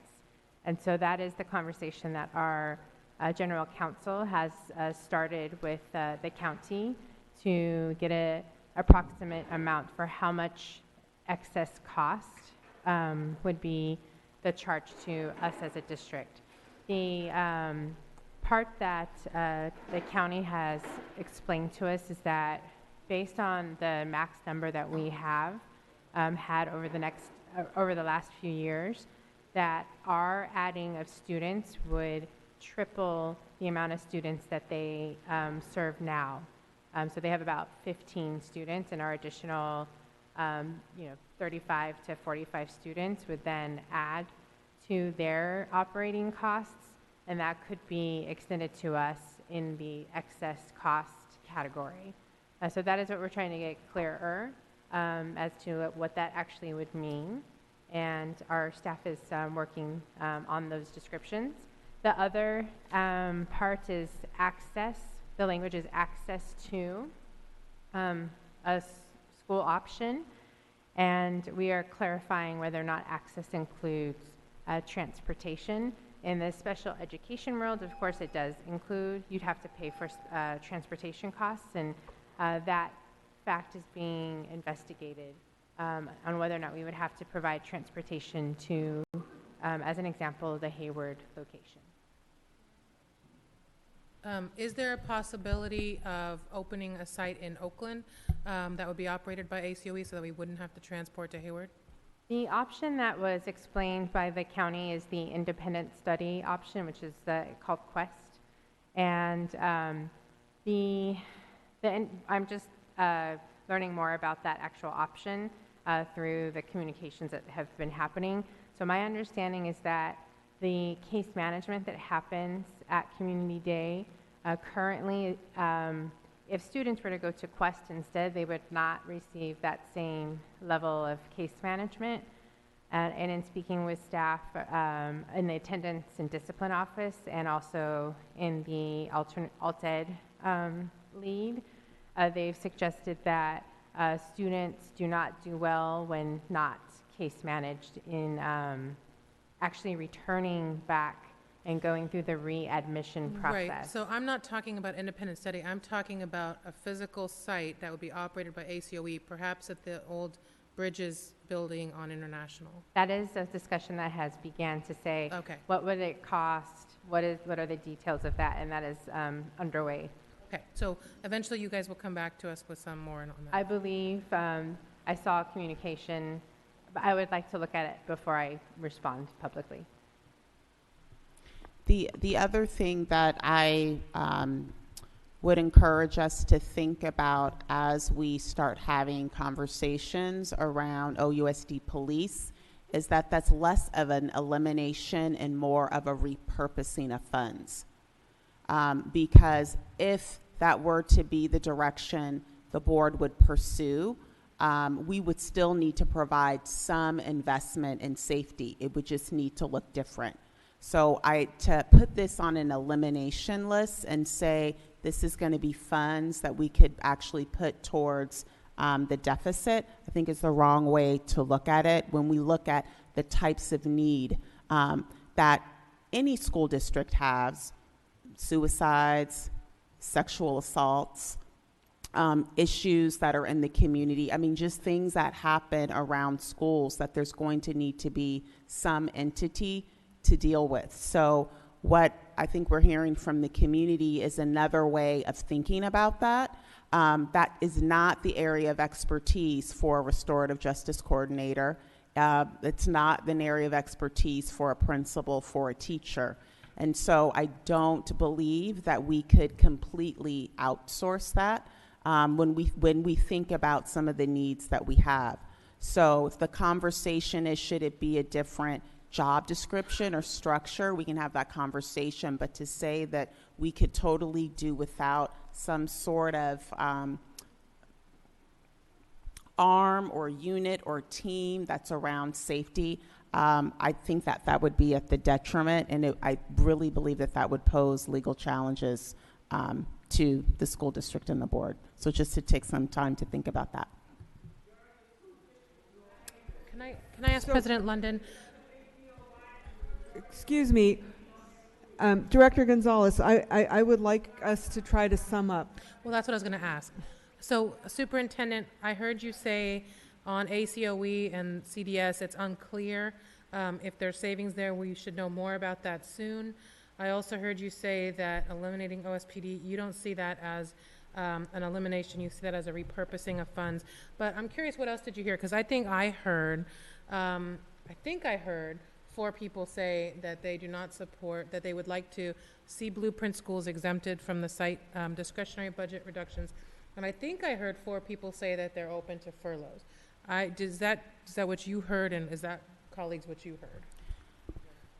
So to President London's point, what would be helpful is to get a summary of everything that the board is asking us to reconsider, and to have a process discussion around what are we teeing up for the next meeting. What you just said, Board Member Gonzalez, sounds accurate to me, but I want to make sure that I'm capturing every single piece of feedback from this hour-plus discussion. Okay, so so let's run through. I'm looking for someone who, Superintendent, I don't know if it's you or someone on your staff, but I would like someone to give us a summary of what it is you believe you've been asked to prepare for next week. I don't know how else to do it, but if I was sitting in the seat of several of our staff people, I would be thinking about, how am I going to write this resolution? What is that going to look like, right? And I want to put in a plug one more time for, rather than reducing the discretionary, but like eliminating the Blueprint schools from the discretionary budget, I would like to advocate one more time for using the reserve for that. Yeah, I think we had different solutions, because I don't want to increase the cut on the other schools. My proposal, there was 2 proposals. One was to use it from the reserve. My proposal was to use the savings from cohort 2 to reinvest in the Blueprint 1, 2, and 3 process. Okay, but it sounds so. But to the not point to that reducing increase. this, having some schools have a larger cut to their discretionary budget. I'm not sure I heard 4 votes for that. No, I'm not supportive of I that. think what we're hearing is there is support for the idea of giving additional resources to Blueprint schools to make sure they can do what we've asked them to do. But we need to. It's 6 in one hand, half dozen in the other. But if if you like it does if you like make the framing better, that's fine. It makes a really big difference. It makes a really big difference to all of the schools who are not getting any additional funding below the line. That then every time we say, oh, you have to add in another 10, 20,000. Contrary to what some of you say, it is a huge lift for these PTAs that don't receive supplemental funding to keep doing that year over year. I just have to say, I'm speaking up for my people. I don't think that's what. But that's where the conversation goes. I hear you. It's very important to me that the discretionary, that the per pupil cuts be according to formula. Okay, and that's if we want to fine. supplement other schools, then we find a different way to do it. The point that I was making is that at the end of the day, at the bottom line, it's the same, but I'm happy to say that everyone is receiving the discretionary budget cut, and that Blueprint schools will get a supplement that's to protect their design work. Yes, okay. That is a much more palatable way for me to support that. Yes, I support, I support. No, you're not making, we're not making motion. You're indicating where you're comfortable and where you're not comfortable. On the carryover funds, just indicate, just say, yes, no, I'm comfortable with carryover funds, I'm not comfortable with the carryover funds. And you can't do it that way. You have to say it, please. With allowing schools. Please use your microphone. Carryover funds. Where, so you're comfortable allowing schools to use carryover funds where it's legally, you know. Where allowable. Yeah. May I pause to just ask a clarifying question? Yeah, please. Luce, could you come up and clarify where we've already decided to use carryover funds in order to clarify any additional ask for additional carryover funds that schools might be eligible to use? So am I correct in stating we're already allowing schools to carry over Title I dollars they are not using this year for next year? Is that correct? So Title I and Title IV Okay. are the two that we've said yes to. Okay. So from the board, are there other areas where you would like us to look to see if we could reallocate carryover funds? I just want to make sure we're all clear. So my hope is that we will not do the AP and clerical reductions for 1 year using our 4.1% reserve, and that will give us time to see what happens with schools and communities first. We can always make those eliminations next year if we don't have a sustainable funding source to be able to support those positions on an ongoing basis. So I will tell you that the only way I will support that is if you all agree that when the superintendent comes back to us, she is going to provide us with a recommendation on how to restructure the school district so that every school has those staff positions that we're trying to preserve right now and more. That to me is that you can get my support on the carryover funds if you will agree to at least hear what it would look like to truly operate the number of schools that we should operate if we want certain things to be true at every school. So let me make sure I understand your request. I think I heard you say, and you can correct me if I'm wrong, that no school would receive an AP or clerical reduction. Is that what you meant?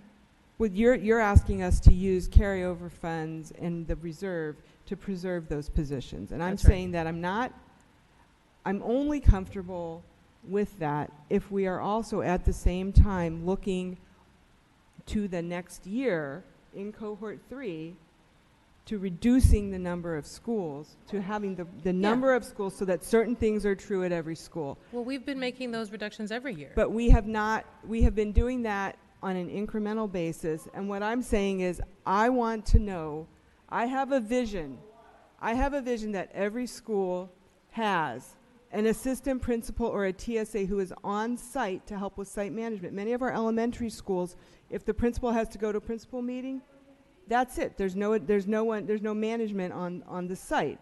Every school should have a nurse. Every school should have custodial services. Every school should have a community schools manager. There should be a climate keeper. At elementary school, it might be the playground coach. It might be an RJ. It might be the Department of Equity programs. Every school needs a librarian, a psychologist. You need your pathway coaches at high school. You need art, language, world music, cafeteria staff. These are things that I believe every school should have, and right now, we can't do that at every school in Oakland, and that's what we're arguing over. And I want to see what would it look like for us to operate the number of schools so that we could resource them that way. So, President London, the staff haven't actually provided us any information about the viability of that. But that's what we need to have them explore.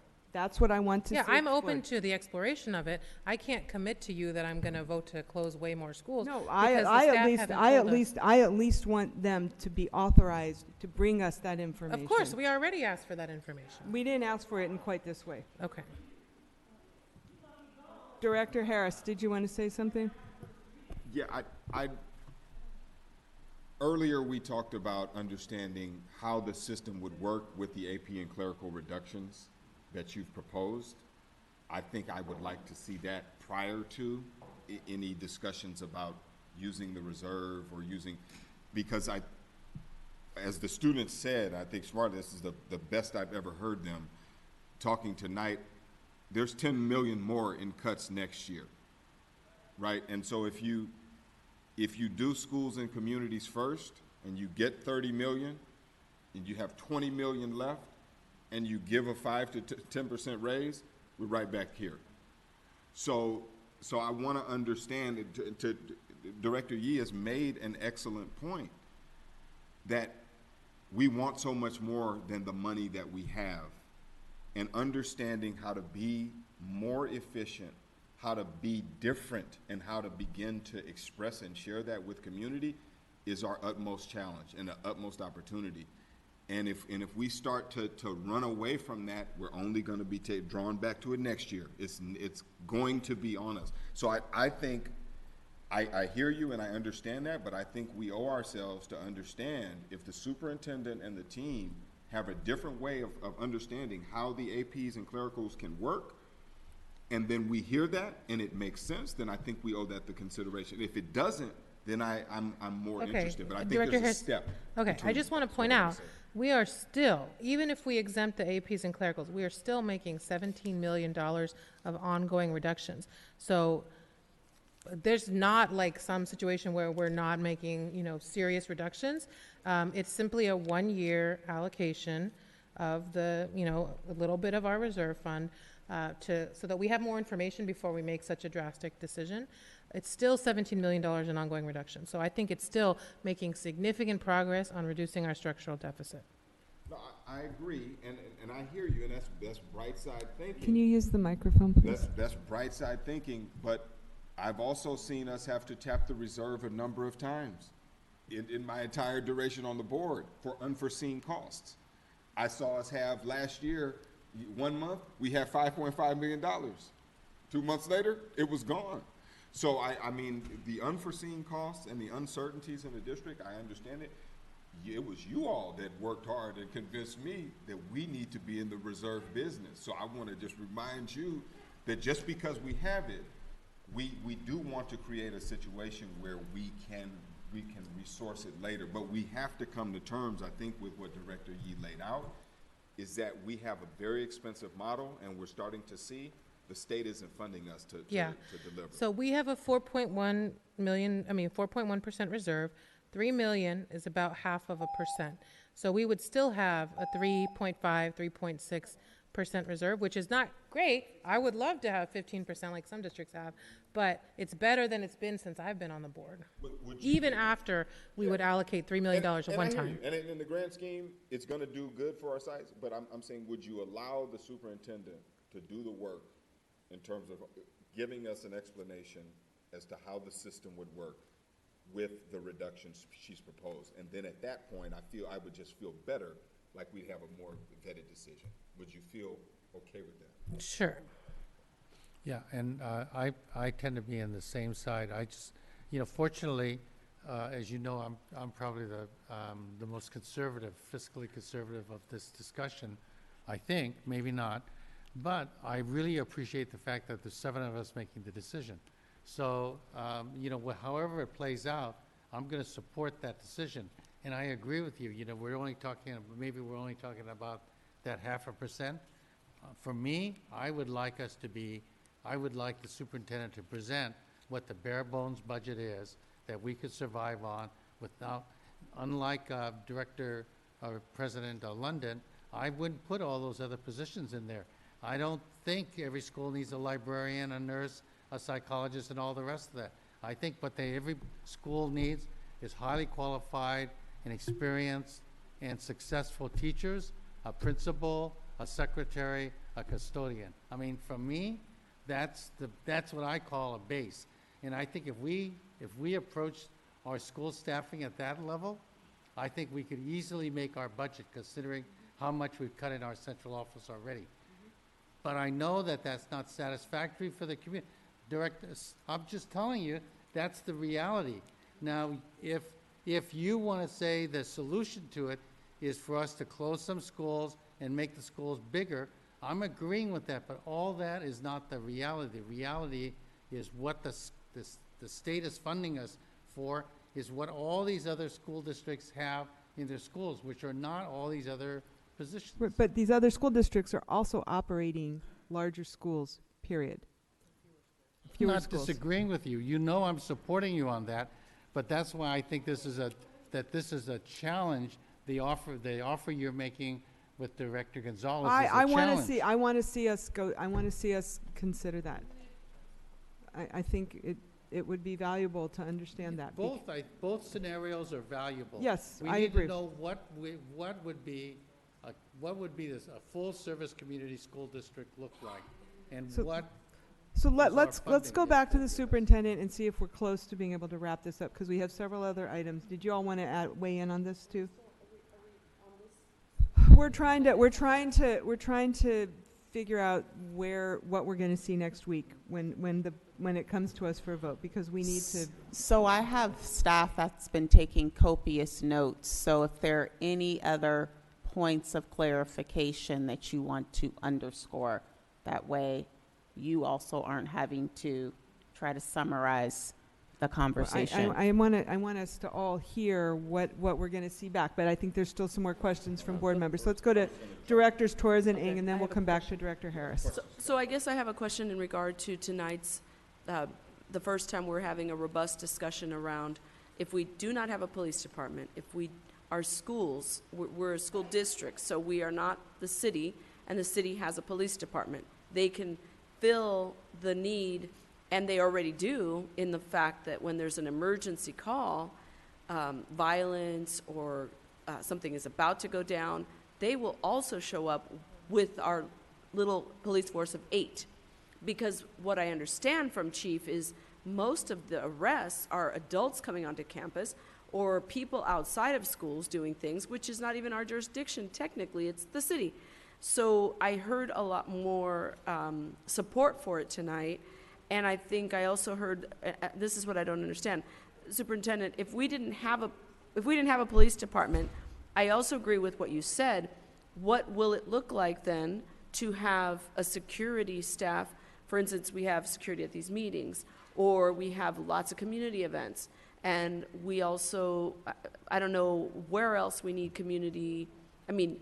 safety prevention, and what does that look like? But it must be much smaller than having actual police in cars, so on and so forth, patrolling. Because with the little staff of 8 officers and a large city with a lot of things going on, it's a very small minutia of ability over the actual need that we get and the supplemental from the city of Oakland's police. So I guess I'm just trying to understand, are you also open finally to this notion?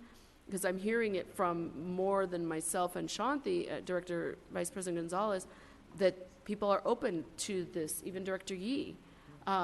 What if we do eliminate that and we do make this change and we get back to the basics? And I like what he was saying, the basics of what we need in schools. Some schools need more counselors, some schools may not need counselors. I don't know, but I'm thinking, do schools need police? No. If we were getting to the basics, no.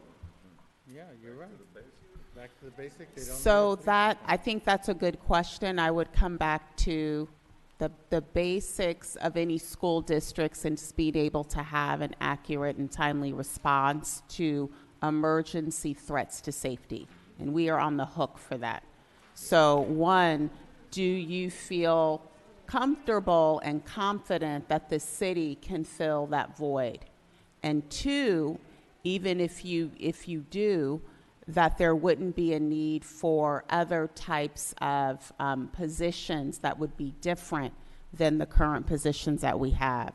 If we feel comfortable that we wouldn't need those either, then a potential elimination would be a true cost savings. If we feel to make sure that we're able to do our legal obligation, we're not talking about something that we want to do, it's something that we need to do. And so I think there's a lot more dialogue to understand the type of responses that our school police actually intervene, so that we make sure we have an alternative way of meeting those needs. And the concerns from the community are valid. the perception and the fear around policing in black and brown communities, that is valid, that is truth, that is fact. And as an organization, we are on the hook anytime anything happens at any of our schools. I'm taking our students out of it as the ones doing anything. A lot of the things that are happening around our schools, knowing our police force right now is under federal watch as well. So I just think those are things that we need to think about, just like with all of the different proposals, what is the impact if we make a change? And I guess one of my concerns is that we will continue to have cuts next year. I won't be sitting up here making them. There'll be 4 new people. But ultimately, if we have an opportunity to take a whole list and go above and beyond for years to reduce energy consumption, and for years to no longer fund police, and for years to do things differently as far as all of the different options we've been discussing for hours, we will get to a place where there will not be cuts, even if a governor comes in that becomes more conservative and doesn't give us more, doesn't worry about PERS and STIRS, and contributing more as a state. I just feel like where we're finding things now that we are cutting to the bone, as Ms. Casares says, and these aren't cuts and scrapes anymore, it's cutting to the bone, it seems like it behooves us to make all the efforts so we can continue to build our reserves, and then when things get rough, we have the 1 or 2% to work with, and then we go back to building it up to maybe 4 and 5%. I feel like this is us really scraping and looking at all the different places, and I say we go for all of them. Personally, I say we go for all of them. Because our enrollment is the one thing that I have seen for 7 years just go down. And I could never understand why, if our graduations was going up, A through G was going up, we have ethnic studies, we have all these different things, and yet our enrollment's going down because we have competition more than most cities in Oakland, and that isn't changing anytime soon. So I definitely don't think we can leave anything on the table, if you will.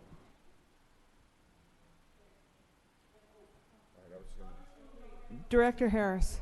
I was going to take a rap at, so I think I heard 7 things that are coming. Okay, I want to take notes on this. Thank you, Director Harris. Maybe staff agrees or disagrees. So number 1, we want to see creative thinking on the use of furloughs in some way. And Director Yee, Director Ng laid out some examples.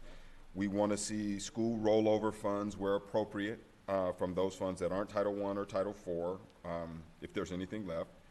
A safety plan, as the superintendent identified it, that alternatively leverages the $2.3 million that's spent on police. And I think that we'd like to see that come from you, or at least for next week. And that's what I'm saying. If it's not next week, then what is the timeline you would propose? If there's no change, what would you propose? If there are changes, what do you propose? And this may be an encapsulation of what we talked about. It may not be. I'm just trying to throw it out here.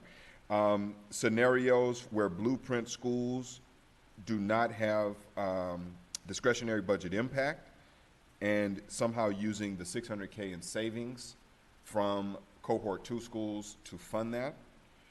And then a plan for, before we would consider moving any funds to support AP and clerical, we would look at what the superintendent's team would do to support those positions that are proposed for reduction.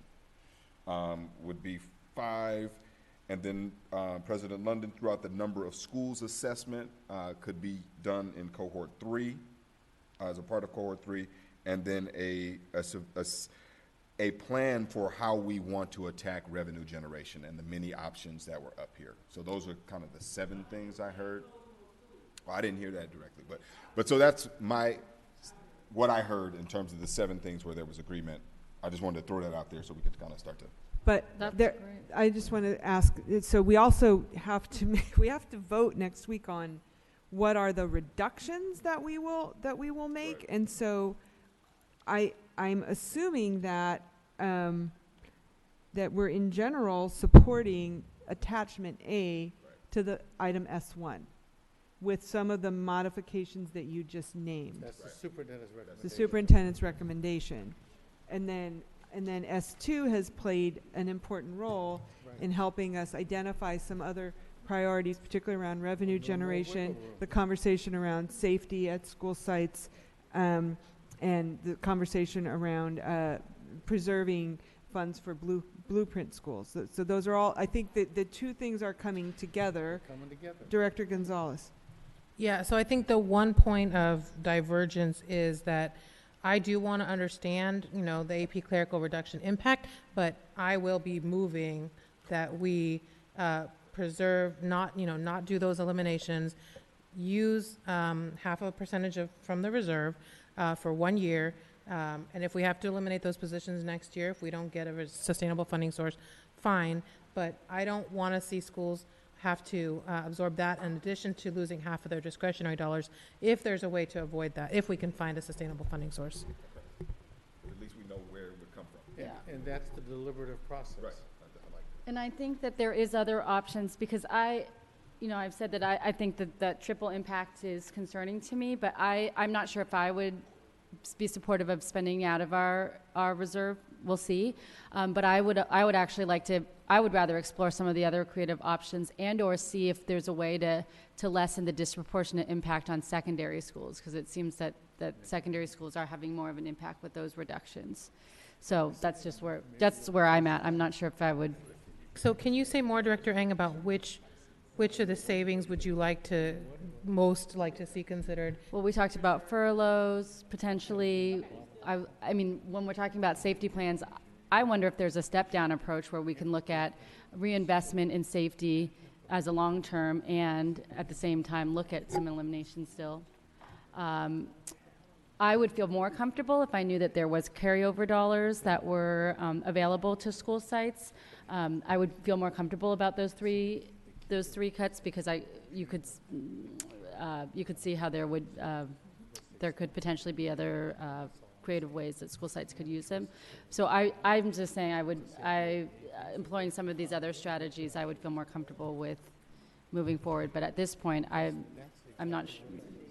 All three of those seems like a lot. Okay, Superintendent, do you, and I'm looking at you and I'm looking at your team, do you all feel you have what you need? If not, what further information or clarification would you like right now? None at this time. However, I will say the staff is going to need more time to bring kind of like a thorough analysis of the revenue generation ideas, because those are things that aren't going to help us in the next budgeting cycle. And thinking about where we've done better this round than last round is not just putting something in there that we say is going to get us X amount of savings without doing the full vetting. So being able to come back, there's staff that's working on Saturday school proposals. Like one challenge is Saturday school isn't mandated. So it's not something that you can actually guarantee that would happen at every school. We can write a board policy for next week if we have to. Well, we'd have to have agreement with our labor partners as well. But my point, I don't want to get into that rabbit hole. My point is with whether we're talking about lease agreements, whether we're talking about energy consumption, and this was feedback last year from the county, giving staff the time to do the due diligence around that so that the projections are real.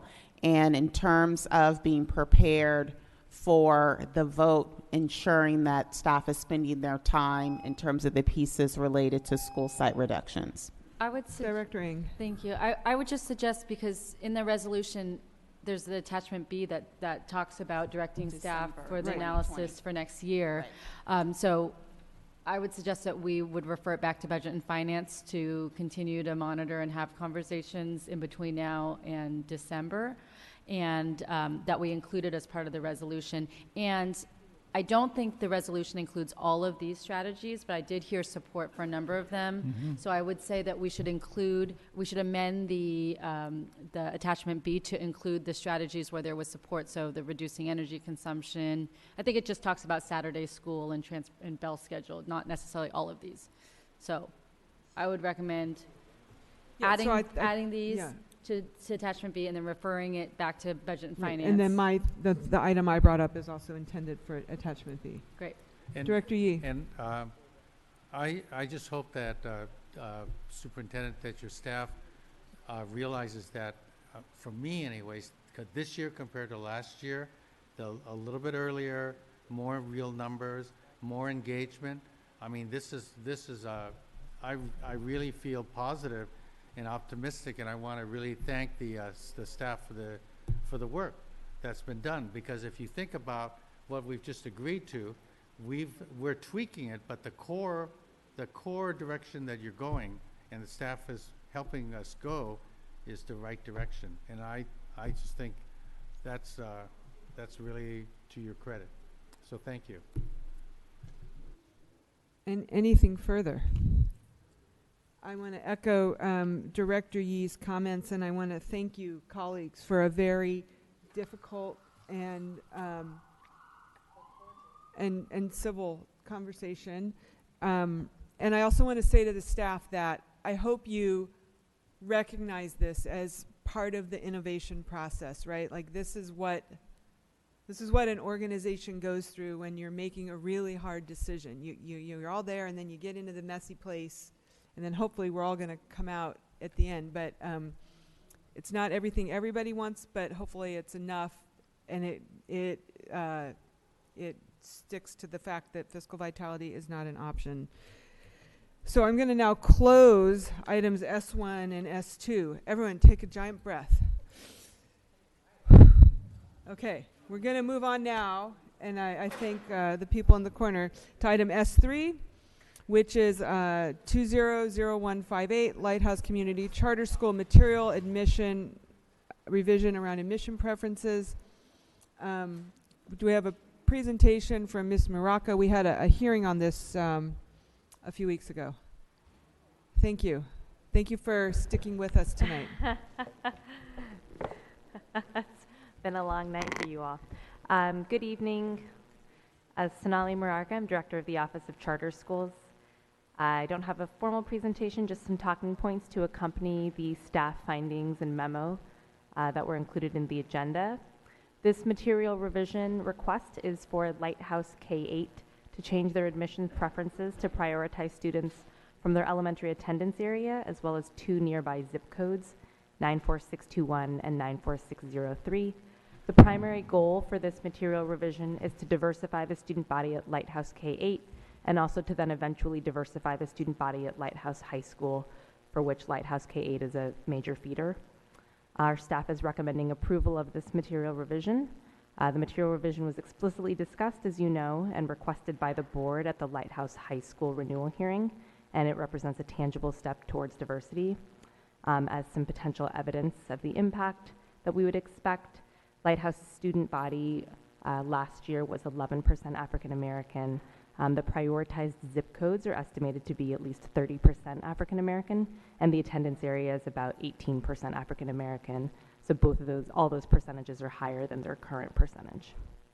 I'm all happy to answer questions. Are there any questions? Is there any public comment? I don't see any cards, Madam President. I filled out a card. Okay, Ms. Olabaya. Filled out a card. Do you see it? It's all right. You can go Please ahead and proceed. speak. Okay. I know she does a wonderful job. And Please proceed. I'll take my time, and I don't need you to tell me. You can start the clock, and I'll start when I'm ready. This is not a charter school system. I come from New Orleans. I know chartered schools. Chartered schools is a choice mechanism where everybody gets an opportunity to try to go to that school. You run a charter school system with preferences where you identify who can have the privilege of going to that school. And at this school, you got preferences of all types. If you're on the board, if your family members go there, if you live in a certain neighborhood, if the staff member has children, that's not chartered schools. Chartered schools means any child, for all children, you'll have the opportunity to go to that school. Now, this thing says Concern, changes to overall student body will take a few years. Lottery preference will primarily affect only kindergarten classes. So I don't know what y'all call in chartered schools. These are preference priority schools based on how each school decides who we're going to allow in here first.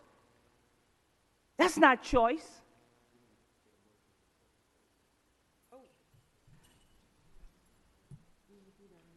Jim Mordecai, I agree with the previous speaker. It's not choice, it's segregation. It's our segregated society that we live in, and charter schools are more segregated than even our segregated public schools. So that's quite an accomplishment. The other problem I have with this is that it's a material revision to try to accomplish a goal which they shouldn't have as a goal. They shouldn't be able to discriminate. In fact, you should have your lawyer file a charge is that they're a discriminating organization. This is charter schools who are discriminating, and you have oversight over it, and you're letting them do it. So you're an accomplice of discrimination. And the other thing is, the state law says that wherever a charter school is located, in whatever district they're located, the students in that district have a preference. And that's actually a higher preference than the preference the school board can give them. And you still don't do anything but continue to support this racist society. Thank you, Mr. Mordecai. You're either part of the solution or part of the problem. I'm reminded that we need a motion and a second on this item. I will make the motion. Moved by me, seconded by Director Harris. Can we call the roll, please? On the motion to adopt, this is S3. This is S3, Mr. Rakestraw. Okay. Director Ng. Yes. Director Hanton-Hodge is not here. Director Yee. He's out. Okay. Director Torres. Yes. Director Harris. Yes. Vice President Gonzalez. This is the zip code thing, right? Yes. Yes. And President London. Yes. Motion's adopted. Thank you. Thank you, Lighthouse. We move now to item S4, which is the same material revision for the Lodestar Charter School, grades K through 12. Is there a motion? So moved by Second. Director Harris, seconded by Director Gonzalez. Are there any questions from board members? Public comment? Do you wish to provide public comment? Okay. Ms. Olabai, if you wish to provide public comment, please come forward. I say the exact same thing. I don't know how this system was created called charter schools in the state of California, but it's a misrepresentation of what charter schools are supposed to be. You have created a violation of what could be called Prop 209 that says there is no prioritization related to race or gender, but you got prioritization going on. And I don't understand. You say by district, you have neighborhood schools. You already had neighborhood schools. What is the purpose of a chartered school? The purpose is you create a system where you don't allow to identify certain groups, but anybody can be a part of that school system. That's what a chartered school is supposed to be. And you have preferences at every chartered school, and you are discriminating, and that's why you have this situation of race imbalance going on, or segregation, as Mr. Mordecai has said. Thank you. Can we call the roll, please? On the motion to Wait, adopt- Mr. Mordecai, did you want to offer public comment? Jim Mordecai, speaking as an individual, I just want to point out that you're doing something you haven't done in the past. You separated out the preference in this particular agenda item, or both agenda items, and you're passing on the preferences. You haven't done that in the past. You just passed on the charter. I commend you for that. Thank you. Thank you. Let's call the roll, please, on item 20159. Director Yee. Yes. Director Torres. Director Harris. Vice President Gonzalez. Yes. And President London. Yes. The motion's adopted. Colleagues, item S520-0366. This is terminating the enactment of an emergency abatement and repair of the sewer line at Joaquin Miller Elementary School. Is there a motion to approve? Move adoption. Second. Moved by Torres, seconded by Gonzalez. Is there any public comment? Since we're on the agenda of having safety being so important, is anyone going to ask before you approve this, does this involve any safety issues for children and staff? Is there an exposure component that could be endangering the health of children? Or are you just going to rubber stamp it without inquiring about, because you have to do an abatement, what does that mean in terms of health issues? So we actually perform the abatement. We adopt. This is saying the emergency has been resolved, and we are now declaring the emergency. You can still have a conversation. Were there any exposures to anything that involved health issues? We want to know about that. Thank you. Can we call the roll, please? On the motion to adopt S.-5, Director Ng, not here? Nope. Okay, Director Yee? Yes. Director Torres? Yes. Director Harris? Okay, Vice President Gonzalez? Yes. And President London? Yes. Motion We adopted. have a few more items, so I appreciate that board members are getting antsy. We all are, but can we just like chill? We're going to move now back to our friend, the auditor. Just take a deep breath, please. All right, good. We're moving now to item T1. We're in new business. We're Oh. making good progress. 19-2616. This is the auditor's report from the Measure N Commission. Welcome back, and thank you for sticking with us this evening. Well, good night, everybody. Okay, the report that we have for Measure N, I'll give you in a nutshell. The findings related to the report are about finding documents and having people be able to support the audit, which is a separate issue from the accounting records. So what we can say is that the accounting records for Measure N are 100% intact. They tell a complete story of where every dollar for Measure N is going, and it is going to the schools, and it's going to fund those college and career programs that Measure N is intended to be used for. The findings in the report are about finding source documents and being able to produce those to support the audit. And the district has the documents. It's a matter of staff being able to give them to us in time to produce the report by all the deadlines. That's the summary. Thank you. Any questions? Dr. Yee. The one, I hope I'm on the right item. Are we at the response? No, not yet. We're not at the response yet. You're just at your audit, right? Your audit I think findings. there's a separate agenda item, which is for the Measure N Commission to just respond. regarding your audit, there was some what do you call it? Findings around internal controls. Is Yeah. that what you're referring to? Yes, the internal controls being the process to be able to keep original source documentation in a manner, in a form that can be easily given to us to support the audit. That's the biggest issue. Right, but so your finding is that the money is spent in the way that the voters intended it to be spent. So the complaint Yes. really, or the audit finding, is really about the procedural Yes. maintenance of the records. Yes. So And the reason that's Yeah. important to me, going to the next item, is that oftentimes the response to that is to have tighter controls and more documentation. And the challenge is that that's exactly what the schools believe to be the problem, is the over-assertion of control as opposed to the use of the monies for their intended purposes. And it would be a shame if the auditing process encouraged that kind of bureaucratization of this very successful effort.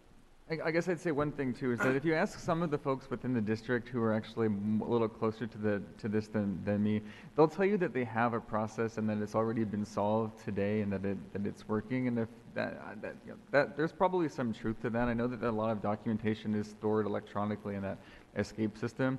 It's really a matter of identifying a specific person responsible for getting it to us, a specific person responsible for answering the questions, because I'm pretty sure that that is a true statement, that they do have all this stuff, and I think that part is actually an easy finding to overcome.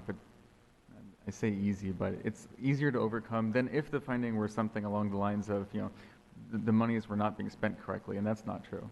Right. That would be a whole other issue, I think. Well, since you've generously stayed the entire meeting, you know that we're cutting positions everywhere. Yeah. So the caution I have in something as verifiably successful as Measure N, as per your audit, the impulse is to bureaucratize, and that's my actual fear. And so I would, this is my one opportunity to share that reservation to an auditor I respect, to say that your findings should lead to more effectiveness, not more bureaucratization. Okay, Dr. Yee, I think we should move on. Are there any other questions for our auditor colleagues? Okay. Are there public comments on this item? Yes, Sarah. We have two: Asada Olabala, Jim Mordecai. Okay, Mr. Mordecai. Okay, Jim Mordecai speaking as an individual. So, Dr. Yee's position about fear of bureaucratic sort of thing is just go ahead and steal and let's not have anybody check up on you. Oh, that's an extreme statement, but I think his statement was kind of extreme too. So what happened here in Measure N is, number one, I was opposed to Measure N, but I respect and admire, under the leadership of some of the people on the Measure N committee, the way they have instituted. They have provided you with information about charter schools that you're supposed to have oversight over, and you don't, and now all of a sudden you do. But, and I know the position you're not going to create, but somehow you got to get the information that when a good working Measure N committee has charge of the money, that they also are learning about the operation of the charter school. Your time is up. That information has to be gotten to the leadership in the district. Next speaker. Love Life.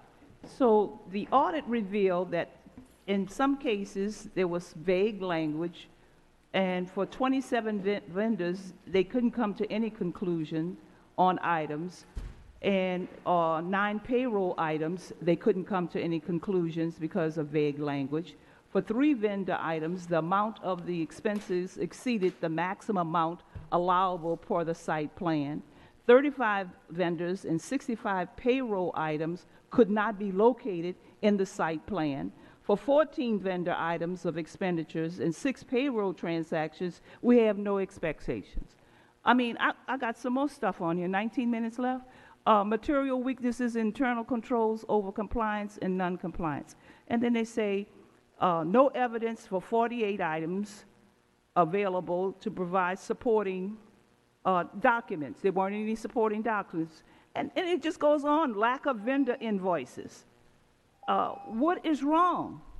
That y'all not asking questions about all of these improprieties that went on with this Measure N, and they only did a sampling of 28 Thank you, of Ms. the total, 28% of the total amount of expenditures for Measure. Thank me. Yeah, thank you, because the next you need to be dealing with this stuff. The next item is exactly the item you've been asking for. So we'd like to move on now to item T2, which is the staff response to the 2018-19 independent No, I haven't been auditor's asking report. for the staff response. I'm asking for you to do something. Excuse I'm me, not we're going to asking have for a to cut staff your response. microphone. Please step down. I'm not stepping down. We're moving on now to item T2. We'd like to hear from the staff, particularly around the issue that the auditor identified of not being able to find the documents that were needed in the course of this project. So I'm not sure who's in charge of the staff response, but if you could come forward, Mr. Nguyen, our controller, thank you very much for being here.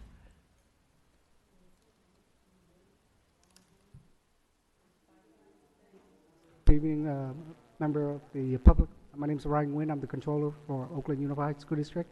I recently just joined in November, end of November. Regarding the documentation, Escape does allow us to attach invoices. It's just a matter of, as the auditor pointed out, determining who's responsible for providing that information. In the future, I can show either the auditor or the staff that are charged with providing or providing compliance-related documentation. Yeah, so hopefully it should be taken care of for the next audit.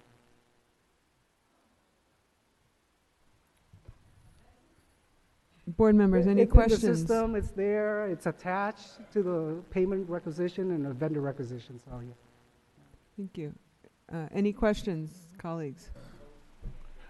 Director Yee, please. I just have, my reaction was the one that I started with earlier, which I fear the creation of the staff of corrective action is the creation of a program manager of measure and operations.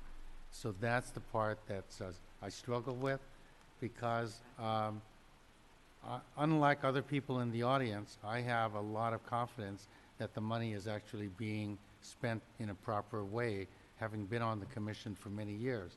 And the imposition of bureaucratic protocols is potentially a challenge, especially if it's the assignment of an additional position, because we're cutting positions everywhere. To use this resource to add a position just seems very difficult for me.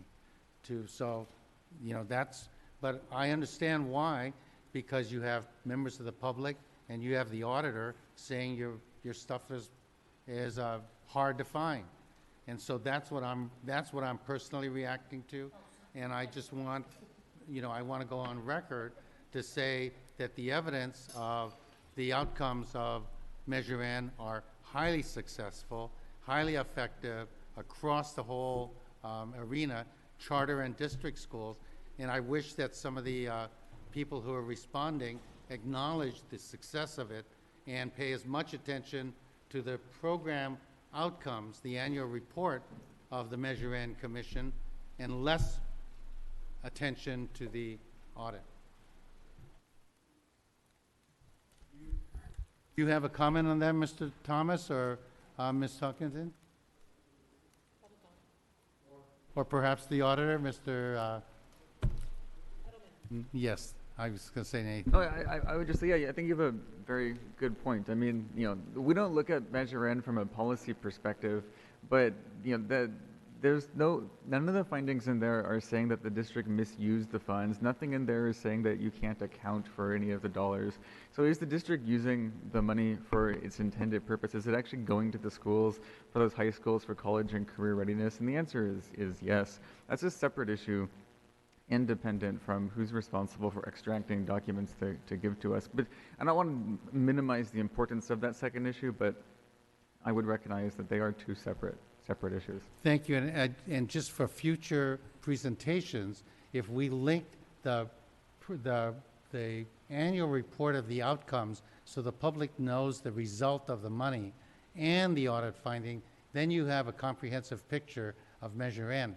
To have the audit come separate from any kind of understanding of the importance of it to schools and to kids is the disservice that we do when we do an independent audit that's unconnected to the actual outcomes. And that's just a general statement. That's not you in particular, Mr. Edelman, in any way. Yeah. Thank you. Let's move to public comment, please. We have three: Asala Olabala, Jim Mordecai. Oh, that's 2 cards. Just those 2. Okay. The document created by the auditor states, documentation provided by the district does not draw a clear nexus between the purpose of the expenses and the goals of Measure N. Now, what does that mean? Thank you. You're not going to answer the question. What it means is you don't have enough proof to demonstrate that you use the money correctly.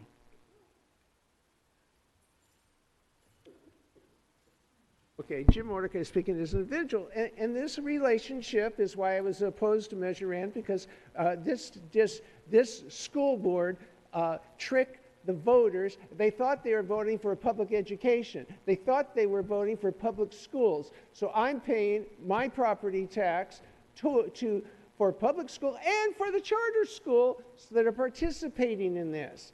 And that's bad enough. But Measure N is sort of like the gold standard, because Measure G1, you never held responsible the lawyer that didn't do their job. Measure N was written properly. It said it was the charter schools that this board authorized got a cut of the money. No, G1, you went ahead and wrote it so people from the county can come in and get money and siphon it away from the district. Anyhow, it really matters when you do an audit, because a lot of that audit, if you read it carefully, is charter schools saying, we're going to do it any way we please.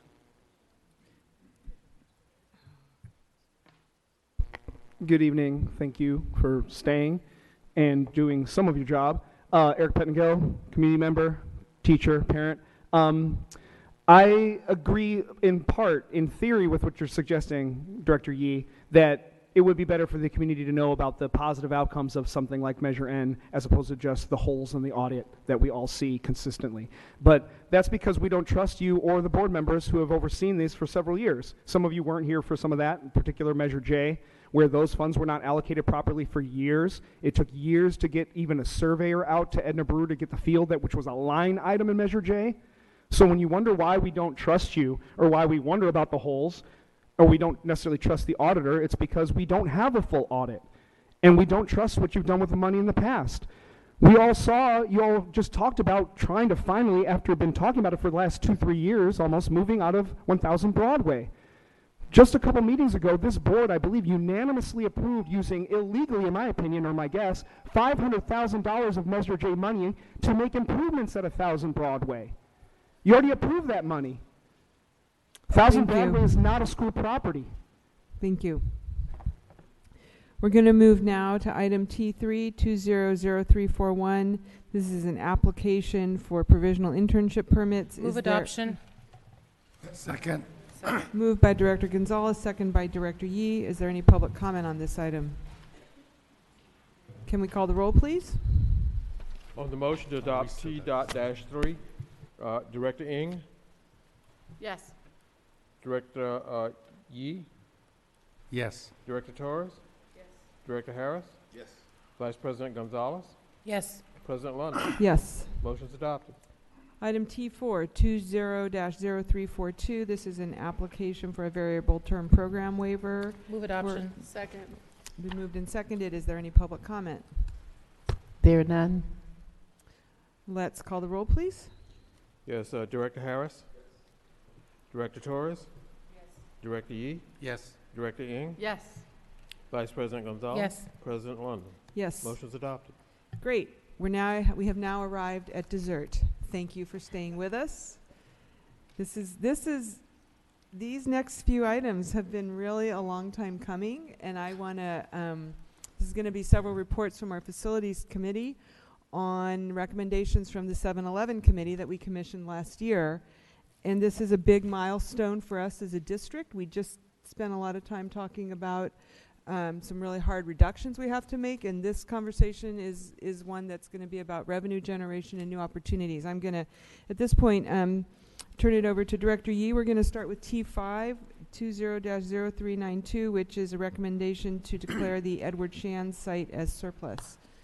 Thank you. Unfortunately, we have Ms. Talkington to walk us through the recommendations, which I believe were unanimously agreed to by the Facilities Committee and to be forwarded to the board.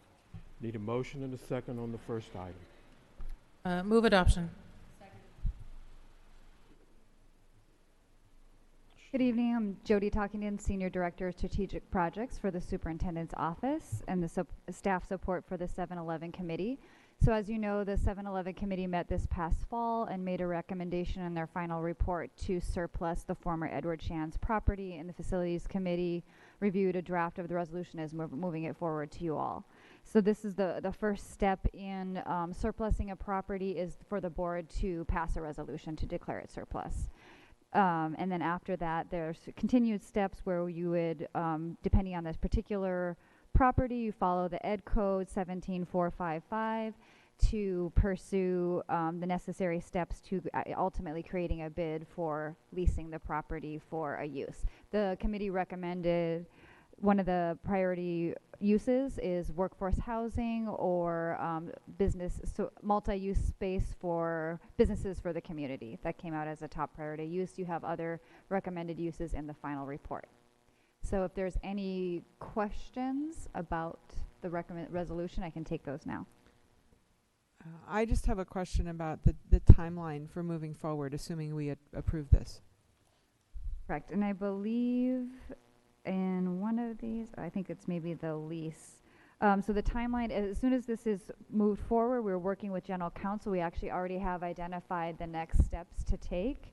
The very next step would be to create another resolution for the property, specify the minimum price for rent, describe the terms upon which it would be leased, specify the commission rate, and the board would, the actions that the board need to take. That's the part of the property that we could move forward. And after the resolution is passed, before the bid is created, there is a step in the Ed Code that says it must be offered to park districts if it was used for recreation, which is not the case for Edward Shand's, but there does need to be a public notice for public agencies or nonprofits for this space. The Facilities Committee asked if in that public notice would we be able to describe the use that we're looking for the property. We would be able to say preferred use based on our 7-Eleven committee actions. There may be other proposals coming forward that are not that specific use, but we could identify a preferred use. Then after we offer it to the public agencies, and if there's no offers that come in or we don't choose an offer, then we would open a public bid at a board meeting, and there's specific steps. Great. Madam, I'm sorry. Go ahead, Madam Vice President. The resolution says that now therefore be it resolved that the Board of Education finds and declares the former Edward Shand's Adult Education Center to be surplus, and further directs the superintendent of schools or designee to prepare the necessary steps to pursue priority long-term lease for the former Edward Shand's adult school. It does not specify a particular use. Right. There was just a question about when, after this passing of just the surplus. Tonight, it's just a passing of declaring it surplus. Right. There was a question at the Facilities Committee that said, when we move to the next step, can we state the use that we would like it to, when the next step being offering it to public agencies. And so in conferring with council, we said, yes, we can declare a preferred use at that time. Great. Are there further questions from board members? Director Ng, you look like you have a question. You. I don't have it in front of me, but when we post it to other public agencies, it's posting as is, right? We're not required to do any rehab or any. Yeah, we would post this property and all the properties that we're talking tonight with including the cost of repair or rehabilitation. That would be part of what we are asking for the future tenant, for the rehabilitation or repair of the property and the lease. So we wouldn't take that up front, right? Correct. Okay, just making sure. Thank you. Mm-hmm. Correct. Let's move to public comment, please. Director Harris, thank you. It says workforce housing. Is that right? Yeah, to pursue a long-term lease for workforce housing. But the resolve clause was struck and revised at the facilities committee meeting. So I don't have an issue with speculation about what it may be used for, but just in terms of clarity of what the board vote is, it doesn't otherwise specify. Okay, thank you. Right, That's what you were saying. and we didn't really, I don't believe that the committee wanted to narrow it to a specific, purchaser or particular purpose, because we were looking for highest and best use. Yeah, I just make sure. Thank you. Let's move to public comment, please. Jim Mordecai speaking as an individual. The agenda says surplus recommendation, 7-Eleven committee. That's not a recommendation. It's a process. The state law gives the power of the 7-Eleven committee to declare something surplus. They can make recommendations how it's used. There's a distinction there. You can ask your legal eagles whether or not there is a distinction there. If it says in the state law that the 7-Eleven committee declares what's surplus, you cannot usurp their responsibility. So this agenda should actually be, the word recommendation should, I don't know, scratched out maybe. Thank you. I was just waiting for the clock to be set. Okay. Love Life. I went to that building. It was appalling how the district had allowed that building to deteriorate. There's nothing that can be done to functionally use that building because we failed to maintain it and make it safe. And so people had tremendous ideas, but everybody agreed nothing could be done because the building is a sham. And somebody needs to take responsibility. We've lost many opportunities in that community because somebody failed to preserve that building. And it's a wonderful building. Many ideas were sought about what we could do in a community that's looking for opportunities to expand and make better decisions about what we can do to grow this community. It can't happen because we allowed that building to fall to pieces. Thank you. Let's call the roll, please. On the adoption of T.-5, Director Torres? Yes. Director Yee? Yes. Director Ng? Yes. Director Harris? Vice President Yes. Gonzalez? And President London? Yes. The motion is adopted. Excellent. Item T6, 20-0393. This is a recommendation from the 7-Eleven committee to declare surplus the Tilden Child Development Center. Thank you, and we'll refer it to Director Tuckington. I believe we need a motion in a second. I will I'm move sorry. adoption. Good evening again, Jody Talkington. And so this motion is also following up from a recommendation from the 7-Eleven committee to surplus the former Tilden CDC. This is the smaller portion of the larger Tilden campus. And the committee, the same process would follow as for the Edward Shantz. For tonight, you're just adopting the resolution to declare it surplus. Once that happens, we would take the next steps to move forward the procedures in the Ed Code and matching the specific needs of that site. Thank you. Any questions or comments from board members? Any questions from the community or comment from the community? Okay, Jim Mordecai speaking as an individual. It's still a question of who's got the power to declare it surplus. Doesn't matter. The 7-Eleven committee makes a decision on what's surplus. What happens after that? That's your purview. Stop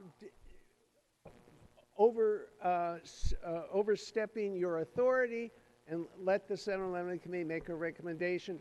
So forget your whatever is your comment. Thank you. Can we call the roll, please? On the motion to adopt the pending question, Director Yee? Yes. Director Torres? Out. Thank you. Okay. Director Harris? Director Ng? Yes. Vice President Gonzalez. Yes. And President London. Yes. Motion's adopted. Thank you. The next item is item T720-0394. This is recommendations from the 7-Eleven committee regarding the former Piedmont Child Development Center and the former Webster Child Development Center. I will move adoption. I will second. Should we turn it over to Ms. Talkington? Good evening. This resolution before you is to direct the superintendent, as you just mentioned, direct the superintendent to pursue a joint lease or joint occupancy lease. We're recommending a joint occupancy lease, and I can explain what that is in a second, for the former Piedmont and former Webster properties. So this is not a resolution to enter into a lease with either of these properties for any specific purpose or any specific tenant. This is just to start the process of pursuing a joint use lease.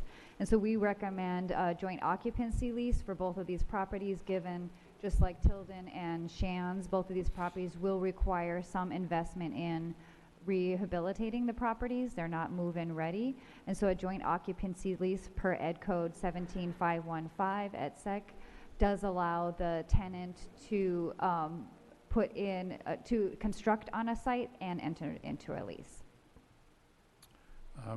Thank you, and I think you have some public comments on this, but this one passed through the Facilities Committee on a 2-to-1 vote, and I was the no vote on this, and the main reason is because a funding source hadn't been identified at the time to purchase the ground or to enter into a long-term lease, and so I had reservations about whether the city was able to fulfill its fiscal obligation to us in this case or not.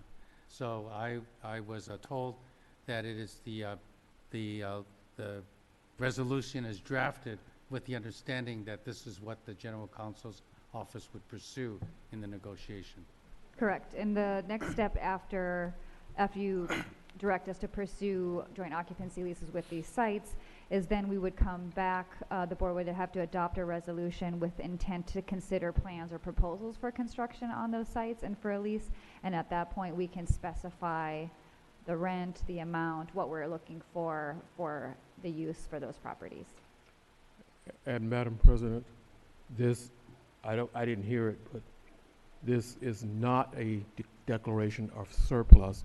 It is to pursue the joint lease of the property. Right. Director Ng. Thank you. I'm generally supportive of this, but we did get a couple comments around the use of space as reinvesting in the space as early childhood center, and it sounded, there was comments, I'm not sure if it's true or not, that the principal would prefer this, and so I just wonder about what was explored in 7-Eleven around early childhood programming and whether or not it made sense to continue using it. It would just be good for the record to answer some of the questions that had come up about that. Sure, and again, there's 2 properties being considered in here. So I believe you're referring to the former Piedmont CDC. So in the hearing that was required, that the 7-Eleven committee had a hearing to listen to the folks who live around the property. The priority uses that they heard from that hearing is to use it for a library. They also heard a secondary or another use from the community to use it for early childhood funding. I believe there was a request to have a CDC. We heard from our own executive director of early childhood where we don't have a long-term vision to open up a CDC in that space, especially also because we're not have any funds in our current bond or future bond to remodel that place. We are looking to expand early childhood elsewhere, but not at that site. So our OUSD would not be opening a site. And so if there were to be early childhood at that place, it would also need to be moved forward with a joint occupancy lease. There was somebody in the public that had a private preschool or tuition-based preschool that was interested. The use did come more from the school site staff who was interested in having a funnel of kids going to preschool and then joining the staff. They were also interested in sharing a library space. So those were just 2 different uses that came up. For the Webster property, the primary use that came up there was to have an infant toddler program, which we don't actually provide ourselves at OUSD. We have leases with organizations like Unity Council and others to provide those, and that was the primary use for the Webster space that came up from the hearings. Okay, so does, with the pursuit of the joint leases or joint occupancy, does it restrict what the usage, what we're pursuing negotiations and usage for, or it leaves it open-ended? We would want to decide the use. If we had multiple use that we're looking for, so that we would get the proposals that we would want to see. Okay, but in the resolution, is it restricting? I don't have it. Tonight, no, it's not Okay. restricted to use. Tonight, you're only directing the superintendent to pursue the lease going forward. Okay, thank you. Director Gonzalez. Yeah, I just wanted to say that if we were to move forward and not surplus this, but pursue a joint lease, that could potentially free up the existing portables that the Piedmont existing library is in. Potentially, if we did decide we wanted to have an early childhood program there, that space would become available. Actually, well, I would just say, since I know the Piedmont campus well, that that is a site where they're supposedly building a new cafeteria, because right now it's truly one of the worst cafeterias in the district. It's like a corner of the it was like if you took that corner over there and put in some warming stoves. So they actually would benefit from having that portable off the campus. It's very constrained there. But I think that's something they can work out, and I do think that the space is large enough that they could potentially look at a way to have a joint use between a library and maybe one preschool room. I don't know, but I know there are members of the community who've been waiting quite a long time to speak on this item, so I'd like to take public comment if we could, and then we can come back for more discussion. Thank you for sticking with us. Please come forward. You don't worry about the cards. Just come on up. You too, Miss Olabaya. This is everybody.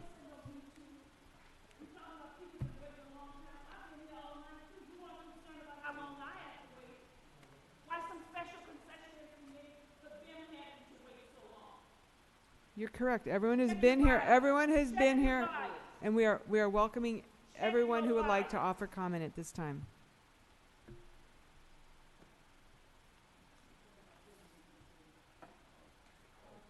Arlene Fang, speaking as an individual, because I attended all the 7-Eleven committee members with Friends of the Piedmont Avenue Library. But I have to say that I think what's really important about this is respecting, kind of along the lines of what Jim Mordecai says, respecting the 7-Eleven committee, who put in an incredible amount of work to hear from the community, spent much more time than the recruiting documents that you put out said that they would, and really did a lot of soul searching about the decisions that they made. And so I would hope that you would respect that. The point of not surplusing a building is that it still has some form of educational use, whether as a preschool, shared with a library, or even for toddlers, but in an educational base. And I think that that's really important. The education code just says if it's not surplus, joint use and joint occupancy leases are what you can do. Thank you. Louis Siegel, 3 blocks away from Piedmont Avenue Elementary School. My kids went there. I'm a reading partner there. I was a custodian there for a while back in the 80s. The CD, I'm wearing 2 hats. One is I'm a friend of the library. I like books, and I go to that library often, and I always see kids there. I see kids from Piedmont Avenue Elementary School.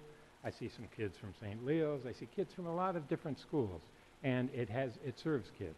That's one thing.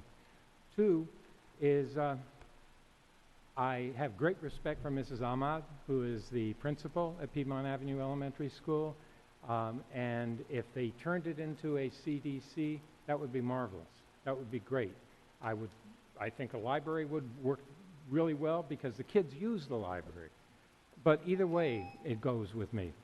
But the thing that would really go against the grain is if, in the interest of making money, it's leased to some private child development center that costs money, and a lot of money, and then would mainstream the kids into Piedmont Avenue, that would exclude the kids who are at Piedmont Avenue right now Thank and you. their younger brothers and sisters. Thank you. Your document says, your first and foremost responsibilities is using facilities for educational purposes for OUSD students, not for the community that lives at Piedmont. So the meeting that night was predominantly Piedmont community people, not the children of the parents that go there. They weren't there because they don't live in that community. This is one of the schools where the white people don't want to send their kids there, mostly because it's black kids, I would assume. I don't know. The building is a early childhood building. Little bitty seats, cubby holes, bathroom, you have to squat down. It's a site for a child development center. That's what it was. Measure C, if we get it passed, we might get some money to do this. But I really am so upset about political agendas where you've already met with these people to say, I'm going to work for you to get a lot. Your work is supposed to be to work for children, to get what they need. Early education has been identified by everybody that we need to work on this. We have a beautiful site. That place is in excellent condition. To convert it to a library, don't stop me because you gave him 24 seconds over, and I'm going 24 seconds over too. We need early childhood education. I'm 29 seconds over, but I don't care. Thank you. Okay, Jim Mordecai, speaking as an individual, I'm just looking at what you've done to the 7-Eleven committee by coming up with this lease. It's just look at how smart we are. We got a lawyer that got us to go around what the 7-Eleven committee said. They said non-surplus recommendation. Oh, we're going to show them up. You're undermining your relationship with future 7-Eleven committees if you vote for this. I say you vote no. Can we call the roll, please? Yes, on the roll call, to adopt the resolution as stated, Director Ng, Yes. Director Yee, Yes. Director Torres, Director Harris, Vice President Gonzalez, Yes. and President London. Yes. The motion is adopted as stated. Thank you. We move now to item V, adoption of the pupil discipline Move consent adoption. report. Second. It's been moved and seconded. Can we call the roll, please? All right, who moved and seconded? Gonzalez Torres. All right, Director Yee, Director Ng, Yes. Director Harris, Director Torres, Yes. Vice President Gonzalez, Yes. President London. Yes. Pupil We move now discipline to consent item W, report is adopted. regular board member reports. Colleagues, any reports? Good Direct- job. Thank you, Director Torres. Director Yee? Good job. I wanted to report the passing of Masaya Nakamura.